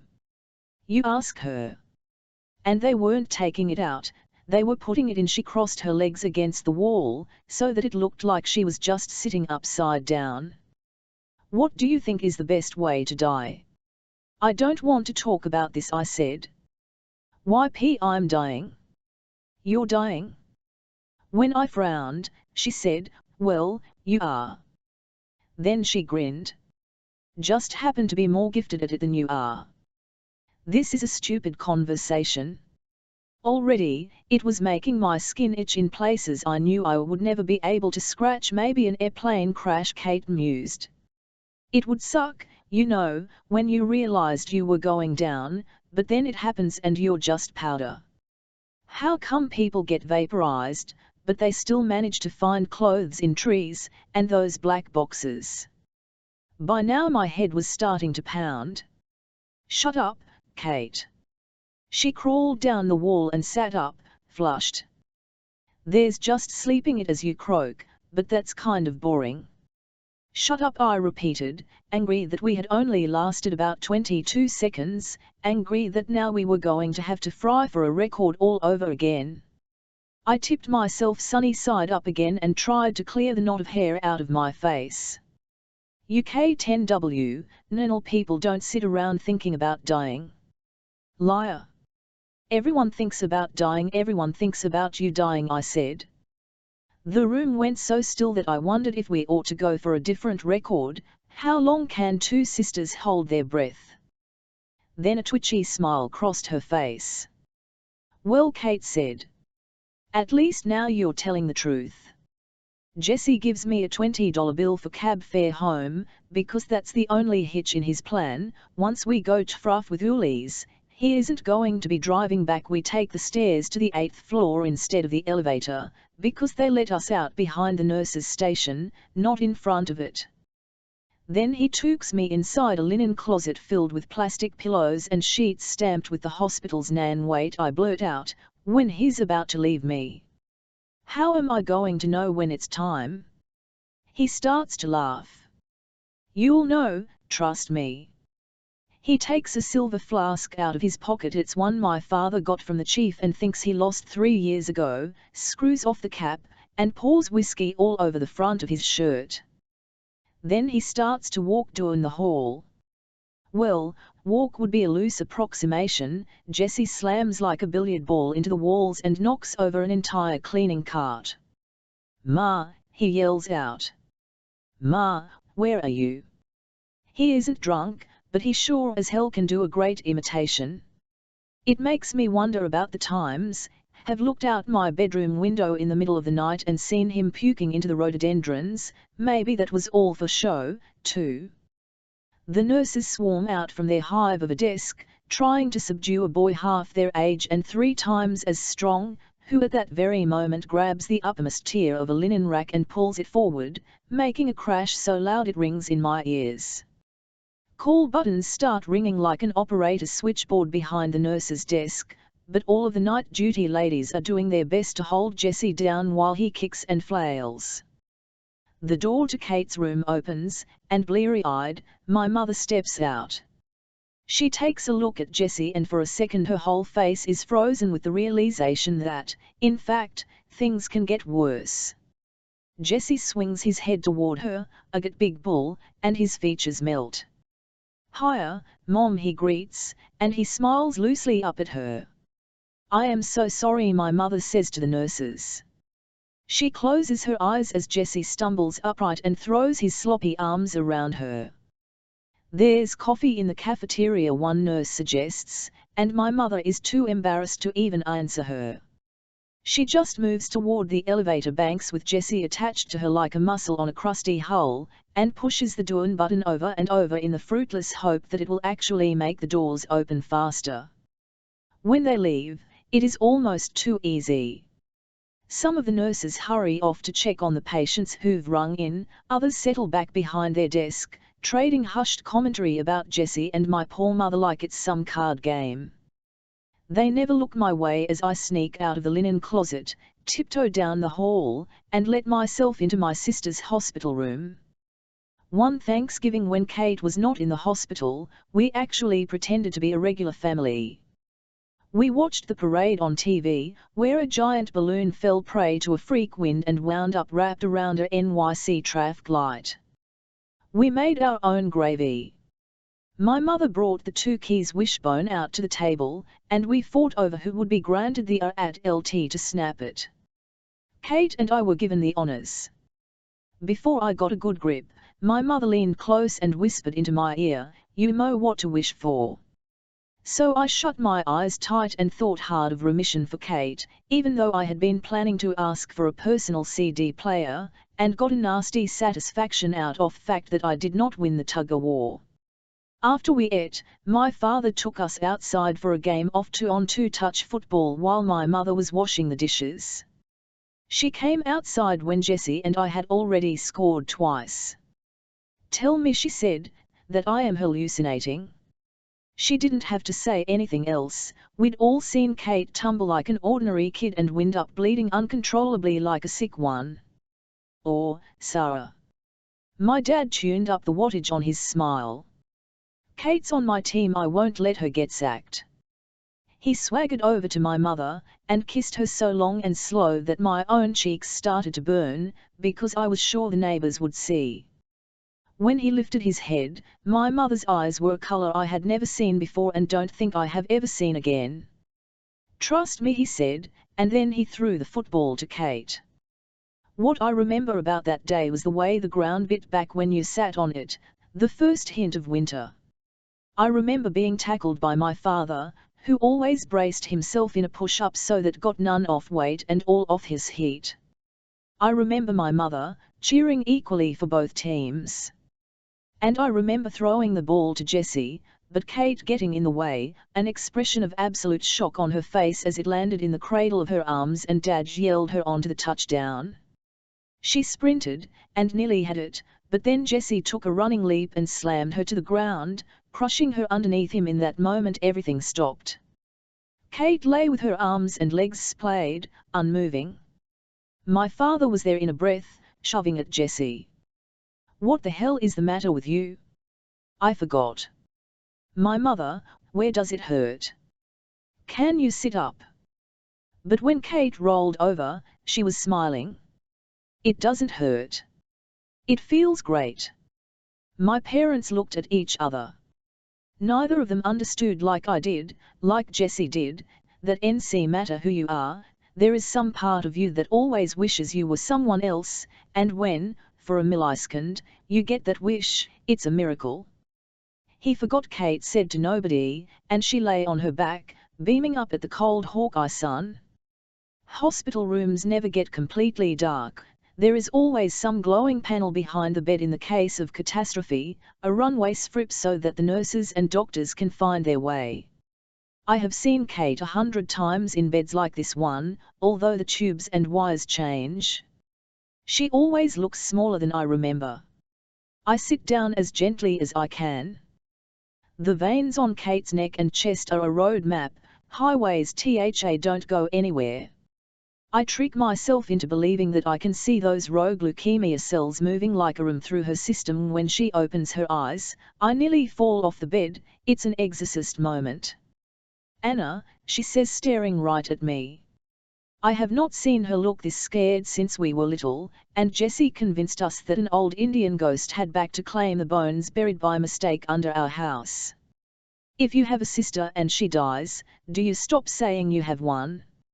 Or are you always a sister, even when the other half of equation is gone? I crawl onto the bed, which is narrow, but still big enough for both of us. I rest my head on her chest, so close to her central line that I can see the liquid dripping into her. Jessie is wrong. I didn't to see Kate because it would make me feel better. I came because without her, it's hard to remember who I am.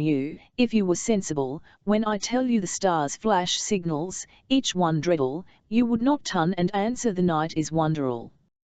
D.H. Lawrence, under the oak tree, and we never know, at first, if we're headed into a cooker or a smudge. At 2:46 a.m. night, the lights went on upstairs. The bells went off, too, but I can't say that I ever really hear them. At 10 seconds, I was dressed and walking out the door of my room at the station. In 20, I was stepping into my turnout gear, pulling up the long elastic suspenders, and shrugging into the turtle shell of my coat. By the time 2 minutes passed, Caesar was driving the engine onto the streets of Upper Darby. Paulie and Red were the can man and the hydrant man, riding behind. Sometime after that, consciousness came in small bright flashes. We remembered to check our breathing apparatus, we slid on our gloves, dispatch called to tell us that the house was on Hoddington Drive, that it appeared to be either a structure fire or a room and contents fire. Turn lefty here, I told Caesar. Hoddington was only 8 blocks away from where I lived. The house looked like the mouth of a dragon. Caesar drove around as far as he could, trying to get a view of sides. Then we all piled out of the engine and stared for a 4 Davids against a Goliath. Charge a 2.5-inch line, I told Caesar, tonight's motor pump operator. A woman in a nightgown ran toward me, sobbing, 3 children holding her skirt. Major, she pointing. Nfija. I'd Esther. I got right in front of her, so that she couldn't see anything but my face. IQ and toss Anos Tyan. She pointed to a window on the 2nd floor. Tis, she cried. Cap, Caesar yelled, we're ready over here. I heard the approaching whine of a second engine, the reserve guys coming to back us up. Red, vent the northeast corner of the roof. Paulie, put the wet stuff on the red stuff and push it out when it's got somewhere to go. We've got a kid on the 2nd floor. I'm going in to see if I can get her. It was not, like in the movies, a slam dunk scene for the hero to go win his Oscar. If I got there, and the stairs had gone, if the structure to collapse, if the temperature of the space had gotten so hot that everything was combustible and ripe for flashover, I would have backed out and told my men to back out with me. The safety of the rescuer is of a higher priority than the safety of victim always. I'm a coward. There are when my shift is over that I'll stay and roll hose, or put on a fresh pot of coffee for the crew coming in, instead of heading straight to my house. I have often wondered why I get more rest in a place where, for the most part, I'm roused out of bed 2 or 3 times a night. I think it is because in a firehouse, I don't have to worry about emergencies happening they are supposed to. The minute I walk through the door at home, I'm worrying about what might come next. Once, in 2nd grade, Kate drew a picture of a firefighter with a halo above his helmet. She told her class that I would only be allowed to go to heaven, because if I went to hell, I'd put out all THK fires. I still have that picture. In a bowl, I crack a dozen eggs and start to whip them into a frenzy. The bacon's already spitting on the stove, the griddle's heating for pancakes. Firemen eat together, or at least we fry to, before the bells ring. This breakfast will be a treat for my guys, who are still showering away the memories of last night from their skin. Behind me, I hear the fall of footsteps. Pull up a chair, I call over my shoulder. It's almost ready. Oh, thanks, but no, says a female voice. I wouldn't want to invose. I turn around, brandishing my spatula. The sound of a woman here is surprising, one who's showing up just shy of 7 a.m. is even more remarkable. She is small, with wild hair that makes me think of a forest fire. Her hands are covered with winking silver rings. Captain Fitzgerald, I'm Julia Romano. I'm the guardian ad litem assigned to Anna's case. Sarah's told me about her, the woman the judge will listen to, when push comes to shove. Smells great, she says, smiling. She walks up and takes the spatula out of my hand. I can't watch cook without helping. It's a genetic abnormality. I watch her reach into the fridge, rummaging around. Of all things, she comes back with a jar of horseradish. I was hoping you might have a few minutes to talk, sure. Horseradish? She adds a good wad of the stuff to the eggs, and then pulls orange zest off the spice rack, along with some chili powder, and sprinkles this on as well. How's Kate doing? I pour a circle of batter on the giddle, watch it come to a bubble. When I flip it, it's an even creamy brown. I've already spoken to Sarah this morning. Kate's night was uneventful, Sarah's wasn't, but that's because of Jessie. There is a moment during a structure fire when you know you are either going to get the upper hand, or that it's going to get the upper hand on you. You notice the ceiling patch about to fall and the staircase eating itself alive and the synthetic carpet glued to the soles of your boots. The sum of the parts overwhelms, and that's when you back out and force yourself to remember that every fire will burn itself out, even without your help. These days, I'm fighting fire on 6 sides. I look in front of me and see Kate sick. I look behind and see Anna with her lawyer. The only time Jessie isn't drinking like a fish, he's strung out on drugs, Sarah's grasping at straws. And me, I've got my gear on, safe. I'm holding dozens of hooks and irons and poles, all tools that are meant to destroy, when what I need is something to rope us together. Captain Fitzgerald, Brian. Julia Romano's voice knocks me out of my own head, into kitchen that's rapidly filling with smoke. She reaches past me and shoves the pancake that's burning off the griddle. Jesus. I drop the charcoal disc that used to be a pancake into the sink, where it hisses at me. I'm sorry. Like open sesame, those 2 simple words change the landscape. Good fluing, we've got the eggs, Julia Romano says. In a burning house, your 6th sense kicks in. You can't see, because of the smoke. You can't hear, because fire roars loud. You can't touch, because it will be the end of the hour. In front of me, Paulie manned the nozzle. A line of firefighters backed him up, a charged hose was a thick, dead weight. We worked our way up the stairs, still intact, intent on shoving this fire out the hole Red had put in the roof. Like anything that's confined, fire has a natural instinct to escape. I got down on my hands and knees and started to crawl the hallway. The mother said it was the 3rd door on the left. The fire rolled along the other side off ceiling, racing to the vent. As the spray attacked, white steam swallowed the other firefighters. The door to the child's room was open. I crawled in, calling her name. A larger shape at the window drew me like a magnet, but it turned out to be an oversized stuffed animal. I checked the closets and under the bed, too, but nobody was there. I backed into the hallway again and nearly tripped over the hose, fist thick. A human could think, a fire couldn't. A fire would follow a specific path, a child might not. Where would I have gone if I were terrified? Moving fast, I started poking my head into doorways. One was pink, a baby's room, another had matchbox cars all over the floor and bunk beds. One was not a room at all, but a closet. The master bedroom was on the far side off staircase.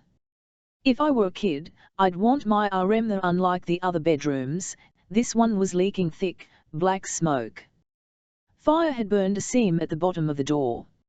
I opened it, knowing I was going to let in air, knowing it was the wrong thing to do and the only choice I had.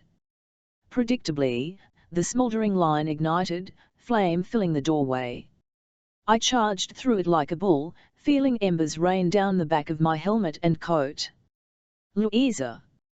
I yelled out. I felt my way around the perimeter of room you found the closet.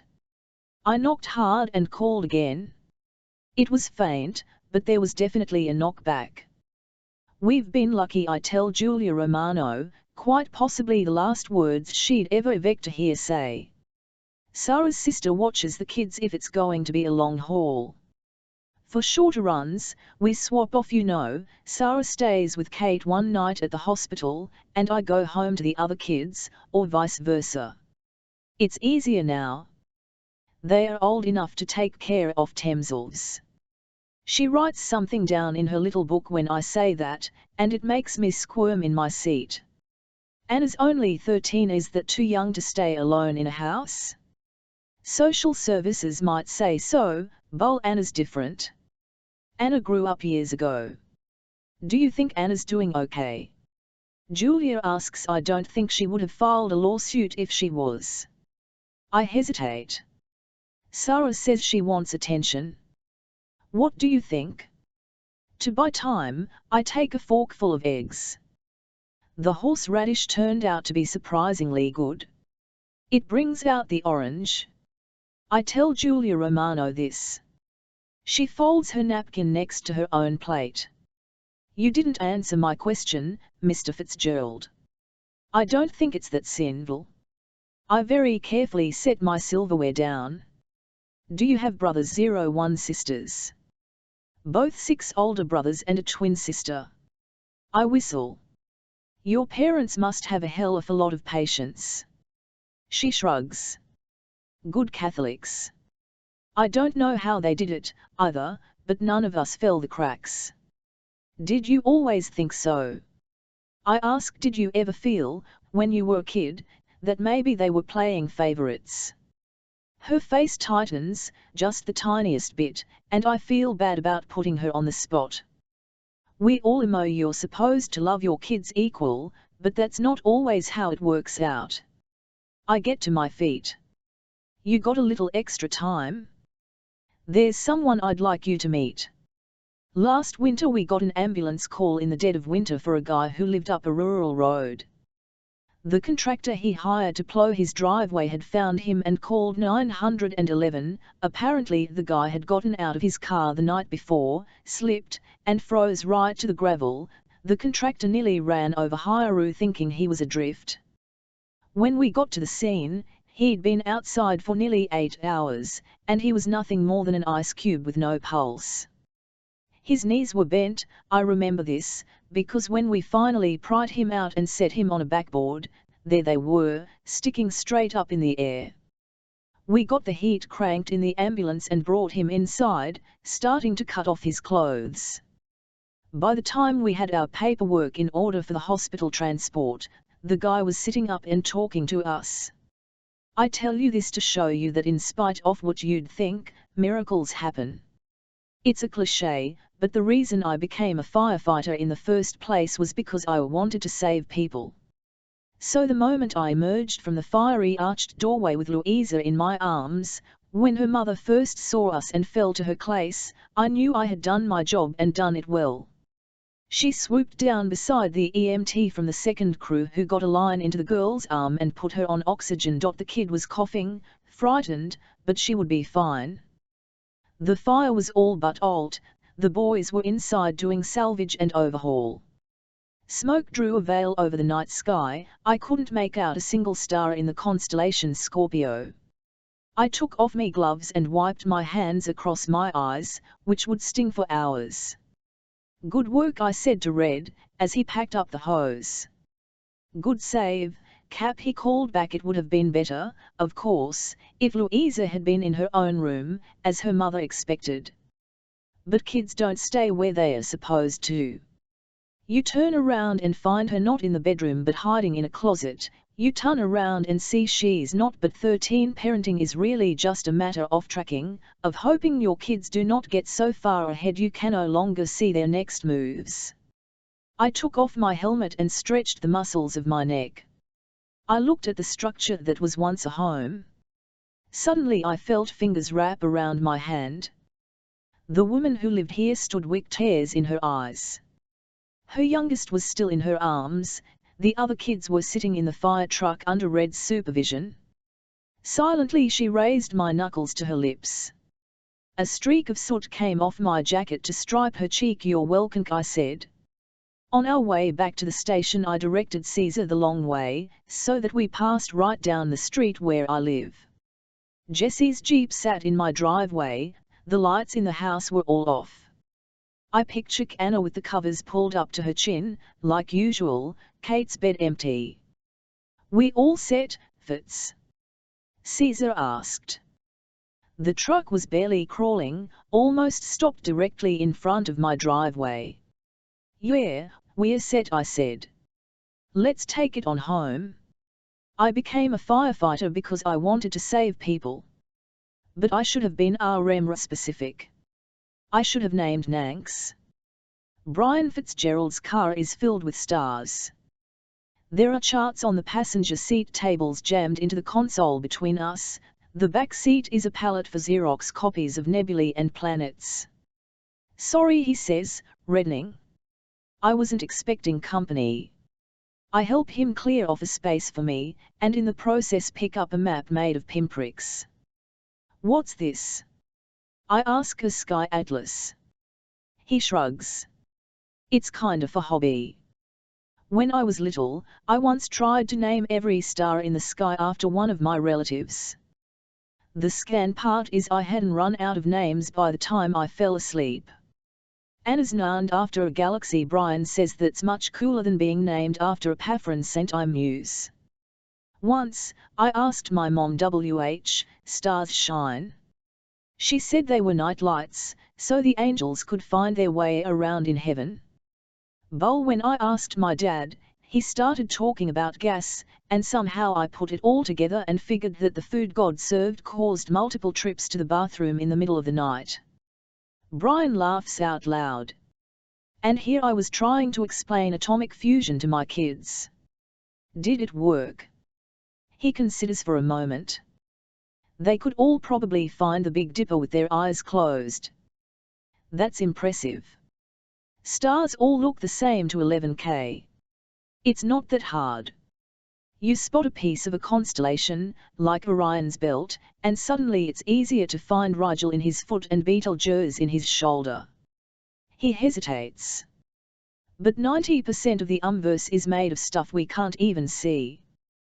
Then how do you know it's there? He slows to a stop at a red light. Dark matter has a gravitational effect on other objects. You can't see it, you can't feel it, but you can watch something being pulled in its direction. 10 seconds after Campbell left last night, Izzy walked into the living room where I was just on the cusp of having one of those bone-cleansing cries a woman should treat herself to at least once during a lunar cycle. "Yeah," she said dryly. "I can see this is a totally professional relationship." I scowled at her. "Were you eavesdropping? Oh, pardon me if you and Romeo were having your little tete-a-tete through a thin wall." "If you've got something to say," I suggested, "say it." "Me?" Izzy frowned. "Hey, it's none of me business, is it?" "No, it's not." "Right. So I'll just keep my opinion to myself." I rolled my eyes. "Out with it, Isabel." "Thought you'd never ask." She sat down beside me on the couch. "You, Julia, The first time a bug sees that big purple zapper light, it looks like God. The second he runs in the other direction. First, don't compare me to a mosquito. Second, he'd fly in the other direction, not run third. There is no second time. The bug's dead. Izzy smirked. You are such a lawyer. I am not letting Campbell zap tie then request a transfer. This isn't the Navy. I hugged one of the throw pillows from the couch. And I can't do that, no now. It'll make him think that I'm such a wimp I can't balance my professional life with some stupid, silly, adolescent incident. You can't. Izzy shook her head. He's an egotistical dickhead who's going to chew you up and spit you out, and you have a really a history of falling for assholes that you ought to run screaming from, and I don't feel like sitting around listening to you fry to convince yourself you don't still feel something for Campbell Alexander when, in fact, you've spent the past 15 years trying to fill in the hole he made inside you. I stared at her. Wow. She shrugged. Guess I had a lot to get off me chest. After all, do you hate all men, or just Campbell? Izzy seemed to think about that for a while. Just Campbell, she said finally. What I wanted, at that moment, was to be alone in my living room so that I could throw things. Like the TV remote or the glass vase, or preferably my sister. But I couldn't order Izzy out of a house she'd moved into just hours before. I stood up and plucked my house keys off the counter. I'm gummed out, I told her. Don't wait up. I'm not much of a party girl, which explains why I hadn't frequented Shakespeare's Cat before, although it was a mere 4 blocks from my condo. The bar was dark and crowded and smelled of patchouli and cloves. I pushed my way inside, hopped up on a stool, and smiled at the man sitting next to. I was in the mood to make out in the back row of the movie theater with someone who did not know my first name. I wanted 3 guys to fight for the honor of buying me a drink.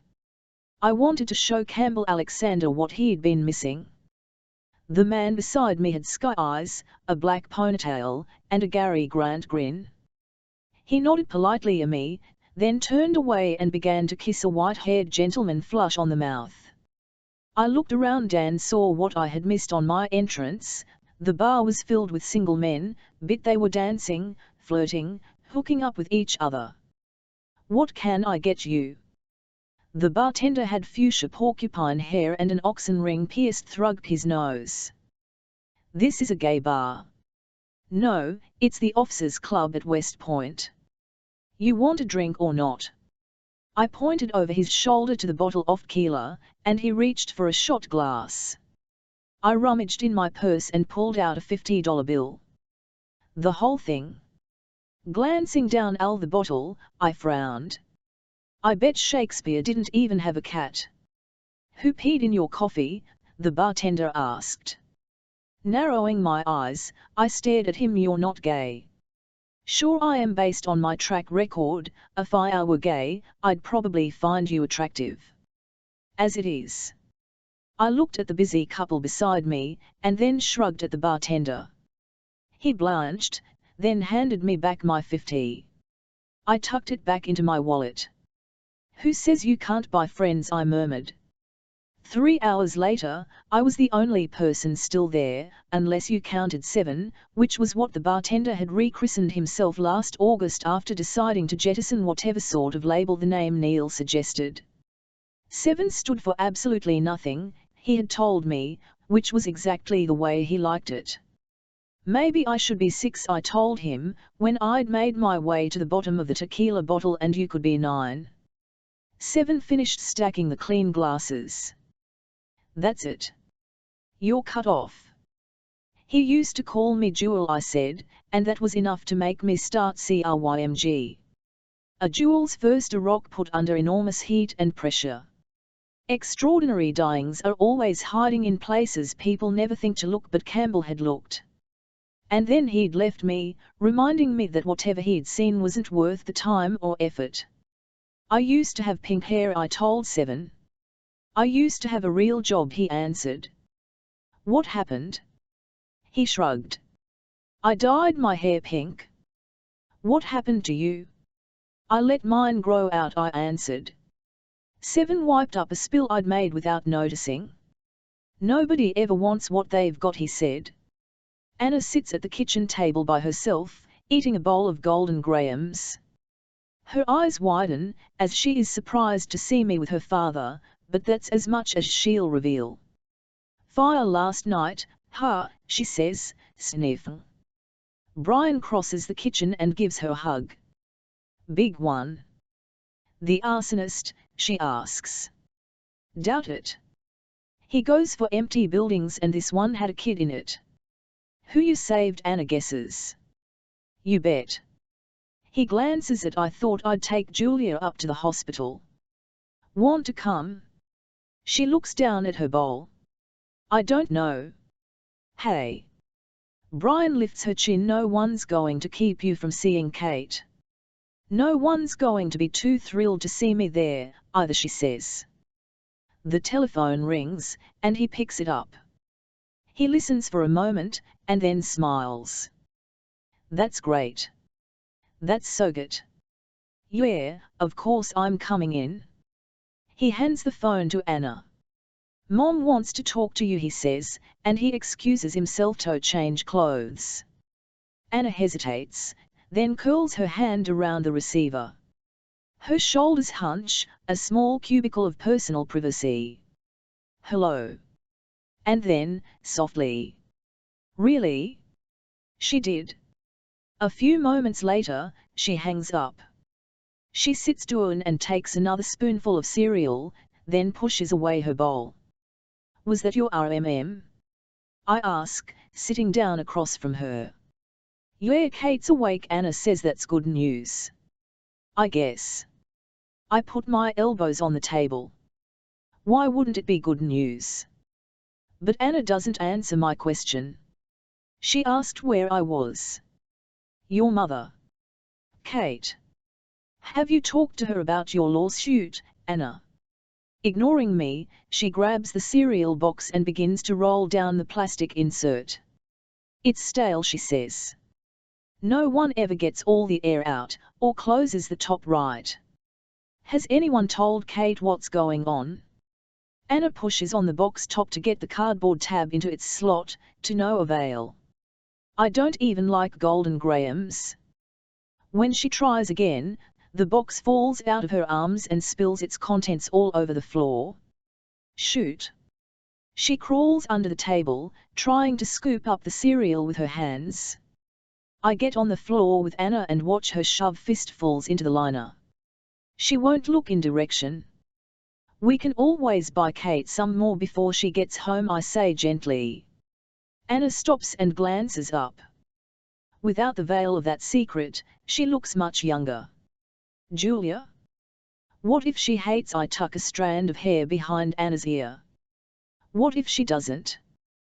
The bottom line, 7 explained last night, is that we never fall for the people we're supposed to. I glanced at him, intrigued enough to muster the effort to raise my face from where it was plastered on the bar. It's not just me. Hell, no. He set down a stack of clean glasses. Think about it, Romeo and Juliet bucked THK Sistenu and look where it got them. Superman has the hots for Lois Lane, when the better match, oh, course, would be with Wonder Woman. Dawson and Joey, need I say more? And don't even get me started on Charlie Brown and the little red-headed girl. What about you? I asked. He shrugged. Like I said, it happens to everyone. Leaning his elbows on the counter, he came close enough that I could see the dark roots beneath his magenta hair. For me, it was Lyndon. I'd break up with someone who was named for a tree, too, I sympathized. Guy or girl? He smirked. I'll never tell. So what made her wrong for you? 7 sighed. Well, she, You said she. He rolled his eyes. Yes, Detective Julia. You've outed me at this gay establishment. Happy? Not particularly. I sent Lyndon back to New Zealand. Green card ran out. It was that, or get married. What was wrong with her? Absolutely nothing, Seven confessed. She cleaned like a banshee, she never let me wash 8 dish, she listened to everything I had to say, she was a hurricane in bed. She was crazy about me, and believe it or not, I was the one for her. It was, like, 98% perfect. What about the other 2%? You tell me. He started stacking the clean glasses on the far side of the bar. Something was missing. I couldn't tell you what it was, if you asked, but it was off. And if you think of a relationship as a living entity, I guess if's one thing if the missing 2% is, like, a fingernail. But when if's the heart, that's a whole different ball of wax. He turned to me. I didn't cry when she got on the plane. She lived with me for 4 years, and when she walked away, I didn't feel much of anything at all. Well, I had the other problem. I told him I had the heart of the relationship, and no body to grow it in. What happened then? What else? I said. It broke. The ridiculous irony is that Campbell was attracted to me because I stood apart from everyone else at the Wheeler School, and I was attracted to Campbell because I desperately wanted connection with someone. There were comments, I knew, and stares sent our way as his friends tried to figure out why Campbell was wasting his time with someone like me. No doubt, they thought I was an easy lay. But we weren't doing that. We met after school at the cemetery. Sometimes we would speak poetry to each other. Once, we tried to have an entire conversation without the letter S. We sat back to back, and tried to think each other's thoughts, pretending clairvoyance, when it only made sense that his whole mind would be off me and mine would be full of him. I loved the way he smelled whenever his head dipped close to hear what I was saying, like the sun striking the cheek of a tomato, or soap drying on the hood of a car. I loved the way his hand felt on my spine. I loved. What if I said one night, stealing breath from the edge of his lips, we did it. He was lying on his back, watching the moon rock back and forth on a hammock of stars. One hand was tossed up over his head, the other anchored me against his chest. Did what?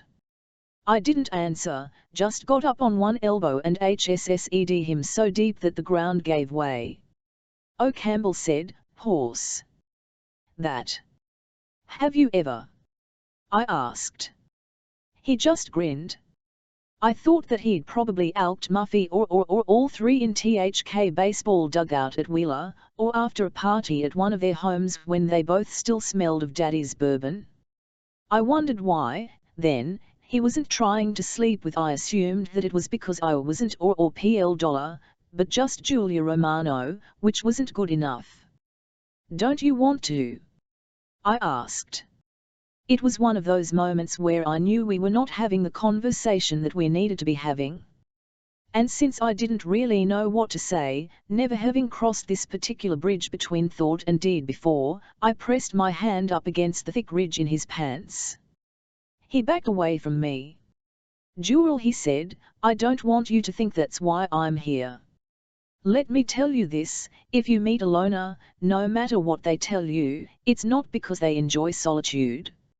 It's because they have tried to blend into the world before, and people continue to disappoint them. Then why are you here? Because you know all the words to American Pie, Campbell said. Because when you smile I can almost see the tooth on the side that's crooked. Anyone I've ever do you love? I whispered. Didn't I just say that? He stared at me. Because you're not like this time. When I reached for the buttons off his jeans, he didn't move away. In my palm he was so hot I imagined he would leave a scar. Unlike me, he knew what to do. He kissed and slipped, pushed, cracked me wide. Then he went perfectly still. You didn't say you were a virgin, he said. You didn't ask, but he'd assumed.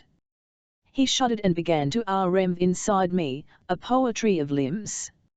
I reached up to hold on to the gravestone behind me, words I could see in my mind's eye, Nora Dean, B. 1832, D. 1838. Jewel, he whispered, when it was over. I thought I know what you thought. I wondered what happened when you offered yourself to someone, and they opened you, only to discover you were not the gift they expected, and they had to smile and nod and say thank you all the sank. I blame Can't Bill Alexander entirely for my bad luck with relationships. It is embarrassing to admit, but I have only had sex with 3.5 other men, and none of those were any great improvement on my first experience. Let guess 7 said last night. The first was a rebound. The second was married. How'd you know? He laughed. Because you're a cliché. I swirled my pinky in my martini. It was an optical illusion, making the finger look split and crooked.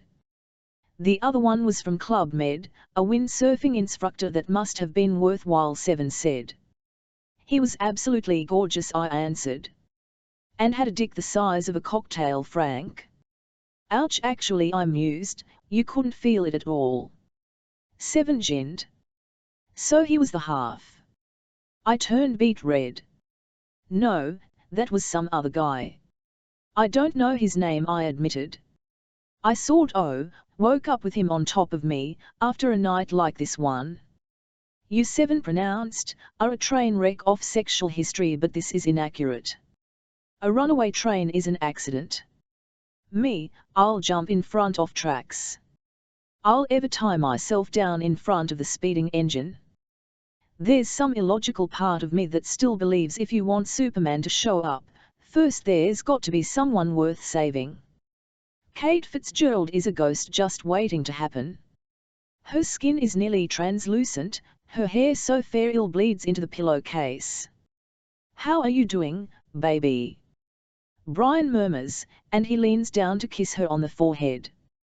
I think I might have to blow off the Iron Man competition, Kate jokes. Anna is hovering at the door in front of me. Sarah holds out her hand. It is all the encouragement Anna needs to crawl up on Kate's mattress, and in my mind I mark off this small gesture from mother to child. Then Sarah sees me standing at the threshold. Brian, she says, what is she doing here? I wait for Brian to explain, but he doesn't seem inclined to utter a word. So I paste a smile on face and step forward. I heard Kate was feeling better today, and I thought it might be a good time to talk to her. Kate struggles to her elbows. Are you? I expect a fight from Sarah, but it is Anna speaks. I don't fluink if such a good idea, she says, although she knows this is the very reason I've here. I mean, Kate's still pretty sick.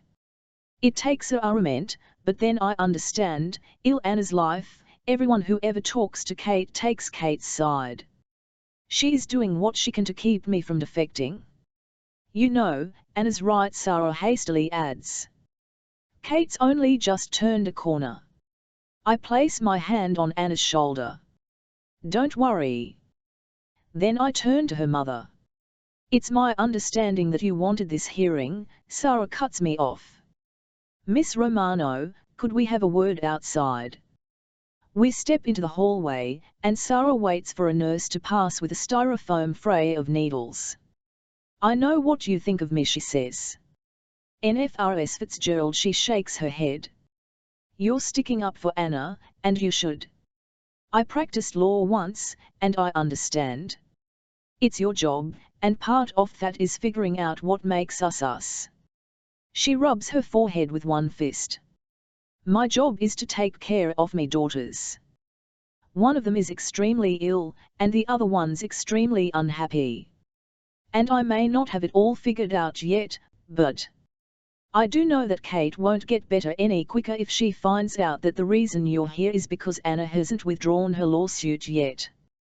So I'm asking you not to tell her, either. Please. I nod slowly, and Sarah turns to go back into Kate's room with her hand on the door. She hesitates. I love both of you, she says, an equation I am supposed to be able to solve. I told 7 the bartender that true love is felonious. Not if they are over 18, he said, shutting the till-off cash register. By then the bar itself had become an appendage, a second torso holding up my first. You take someone's breath away, I stressed. You rob them of the ability to utter a single word. I tipped the neck off empty liquor bottle toward him. You steal a heart. He wiped up in front of me with a dish rag. Any judge would toss that case out on its ass. You'd be surprised. 7 Spread the rag out on the brass bar to dry. Sounds like a misdemeanor, if you ask me. I rested my cheek on the cool, damp wood. No way, I said. Once you're in, it's for life. Brian and Sarah take Anador into the cafeteria. It leaves me alone with Kate, who is eminently curious. I imagine that the number of times her mother has willingly left her side is something she can count on 2 hands. I explain that I'm helping the family make some decisions about her health care. Ethics committee. Kate guesses. Or are you from the hospital's legal department? You look like a lawyer. What does a lawyer look like? Kind of like a doctor, when he doesn't want to tell you what your labs say. I pull up a chair. Well, I'm glad to hear you're doing better today. Yeah, apparently yesterday I was pretty out of it, Kate says. Doped up enough to make Ozzy and Sharon look like Ozzy and Harriet. Do you know where you stand, medically, right now? Kate nods. After my BMT, I got graft versus host disease, which is sort of good, because I kicks the leukemia's butt, but it also does some hinky stuff to your skin and organs. The doctors gave me steroids and cyclosporine to control it, and that worked, but it also managed to break down my kidneys, which is the emergency flavor of the month. That's pretty much the way it goes. Fix one leak in the dike just in time to watch another one start spouting. Something is always falling apart in me. She says this matter-of-factly, as if I've grilled her about the weather or what's on the hospital. I could ask her if she has talked to the nephrologists about a kidney transplant, if she has any particular feelings about undergoing so many different, painful treatments. But this is exactly what Kate is expecting me to ask, which is probably why the question that comes out of my mouth is completely different. What do you want to be when you grow up? No one ever asks that. She eyes me carefully. What makes you think I'm going to grow up? What makes you think that you're not? Isn't that why you're doing all this? Just when I think she isn't going to answer me, she spillo. I always wanted to be a ballerina. Her arm goes up, a weak arabesque. You know what ballerinas have? Eating disorders, I think. Absolute control. When it comes to their bodies, they know exactly what's going to happen, and when Kate shrugs, coming back to this moment, this hospital room. Anyway, she says. Tell me about your brother. Kate starts to laugh. You haven't had the pleasure of meeting him yet, I guess. Not yet. You can pretty much form an opinion about Jesse in the first 30 seconds you spend with him. He gets into a lot of bad stuff he shouldn't. You drugs, alcohol. Keep going, Kate says. Has that been hard for your family to deal with? Well, yeah, but I don't really think it's something he does on purpose. It's the way he gets noticed, you know? I mean, imagine what it would be like if you were a squirrel living in the elephant cage at the zoo. Does anyone ever go there and say, hey, check out that squirrel? No, because there's something so much bigger you notice first. Kate runs her fingers up and down one of the tubes sprouting out of her chest. Sometimes it's shoplifting, and sometimes it's getting drunk. Last year, it was an anthrax hoax. That's the kind of stuff Jessie does. My sisters Keeper and Anna. Kate starts to pleat the blanket in folds on her lap. There was one year when every single holiday, and I mean even like Memorial Day, I was in the hospital. It wasn't anything planned, oh, course, but that's the way it happened. We had a tree in my room for Christmas, and an Easter egg hunt in the cafeteria, and we trick-or-treated on the orthopedic ward. Anna was around 6 years old, and she threw a total fit because she couldn't bring sparklers into the hospital on the 4th of July, all the oxygen tents. Kate looks up at me. She ran away. Not far, or anything, I think she got to the lobby before someone nabbed her. She was going to find herself another family, she told me. Like I said, she was only 6, and no one really took it seriously. But I used to wonder what it would be like to be normal. So I totally understood why she'd wonder about it, too. When you're not sick, do you and Anna get along pretty well? We're like any pair of sisters, I guess.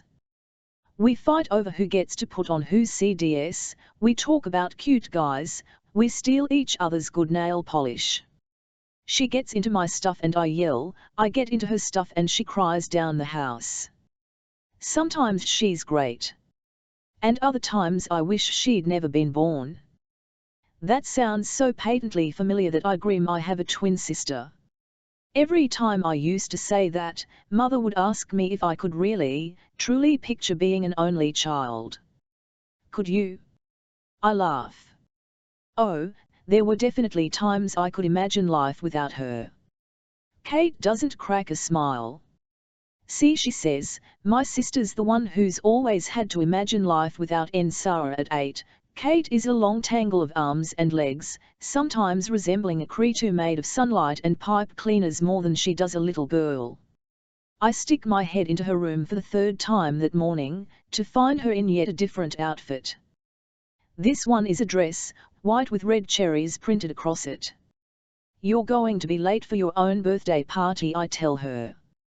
Thrashing her way out of the halter top, Kate strips off the dress. I look like an ice cream sundae. There are worse things, I point out. If you were me, would you wear the pink skirt or the striped one? I look at them both, puddles on the floor. The pink one. You don't like the stripes. Then wear that one. I'm going to wear the cherries, she decides, and she turns around to grab it. On the back of her thigh is a bruise the size of a $50, a cherry that has stained its way through the fabric. Kate, I ask, what's that? Twisting around, she looks at the spot where I point.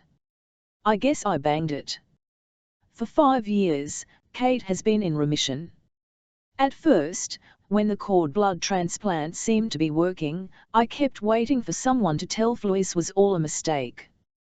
When Kate complained that her feet hurt, I rushed her to Dr. Chance, certain this was the bony pain of recurrence, only to find out that she'd outgrown her sneakers.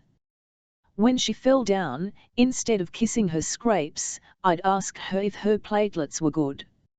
A bruise is created when there is bleeding in tissues beneath the skin, usually, but not always, the result of a trauma.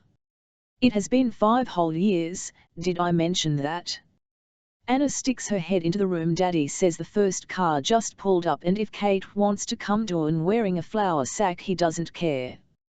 What's a flour sack? Kate finishes hiking the sundress over her head, then pulls up the hem and rubs the bruise. Hush, she says. Downstairs, there are 25 second graders, a cake in the shape of a unicorn, and a local college kid hired to make swords and bears and crowns out of balloons. Kate opens her presents, necklaces made of glittery beads, craft kits, Barbie paraphernalia. She saves the biggest box for last, the one Brian and I have gotten her. Inside a glass bowl swims a fantail goldfish. Kate has wanted a pet forever. But Brian is allergic to cats, and dogs require a lot of attention, which led us to this. Kate could not be happier. She carries him around for the rest of party. She names him Hercules. After the party, when we are cleaning up, I find myself staring at the goldfish. Bright as a penny, he swims in circles, happy going nowhere. It takes only 30 seconds to realize that you will be cancelling all your plans, erasing whatever you had been cocky enough to schedule on your calendar. It takes 60 seconds to understand that even if you'd been fooled into thinking so, you do not have an ordinary life. A routine bone marrow aspiration, one we'd scheduled long before I ever saw that bruise, has come back with some abnormal promyelocytes floating around. Then a polymerase chain reaction test, one that allows the study of DNA, showed that in Kate, the 15 and 17 chromosomes were Eurotranslocated. All of this means that Kate is in molecular relapse now, and clinical symptoms can't be that far behind. Maybe she won't present with blasts for a month, maybe we won't find blood in her urine or stools for a year. But inevitably, it will happen. They say that word, relapse, like they might say birthday or tax deadline, something that happens so routinely it has become part of our internal calendar, whether you want it to or not. Dr. Chance has explained that this is one of great debates for oncologists. Do you fix a wheel that isn't broken, or do you wait until the cart collapses? He recommends that we put Kate on all trans-retinoic acid. It comes in a pill half the size of my thumb, and was basically stolen from ancient Chinese medics who'd been using it for years. Unlike chemotherapies, which go in and kill everything in their path, ATRA heads right for chromosome 17. Since the translocation of chromosomes 15 and 17 is in part what keeps promyelocyte maturation from happening correctly, ATRA helps uncoil the genes that have bound themselves together, and stops the abnormalities from going arthur. Dr. Chance says the ATRA may put Kate back into remission. Then again, she might develop a resistance to it. Mom. Jessie comes into the living room, where I am sitting on the couch. I've been there for hours now. I can't seem to make myself get up and do any of things I am supposed to, because what is the point of packing school lunches or hemming a pair of pants or even paying the heating bill? Monu, Jessie says again. You didn't forget, did you? I look at him as if he is speaking Greek. What? You said you'd take to buy new cleats after we go to the orthodontist. You promised. Yes, I did. Because soccer starts 2 days from now, and Jesse's outgrown his old pair. But now I do not know if I can drag myself to the orthodontist's, where the receptionist will smile at Kate and tell me, like she always does, how beautiful my children are. And there is something about the thought of going to Sports Authority that seems downright obscene. I'm cancelling the orthodontist appointment, I say. Cool. He smiles, his silver mouth glinting. Can we just go get the cleats? Now is not a good time. But Jessie. Let it go. I can't play if I don't get new shoes. And you're not even doing anything. You're just sitting here. Your sister, I say evenly, is incredibly sick. I'm sorry if that interferes with your dentist's appointment or your plan to go buy a pair of cleats. But those don't rate quite as high in the grand scheme of things right now. I'd think that since you're 10, you might be able to grow up in ol at L to realize that the whole world doesn't always revolve around you. Jessie looks out the window, where Kate straddles the arm of an oak tree, coaching Anna in how to climb up. Yeah, right, she's sick, he says. Don't you grow up? Why don't you figure out that the world doesn't revolve around her? For the first time in my life I begin to understand how a parent might hit a child, if's because you can look into their eyes and see a reflection of yourself that you wish you hadn't. Jessie runs upstairs to slam the door to his bedroom. I close my eyes, take a few deep breaths. And it strikes, not everyone dies of old age. People get run over by cars. People crash in airplanes. People choke on peanuts. There are no guarantees about anything, least of all one's future. With I walk upstairs, knock on my son's door. He has just recently discovered music. It throbs the thin line of light at the base of the door. As Jessie turns down the stereo, the notes flatten abruptly. What? I'd like to talk to you. I'd like to apologize. There is a scuff on the other side of the door, and then it swings open. Blood covers Jessie's mouth, a Van Vara's lipstick, bits of wire stick out like a seamstress's pins.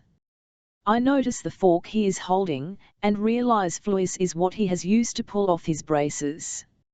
Now you never have to take anywhere, he says. 2 weeks go by with Kate on at Ra. Did you know, Jessie says one day, while I am getting her pill ready, a giant tortoise can live for 177 years.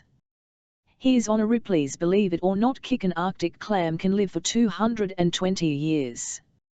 Anna sits at the counter, eating peanut butter with a spoon.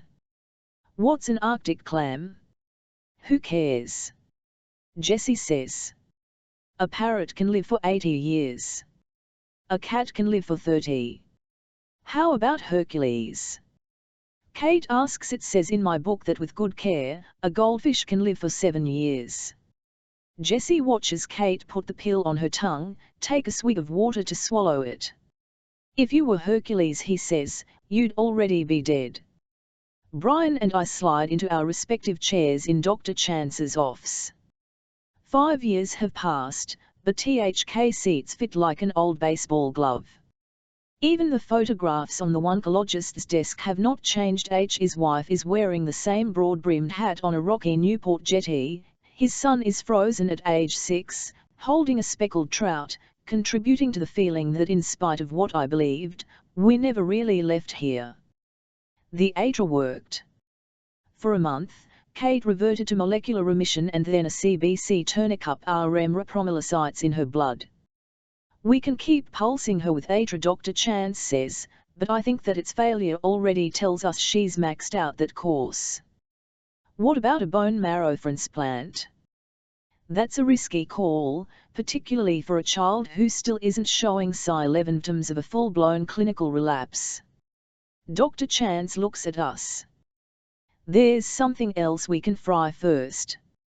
It's called a donor lymphocyte infusion, ADLL. Sometimes a transalcyon of white blood cells from a matched donor can help the original clone of cord blood cells fight the leukemia cells. Think of them as a relief army, supporting the front line. Will it put her into remission? Brian asks. Dr. Chance shakes his head. It's a stopgap measure. Kate will, in all probability, have a full-fledged relapse, but it buys time to build up her defenses before we have to rush into a more aggressive treatment. And how long will it take to get the lymphocytes here? I ask. Dr. Chance turns to me. THA depends. How soon can you bring in Anna? When the elevator doors open, there is only one other person inside it, a homeless man with electric blue sunglasses and 6 plastic grocery bags filled with rags. Close the doors, Dunmit, he yells as soon as we step inside. Can't you see I'm blind? I push the button for the lobby. I can take Anna in after school. Kindergarten gets out at noon tomorrow. Don't touch my bag, the homeless man growls. I didn't, I answer, distant and polite.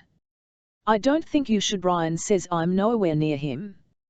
Sarah, I meant the DLL. I don't think you should take Anna in to donate blood. For no reason at all. The elevator stops on the 11th floor, then closes again. The homeless man begins to rummage in his plastic bags. When we had Anna, I remind Brian we knew that she was going to be a donor for Kate. Once. And she doesn't have any memory of us doing that to her. I wait until he looks at would you give blood for Kate?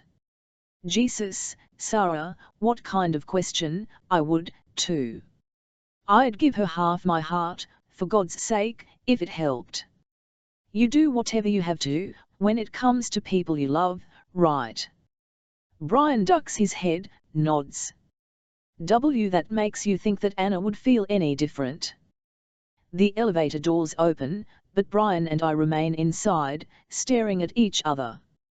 From the back, the homeless man shoves between us, his bounty rustling in his arms. Stop yelling, he shouts, thou Adele. We stand in utter silence.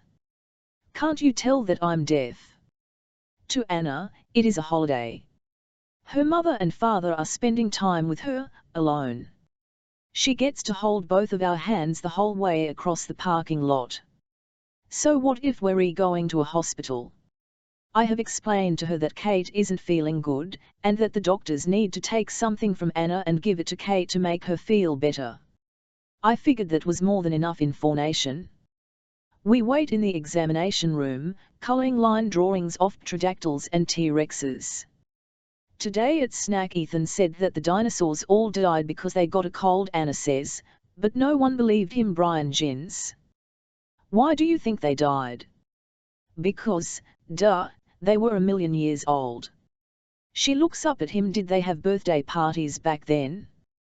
The door opens, and the hematologist comes in. Hello, gang. Mom, you want to hold her on your, so I crawl onto the table and settle Anna in my arms. Brian gets stationed behind us, so that he can grab Anna's shoulder and elbow and keep it immobilized. You ready? The doctor asks Anna, who is still smiling. And then she holds up a syringe. It's only a little stick, the doctor promises, exactly the Tong words, and Anna starts thrashing her arms. Clip me in the face, the belly. Brian cannot grab hold of her. Over her screams, he yells at, I thought you told her. The doctor, who's left the room without me even noticing, returns with several nurses in tow. Kids and phlebotomy never mix well, she says, as the nurses slide Anna off my lap and soothe her with their soft hands and softer words. Don't worry, we're pros. It is a déjà vu, just like the day Kate was diagnosed. Be careful what you wish for, I think. Anna is just like her sister. I'm vacuuming the girls' room when the handle of the electrode smacks Hercules' bowl and sends the fish flying. No glass breaks, but it takes me a moment to find himself dry on the carpet beneath Kate's desk. Hang on, buddy, I whisper, and I flip him into the bowl. I fill it with water from the bathroom sink. He floats to the top. On tea, I think. Please. I sit down on the edge of the bed. How can I possibly tell Kate I've killed her fish? Will SHK notice if I run to the pet store and get a replacement? Suddenly Anna is next to me, home from morning kindergarten. Mommy Q, how come Hercules isn't moving? I open my mouth, a confession melting on my tongue. But at that moment the goldfish shudders sideways, dives, and starts to swim again. There, I say. He's fine when 5,000 lymphocytes don't seem to be enough. Dr. Chance calls for 10,000. Anna's appointment for a second donor lymphocyte draw falls in the middle of the gymnastics birthday party of a girl in her class. I agree to let her go for a little while, and then drive to the hospital. From the girl is a sugar-spun princess with fairy white hair, a tiny replica of her mother. As I slip off my shoes to trek across the padded floor, I try desperately to remember their names. The child is Mallory, and the mother is Monica. Margaret. I spot Anna right away, sitting on the trampoline as an instructor bounces them up and down like popcorn. The mother comes over to me, a smile strung on her face like a row of Christmas lights. You must be Anna's mom. I'm Mitty, she says. I'm so sorry she has to leave, but of course, we understand. It must be a man, going somewhere no one else ever gets to go. The hospital? Well, just hope you never have to do the san. Oh, I know. I get dizzy going up an elevator. She turns to the trampoline. Anna, honey. Your mother's here. Anna barrels across the padded floor. This is exactly what I'd wanted to do to my living room when the kids were all small, cushion the walls and floor and ceiling for protection. And yet it turned out that I could have rolled Kate in bubble wrap. The danger for her was already under the skin. What do you say? I prompt, and Anna thanks Mally's mother. Oh, you're welcome. She hands Anna a small bag of treats. Now, have your husband call us anytime. We'd be happy to take Anna while you're in Texas. Anna hesitates in the middle of a shoelace knot. Mitty. I ask, what exactly did Anna tell you? That she had to leave early so your whole family could take you to the airport. Because once training starts in Houston, you won't see them until after the flight. The flight. On the space shuttle. For a moment I am stunned, that Anna would make up such a ridiculous story, that this woman would believe it. I'm not an astronaut, I confess. I don't know why Anna would even say something like that. I pull Anna to her feet, one shoelace still untied. Dragging her out of, we reach the car before I say a word. Why did you lie to her? Anna scowls. Why did I have to leave the party? Because your sister is more important than cake and ice cream, because I cannot do this for her because I said so. I'm so angry that I have to fry twice before I can unlock the van. Stop acting like a 5-year-old, I accuse, and then I remember that's exactly what she is. It was so hot, Brian says, a silver tea set melted. Pencils were bent in half. I look up from the newspaper. How did it start? Cat and dog chasing each other. When the owners were on vacation they turned on a Gen Ale range. He peels his jeans down, winces. I got second-degree burns just kneeling on the roof. His skin is raw, blistered. I watch him apply Neosporin and gauze.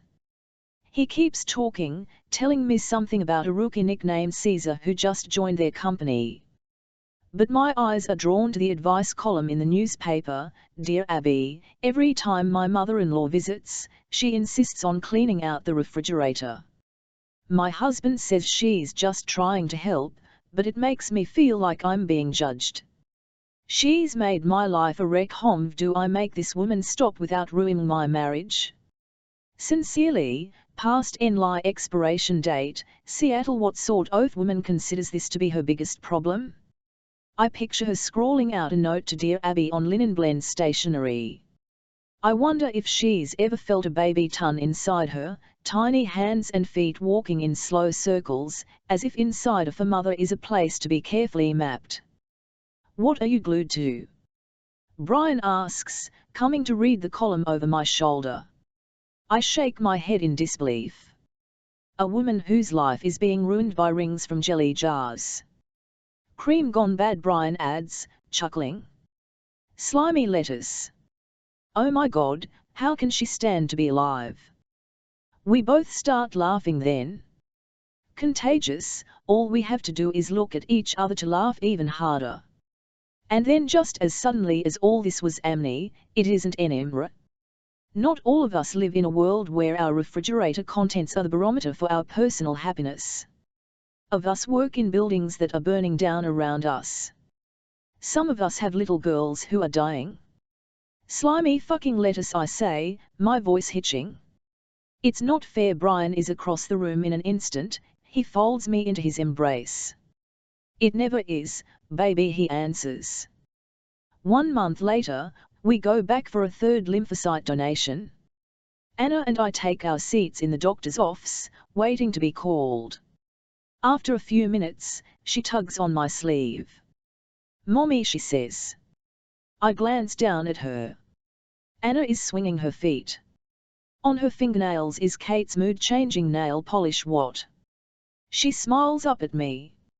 In case I forget to tell you after, it wasn't as bad as I thought it was going. TCB. One day my sister M arrives unannounced, and with Brian's permission, spirits me away to a penthouse suite at the Ritz-Carlton in Boston. We can do anything you want, she tells me. All museums, Freedom Trail walks, dinners out on the harbor. But what I really want to do is just forget, and so 3 hours later I am sitting on the floor beside her, finishing our second SIOO bottle of wine. I lift the bottle by its neck. I could have bought a dress with this. Zan snorts. At Faln's basement, maybe. Her feet are on a brocade chair, her body sprawled on the white carpet. On the TV, Oprah counsels us to minimize our lives. Plus, when you zip up a great Pinot Noir, you never look fat. I look over at her, suddenly feeling sorry for myself. No. You're not doing the crying thing. Crying is not included in the room rate. But suddenly all I can think of is how stupid the women on Oprah sound, with their stuffed Filofax and crammed closets. I wonder what Brian made for dinner. If Kate's all right. I'm going TC call home. She cunnies up on an elbow. You are allowed to take a break, you know. No one has to be a martyr 24/7. But I hear her wrong. I think once you sign on to be a mother, that's the only shift they offer. I said martyr. Zan laughs, not mother. I smile a little. Is there a difference? She takes the telephone receiver out of my hand. Did you want to get your crown of thorns out or the suitcase first? Listen to yourself, Sarah, and stop being such a drama queen. Yes, you drew a bad lot of fate. Yes, it sucks to be you. Bright color rises on my cheeks. You have no idea what my life is like. Neither do you, Zan says. You're not living, Sarah. You're waiting for Kate to die. I am not, I begin, but then I stop. The thing is, I am. Zan strokes my hair and lets me cry. It is so hard, I confess, words I have not said to anyone, not even Brian, as long as it's not all the time. Zan says. Honey, Kate is not going to die sooner because you have one more glass of wine, or because you stay overnight in a hotel, or because you let yourself crack up at a bad joke.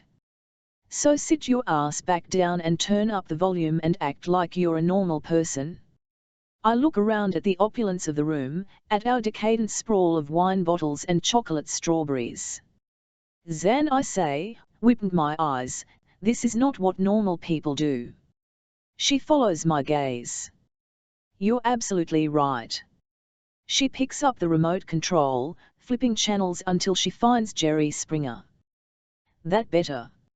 I start to laugh, and then she starts to laugh, and soon the room is spinning around me and we are lying on our backs, staring up at the crown molding edging the ceiling. I suddenly remember how when we were kids, Zan used to always walk ahead of me to the bus stop. I could have run and caught up, but I never did.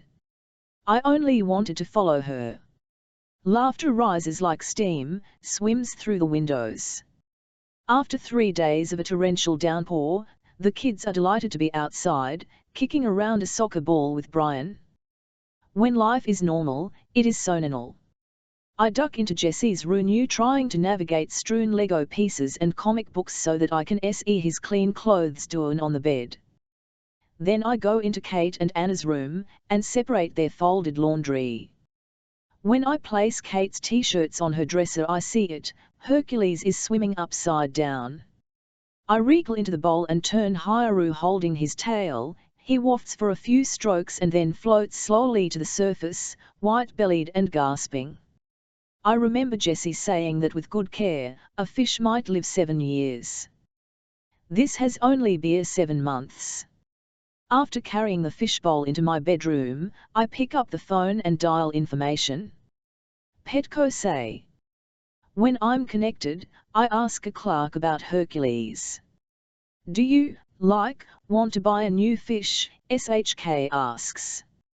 No, I want to save this one. Marianu, the girl says, we're talking about a goldfish, at LT. So I call 3 vets, none of horror treat fish. I watch Hercules in his death for another minute, and then ring the oceanography department at URI, asking for any professor that's available. Dr. Orestes studies tide pools, he tells me.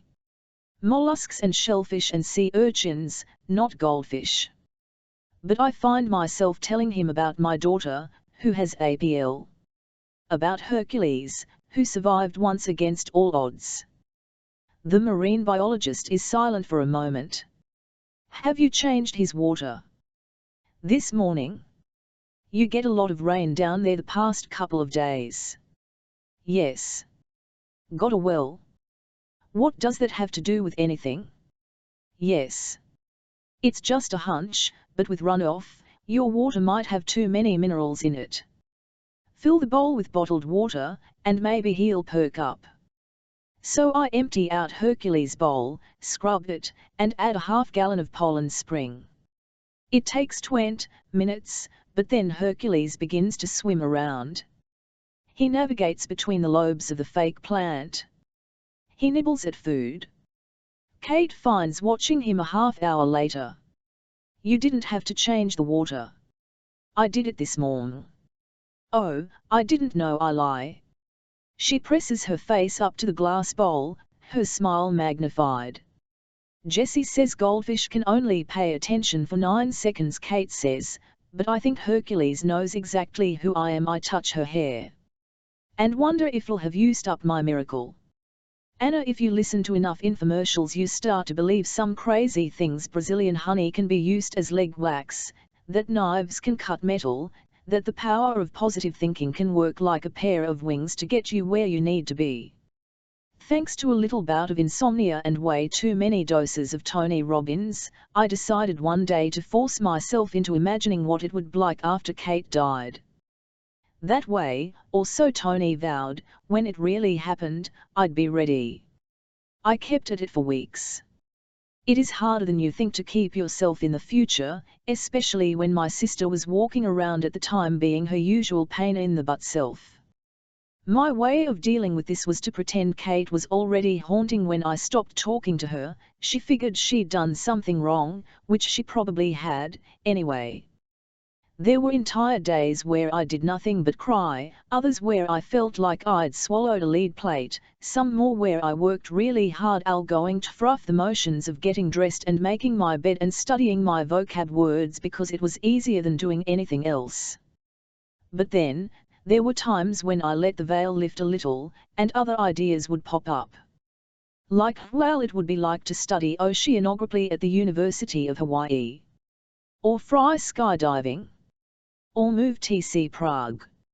Or any of a million other pipe dreams. I'd try to stuff myself into one of these scenarios, but it was like wearing a size 5 sneaker when your foot is a 7, you can get by for a few steps, and then you sit down and pull off the shoe because it just plain hurts too much. I am convinced that there is a sensor sitting on my brain with a red stand, reminding me what I am not supposed to even think about, no matter how seductive it might be. It's probably a good thing. I have a feeling that if I'll really try to figure out who I am without Kate in the equation, I'm not going to like who I see. My parents and I are sitting together at a table in the hospital cafeteria, although I use the word together loosely. It's more like we're astronauts, each wearing a separate helmet, each sustained by our own private source of air. My mother has the little rectangular container of sugar packets in front of her. She's organizing them with ruthlessness, the equal and then the sweet and low and then the nubbly brown natural crystals. She looks up at me. Honey. Why are terms of endearment always foods? Honey, cookie, sugar, pumpkin. It's not like caring about someone is enough to actually sustain you. I understand what you're trying to do here, my mother continues. And I agree that maybe your father and I need to listen to you a little bit more. But Anna, we don't need a judge to help us do this. My heart is a soft sponge at the base of my throat. It's okay to stop. When she smiles, it feels like the first warm day of March, after an eternity of snow, when you suddenly remember how summer feels on the backs of your bare calves and in the part of your hair. That's exactly what I mean. My mother says no more blood draws. No granulocytes or lymphocytes or stem cells or kidney. If you want, I'll tell Kate I offer. So you don't have to. That's all right. Once Judge DeSalvo knows, we can pretend it never happened. In the back of my mind, a hammer frips. But, won't Kate ask why I'm not her donor anymore? My mother goes very still. I said stop, I meant the lawsuit. I shake my head hard, as musai to give her an answer as to dislodge the not oath words tangled in my gut. My God, Anna, my mother says, stunned. What have we done to you to deserve this? It's not what you've done to me. It's what we haven't done, right? You aren't listening to I yell, and at that very moment, Vern Stackhouse walks up to our table. The deputy looks from me to my mother to my father and forces a smile. Guess this isn't the best time to interrupt, he says. I'm real sorry about this, Sarah. Brian. He hands my mother an envelope, nods, and walks off. She pulls out the paper inside and reads it, then turns to me. That did you say to him? She demands. To who? My father picks up the notice. It is all of legal language, which might as well be Greek. What's this? A motion for a temporary restraining order. She grabs it from my father. Do you realize you're asking to have me kicked out of the house, and to have no contact with you? Is that really what you want? Kick her out? I can't breathe. I never asked for that. Well, an attorney wouldn't have filed it on his own behalf, Anna. Do you know how sometimes when you are riding your bike and you start skidding across sand, or when you miss a step and start tumbling down the stairs, you have those long seconds to emo that you are going to be hurt, and badly? I don't know what's going on, I say.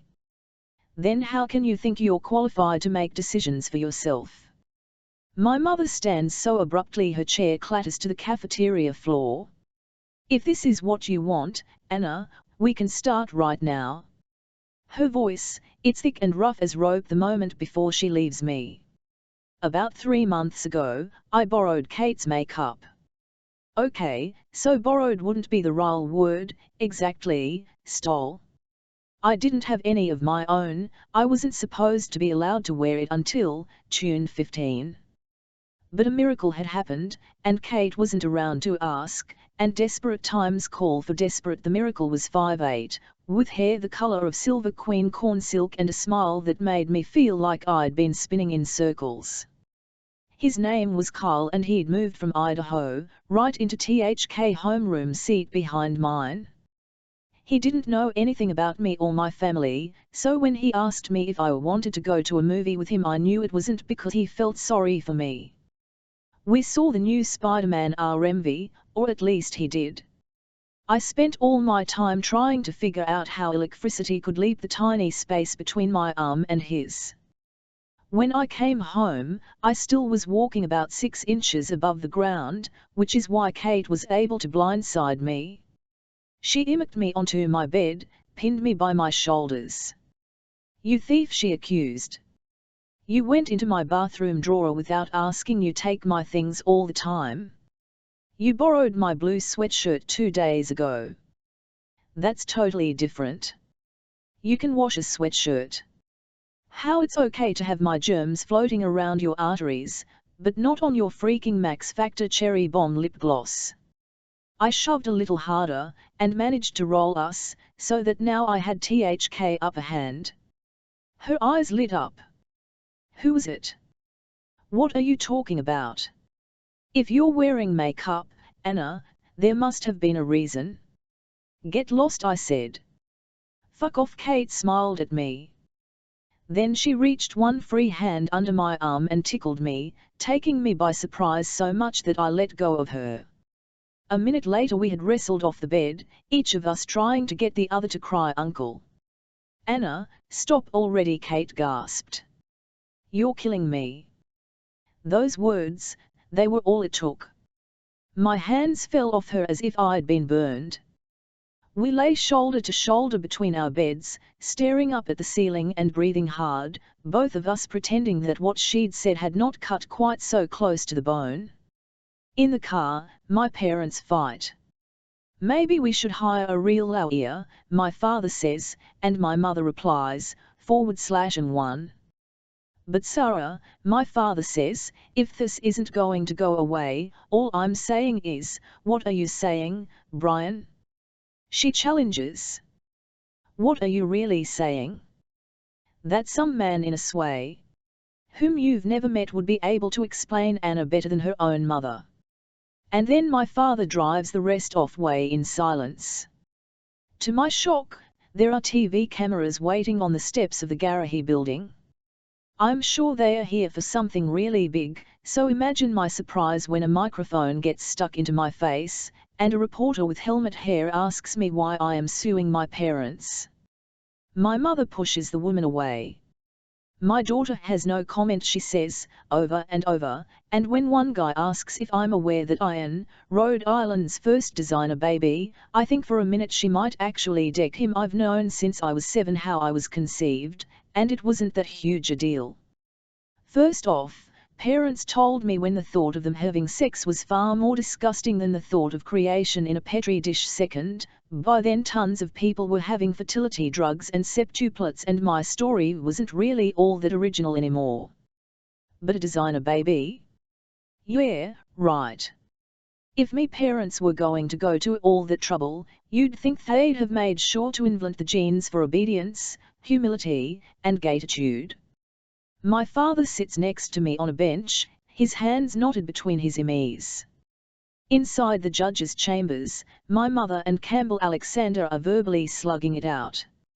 Here in the hallway, we're unnaturally quiet, as if they've taken all possible words with them and left us with nothing. I hear a woman curse, and then Julia rounds the bend.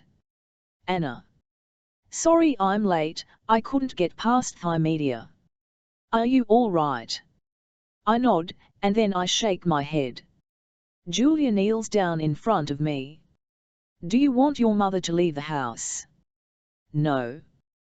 To my utter embarrassment, my eyes get glassy with tears. I've changed my mind.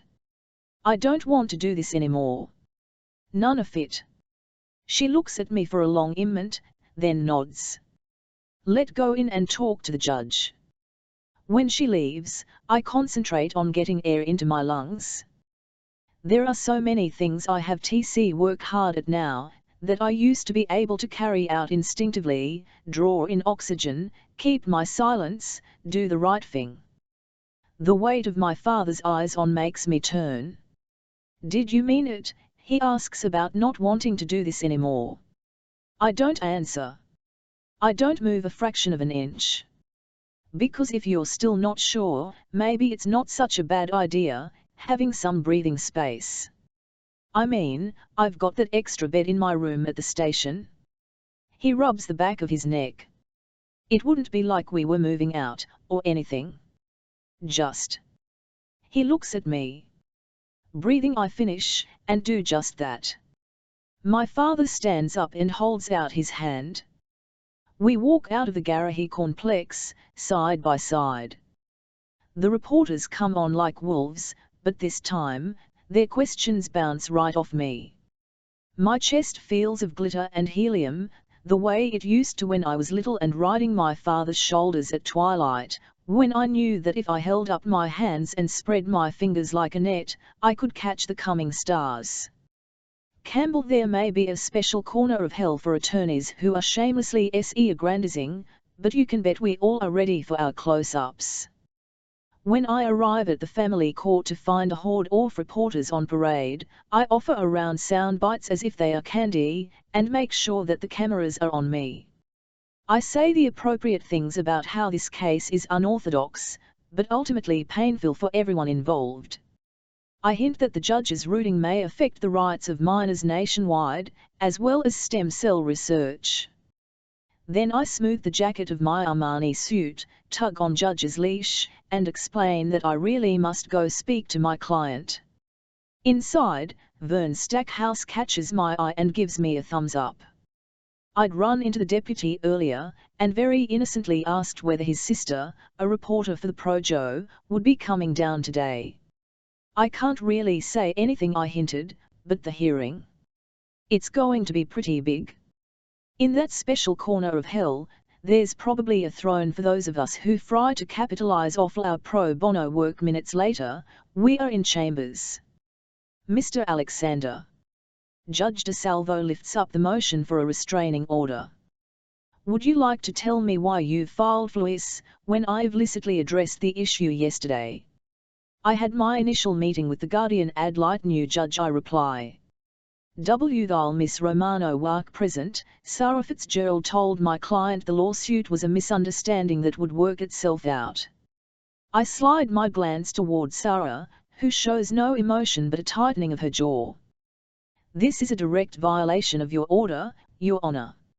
Although this court tried to fashion conditions that would keep the family together, I don't think it's going to work until Mrs. Fitzgerald finds it possible to mentally separate her role as parent from her role as opposing counsel.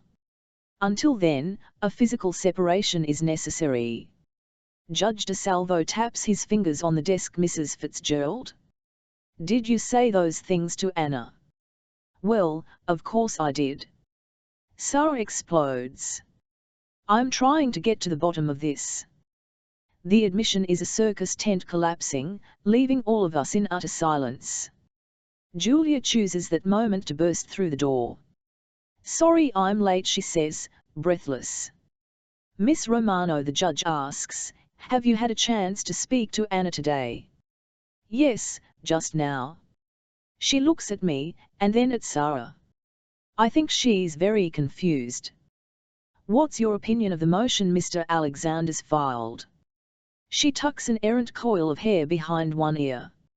I don't think I have enough information to make a formal decision, but my gut feeling says it would be a mistake for Anna's RMther to be removed from the house. Immediately, I tense. Reacting, the dog gets to his feet. Judge, Neris. Fitzgerald just admitted she violated the court's order. At the very least she should be reported to the bar for ethical violations, and Mr. Alexander, there is more to this case than the letter of the law. Judge DeSalvo turns to Sarah. Mrs. Fitzgerald, I strongly recommend you look into hiring an independent attorney to represent you and your husband in this petition. I am not going to grant the restraining order today, but I will warn you once again not to talk with your child about this case until the hearing next week. If it comes to my attention at some future date that you have ignored this directive once again, I will report you to the bar myself and personally escort you from your home. He smacks the file folder shut and gets up. Do not bother me again until Monday, Mr. Alexander. I need to see my client, I announce, and I hurry out to the hallway where I know Anna is waiting with her father. Sarah Fitzgerald, predictably, is right at my heels. Following her, intent on keeping the peace, no doubt is Julia. All of us come to an abrupt stop at the sight of Vern's stacked house, dozing on the bench where Anna was sitting. Vern? I say. He immediately leaps to his feet, clearing his defensively. It's a lumber problem, gotta sit down every now and then to take the pressure off. You know where Anna Fitzgerald went? He jerks his head toward the front door off building. She and her dad took off a while ago. From the look on Sarah's face, Flois is news to her, too. Do you need a ride back to the hospital? Julia asks. She shakes her head and peers the glass doors, where the reporters have rallied. Is there a back way out? At my side, Judge begins to stick his muzzle into my hand. Damn. Julia steers Sarah Fitzgerald toward the rear of the building. I need to talk to you, she calls over her shoulder to I wait for her to turn her back, then I promptly grab Judge's harness and haul him down corridor. Hey! A moment later, Julia's heels strike the tile behind 11K. I said I wanted to talk to you. For a minute I seriously consider ducking out a window. Then I stop abruptly, and offer up my most engaging smile. Technically speaking, you said you needed to talk to me. If you'd said you wanted to talk to me, I might have waited around. Judge sinks his teeth into the corner of my suit, my expensive Armani suit, and tugs. Right now, though, I have a meeting to get to. What the hell is wrong with you, she says. You told me you talked to Anna about her mother and that we were all on the same page. I did, and we were. Sarah was coercing her, and Anna wanted that to stop. I explained the alternatives. Alternatives? She's a 13-year-old girl. Do you know how many kids I see whose take on trial is completely different from their parents? A mother comes in and promises that her child will test $1 against a child molester, because she wants the perp put away for life. But the child doesn't care what happens to the perp, as long as he never has to be in the same room as the guy again. Or he thinks that maybe the perp should get another chance, just like his parents give him when he's bad. You can't expect Anna to be like a normal adult client. She doesn't have the emotional capability to make decisions independent of her home situation. Well, that's the point of this whole petition, I say. As a matter of fact, Anna told me, not a half hour ago, that she's changed her mind about this whole petition. Julia raises a brow. Didn't know that, did you? She hasn't talked to me about it. That's because you're talking about the wrong things. You had a conversation with her about a legal way to keep her from being pressured to call off the lawsuit. Of course she jumped all over that. But do you really think she was considering what it might truly mean, that there would be one less parent home to cook or drive or help her with homework, that she wouldn't be able to kiss her mother goodnight, that the rest of her family would most likely be very upset with her? All she heard, when you talked, were the words no pressure. She never heard separation. Judge begins to whine in earnest. I have to go. She follows me. Where? I told you, I have an appointment. The corridor is lined with rooms, all locked. Finally I find knob that turns in my hand. I walk inside and bolt the door behind me. Gentlemen, I say heartily. Julia rattles the knob.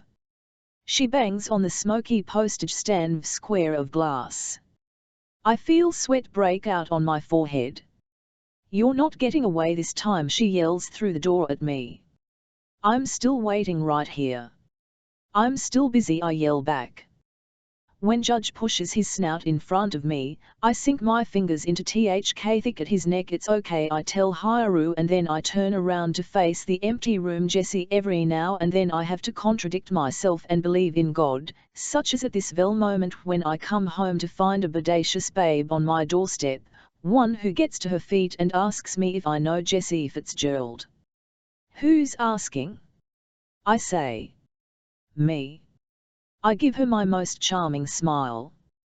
Then here I am. Let me just step back for a moment and tell you that she's older than me, but with every glance that makes less and less of a difference. She's got hair I could get lost in, and a mouth so soft and all I have a hard time tearing my eyes away to check out the rest of her.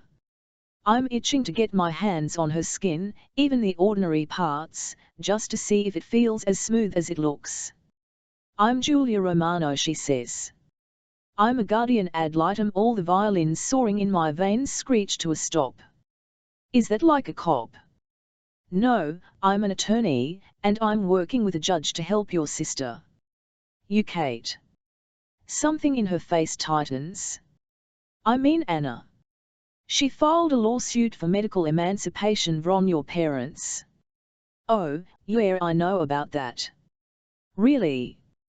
This seems to surprise her, as if defiance is something Anna's cornered the market on. Do you happen to know where she is? I glance at the house, dark and empty. Am I my sister's keeper? I say. Then I grin at her. If YM feel like waiting, you can come up and see my etchings. To my shock, she agrees. Actually, that's not a bad idea. I'd like to talk to you. I lean against the door again and cross my arms, so that my biceps flex. I give her the grin that stopped half the female population of Roger Williams University in their tracks. You got plans for tonight? She stares at me like I've just spoken Greek. No, damn, she'd probably understand Greek Martian. Or freaking Vulcan. Are you asking me out on a date? I'm sure as hell trying, I say. You're sure as hell failing, she responds flatly. I'm old enough to be your mother.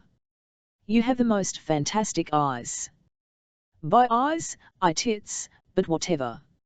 Julia Romano chooses that moment to button her suit jacket, which makes me laugh out loud. Why don't we just talk here? Whatever, I say, and I lead her up to my apartment. Given what it usually looks like, the place isn't so bad. The dishes on the counter are only a day or two old, And spilled cereal isn't nearly as bad to come home to after a full day as spilled milk on the middle of the floor is a bucket and rag and container of gas. I'm working up some forensics. There are clothes all over the floor, some artfully arranged to minimize the effect of a leak in my moonshine still. What do you think? I smile at her. Martha Stewart would love it, huh? Martha Stewart would make you her life project, Julia murmurs. She sits down on the couch, leaps up, and removes a handful of potato chips that have, holy God, already left a grease print in the shape of a heart on her sweet ass. You want a drink? Auntie, let it be said my mother never taught manners. She glances around, then shakes her head. I'll pass. Shrugging, I pull a Labatt's out of fridge. So there's been a little fallout along the home front. Wouldn't you know? I try not to. How? Because it's what I do best.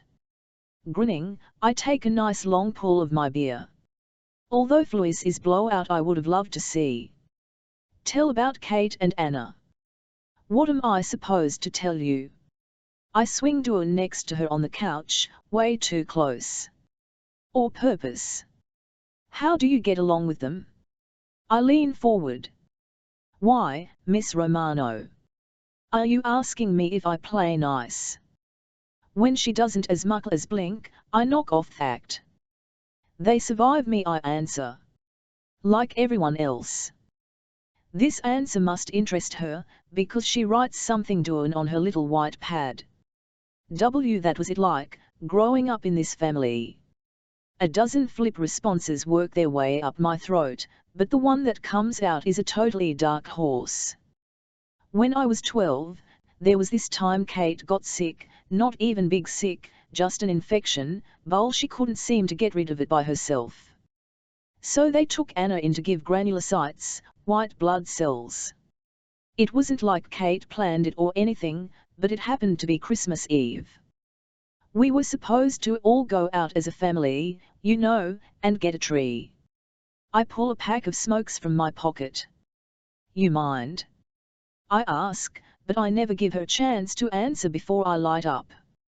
I was shuttled over TCNE at Lbor's house last minute, which sucked, because they were having a nice Christmas Eve with their relatives and kept whispering about me like I was a charity case and deaf toe boot. Anyway, that all got lame pretty fast, so I said I had to pee and I snuck out. I walked home and took one of Dad's axes and a handsaw and chopped down this little spruce in the middle of the front yard. By the time the neighbor figured out I was gone, I had the whole thing set in our living room in the tree stand, garland, ornaments, you name it. In my mind, I can still see those and blue and yellow, blinking over and over on a tree as overdressed as an Eskimo in Bali. So Christmas morning, my parents come to the neighbor's TC collect me.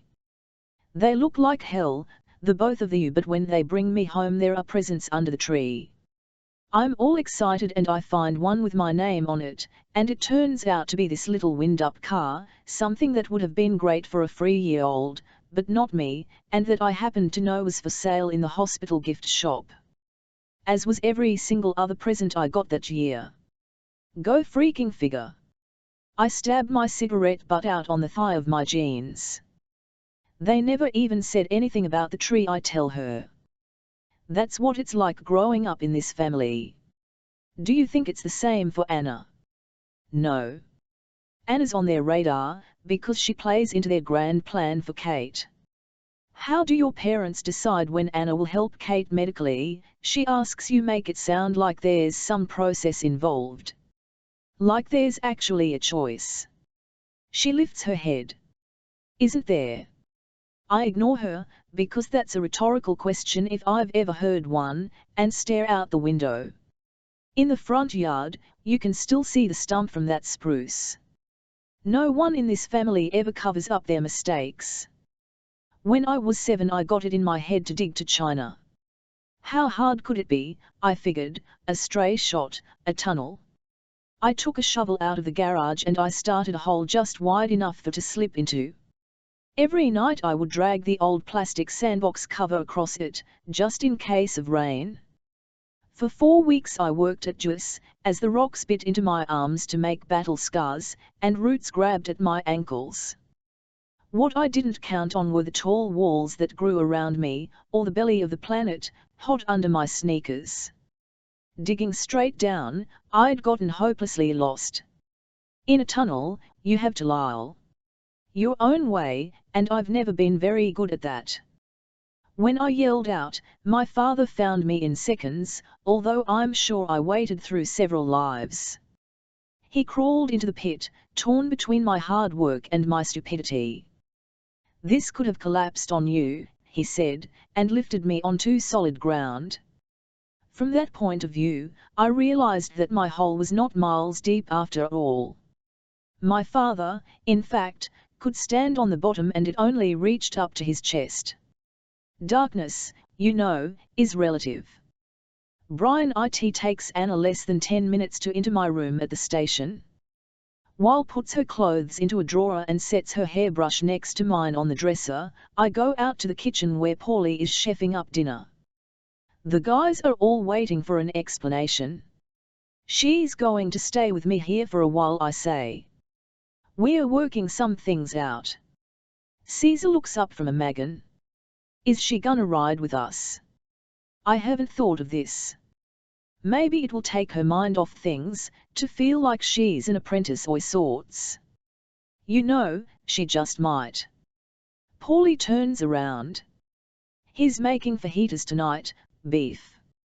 Everything okay, Cap?" "My sister's keeper, yeah, Paulie, thanks for asking if there's anyone upsetting her." Red says, "They'll have to go through all 4 of us now." The others nod. I wonder what they would think if I told them that the people upsetting Anna are Sarah and I leave the guys finishing up dinner preparations and go back to my room where Anna sits on the second twin bed with her feet pretzeled beneath her. "Hey," I say, but she doesn't respond. It takes me a moment to see that she's wearing headphones, blasting God knows what into her ears. She sees me and shuts off the music, pulling the phones to rest on her neck like a choker. "Hey." I sit down on the edge of bed and look at her. "So, you, ideal, want to do something? Like what?" I shrug. "I don't know. Play cards, like poker." "Poker, go fish, whatever." She looks at me carefully. "Go fish? Want to braid your hair?" "Dad," Anna asks, "are you feeling all right?" I am more comfortable rushing into a building that is going to pieces around me than I am trying to make her feel at ease. I want you to know you can do anything you want here. Is it okay to leave a box of tampons in the bathroom?"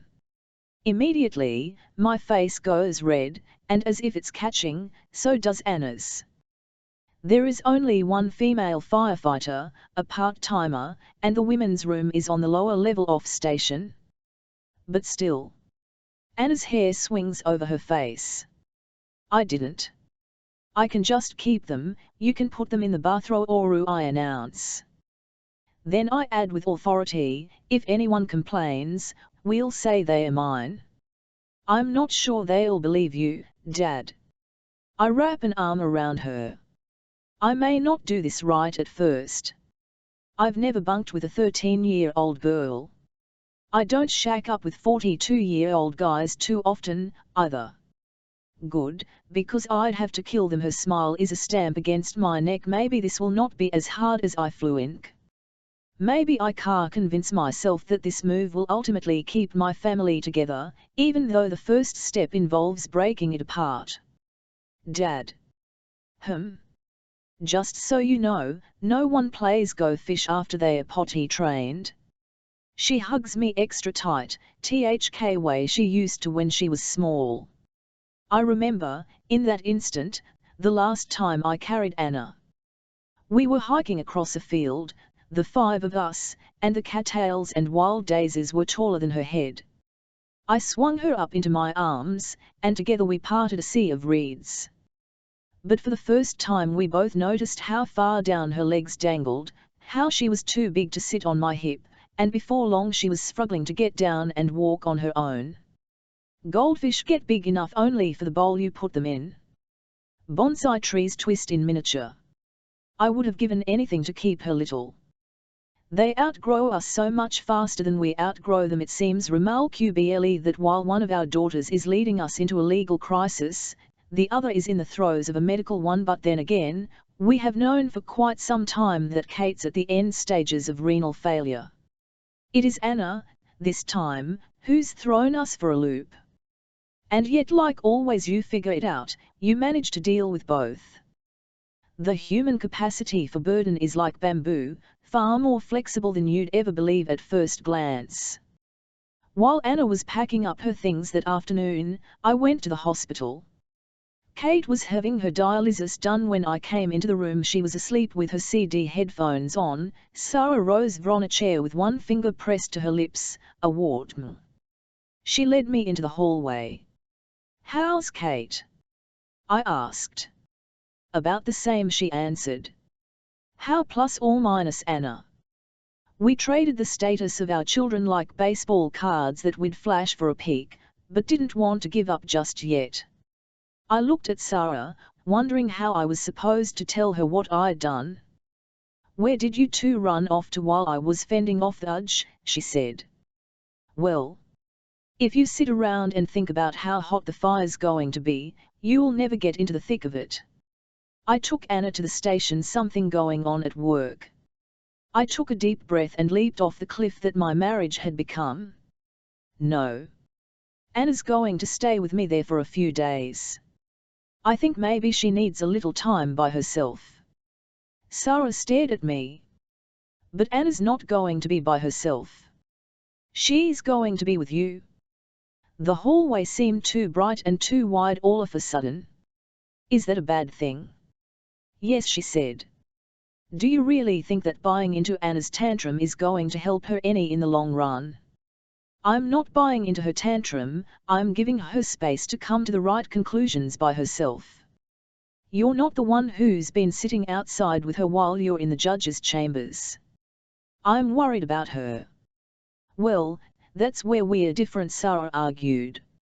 "I'm worried about both our daughters." I looked at her, and for just a splinter of a minute saw the woman she used to be, one who knew where to find her smile, instead of having to rummage for it, one who always messed up punchlines and still got a laugh, one who could reel me in without even trying. I put my hands on her cheeks. "Oh, there you are," I thought, and I leaned down to kiss her on the forehead. "You know where to find us," I said, and walked away. Shortly after midnight we get an ambulance call. Anna blinks from her bed as the bells go off and light automatically floods the room. "You can stay," I tell her, but she's already up and putting on her shoes. I've given her old turnout gear from our part-time female, a pair of boots, a hard hat. She shrugs into the coat and climbs into the rear of the ambulance, strapping herself to the rear-facing seat behind Red, who's driving. We scream down the streets of Upper Darby to the Sunshine Gates nursing home, an anteroon for meeting St. Peter. Red grabs the stretcher from the ambulance while I carry in the paramedic's bag. A nurse meets us at the front doors. She fell down and lost consciousness for a while. And she's got an altered mental state. We are led to one of the rooms. Inside, an elderly woman lies on the floor, tiny and fine-boned as a bird, blood oozing from the top of her head. It smells like she's lost control of her bowels. "Hi, hun," I say, leaning down immediately. I reach for her hand, the skin thin as crepe. "Can you squeeze my fingers?" And to the nurse, "What's her LD, Briggs?" "She's 87. "LD, we're going to help you," I say, continuing to assess her. "She's got a lack on the occipital area. I'm going to need the backboard." While Red runs out to the ambulance to get it, I take LD plus or minus blood pressure and pulse, irregular. "Do you have any pain in your chest?" The woman moans, but shakes her head and then winces. "I'm going to have to put you in a collar, hun, all right? It looks like you hit your head pretty hard." Red returns, bearing the board. Lifting my head, I look at the nurse again. Do we know if her change in consciousness was the result of fall, or did it cause the fall? She shakes her head. No one saw it happen. Of course, I mutter under my breath. I need a blanket. The hand that offers it is tiny and shaking. Until that moment, I've completely forgotten Anna is with us. Thanks, baby, I say, taking the time to smile at her. You want to help here? Can you get down to Mrs. Briggs's feet? She nods, white-faced, and crouches down. Red aligns the backboard. We're going to roll you, LD, on 3. We count, shift, strap her on. The motion makes her scalp wound gush again. We load her into the ambulance. Red hauls off to the hospital as I move around the cramped quarters of the cabin, hooking up the oxygen tank, ministering. Anna, gab me and 4-start kit. I begin to cut LD's clothes off her. You still with us, Neris? Brius. Little needle stick coming, I say. Position her arm and fry to get a vein, but they are like the faintest tracings of pencil, blueprint shadings. Sweat beads on my forehead. I can't get in with a 20. Anna, can you find a 20? It doesn't help that the patient is moaning, crying. That the ambulance is swaying back and forth, tuning corners, braking, as I fry to insert the smaller needle. Damn it, I say, throwing the second line on the floor.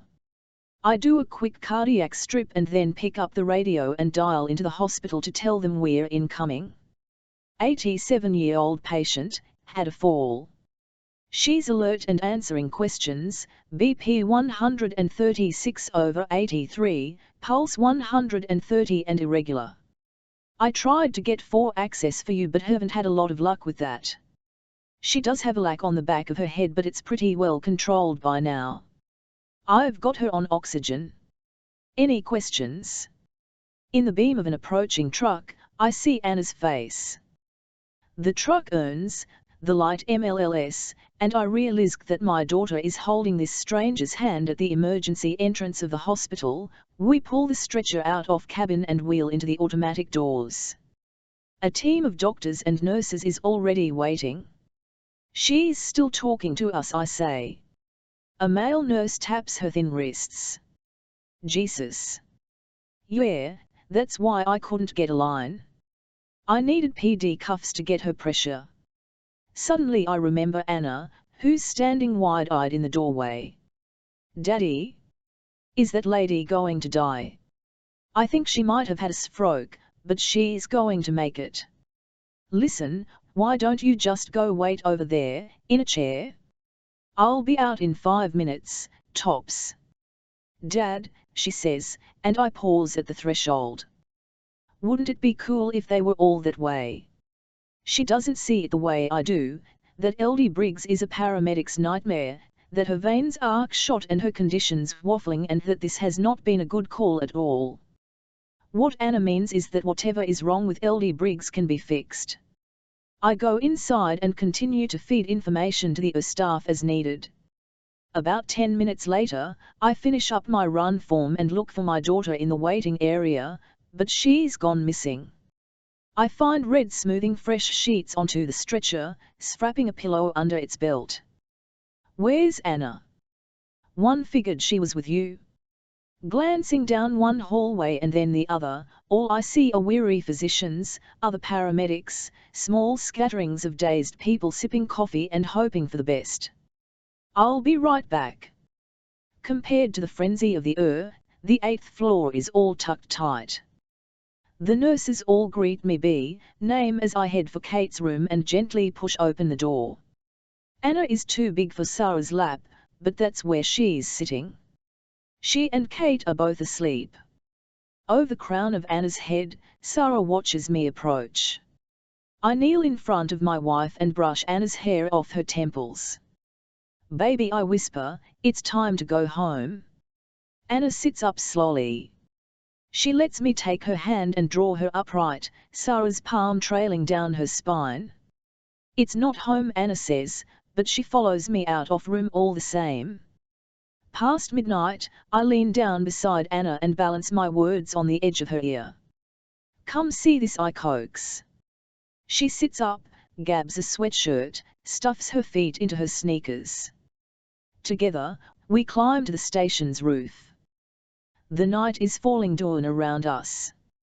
Meteors rain like fireworks, quick rips in the seam of the dark O. Anna exclaims, and she lies down so that she can see better. "It's the Perseids," I tell her. "A meteor shower. It's incredible. Shooting stars are not stars at all. They are just rocks that enter the atmosphere and catch fire under friction.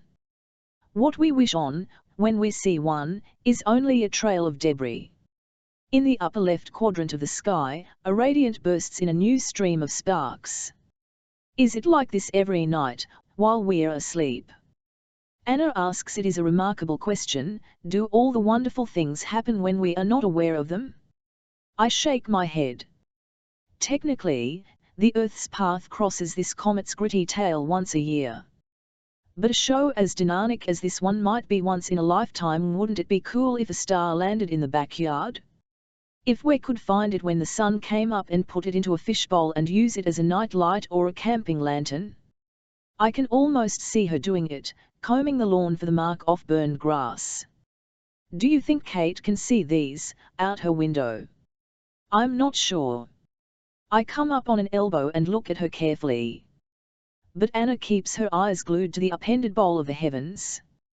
"I know you want to ask me why I'm doing all this. You don't have to say anything if I don't want to." Anna lies down, her head pillowed against my shoulder. Every second, another streak of silver glows, parentheses, exclamation points, commas, a whole grammar made of light, for words too hard to speak. Friday. I thou that the stars are fire, I thou that the sun doth move, doubt truth to be a liar, but never doubt that I love. William Shakespeare, Hamlet. Campbell. The minute one walk into the hospital with Judge at my side, one know I'm in trouble. Security officer, think Hitler in drag with a very bad perm, crosses her arms and blocks my entry at the elevator bank. "No dogs," she orders. "This is a service dog. You're not blind. I have an irregular heartbeat and he's CPR certified."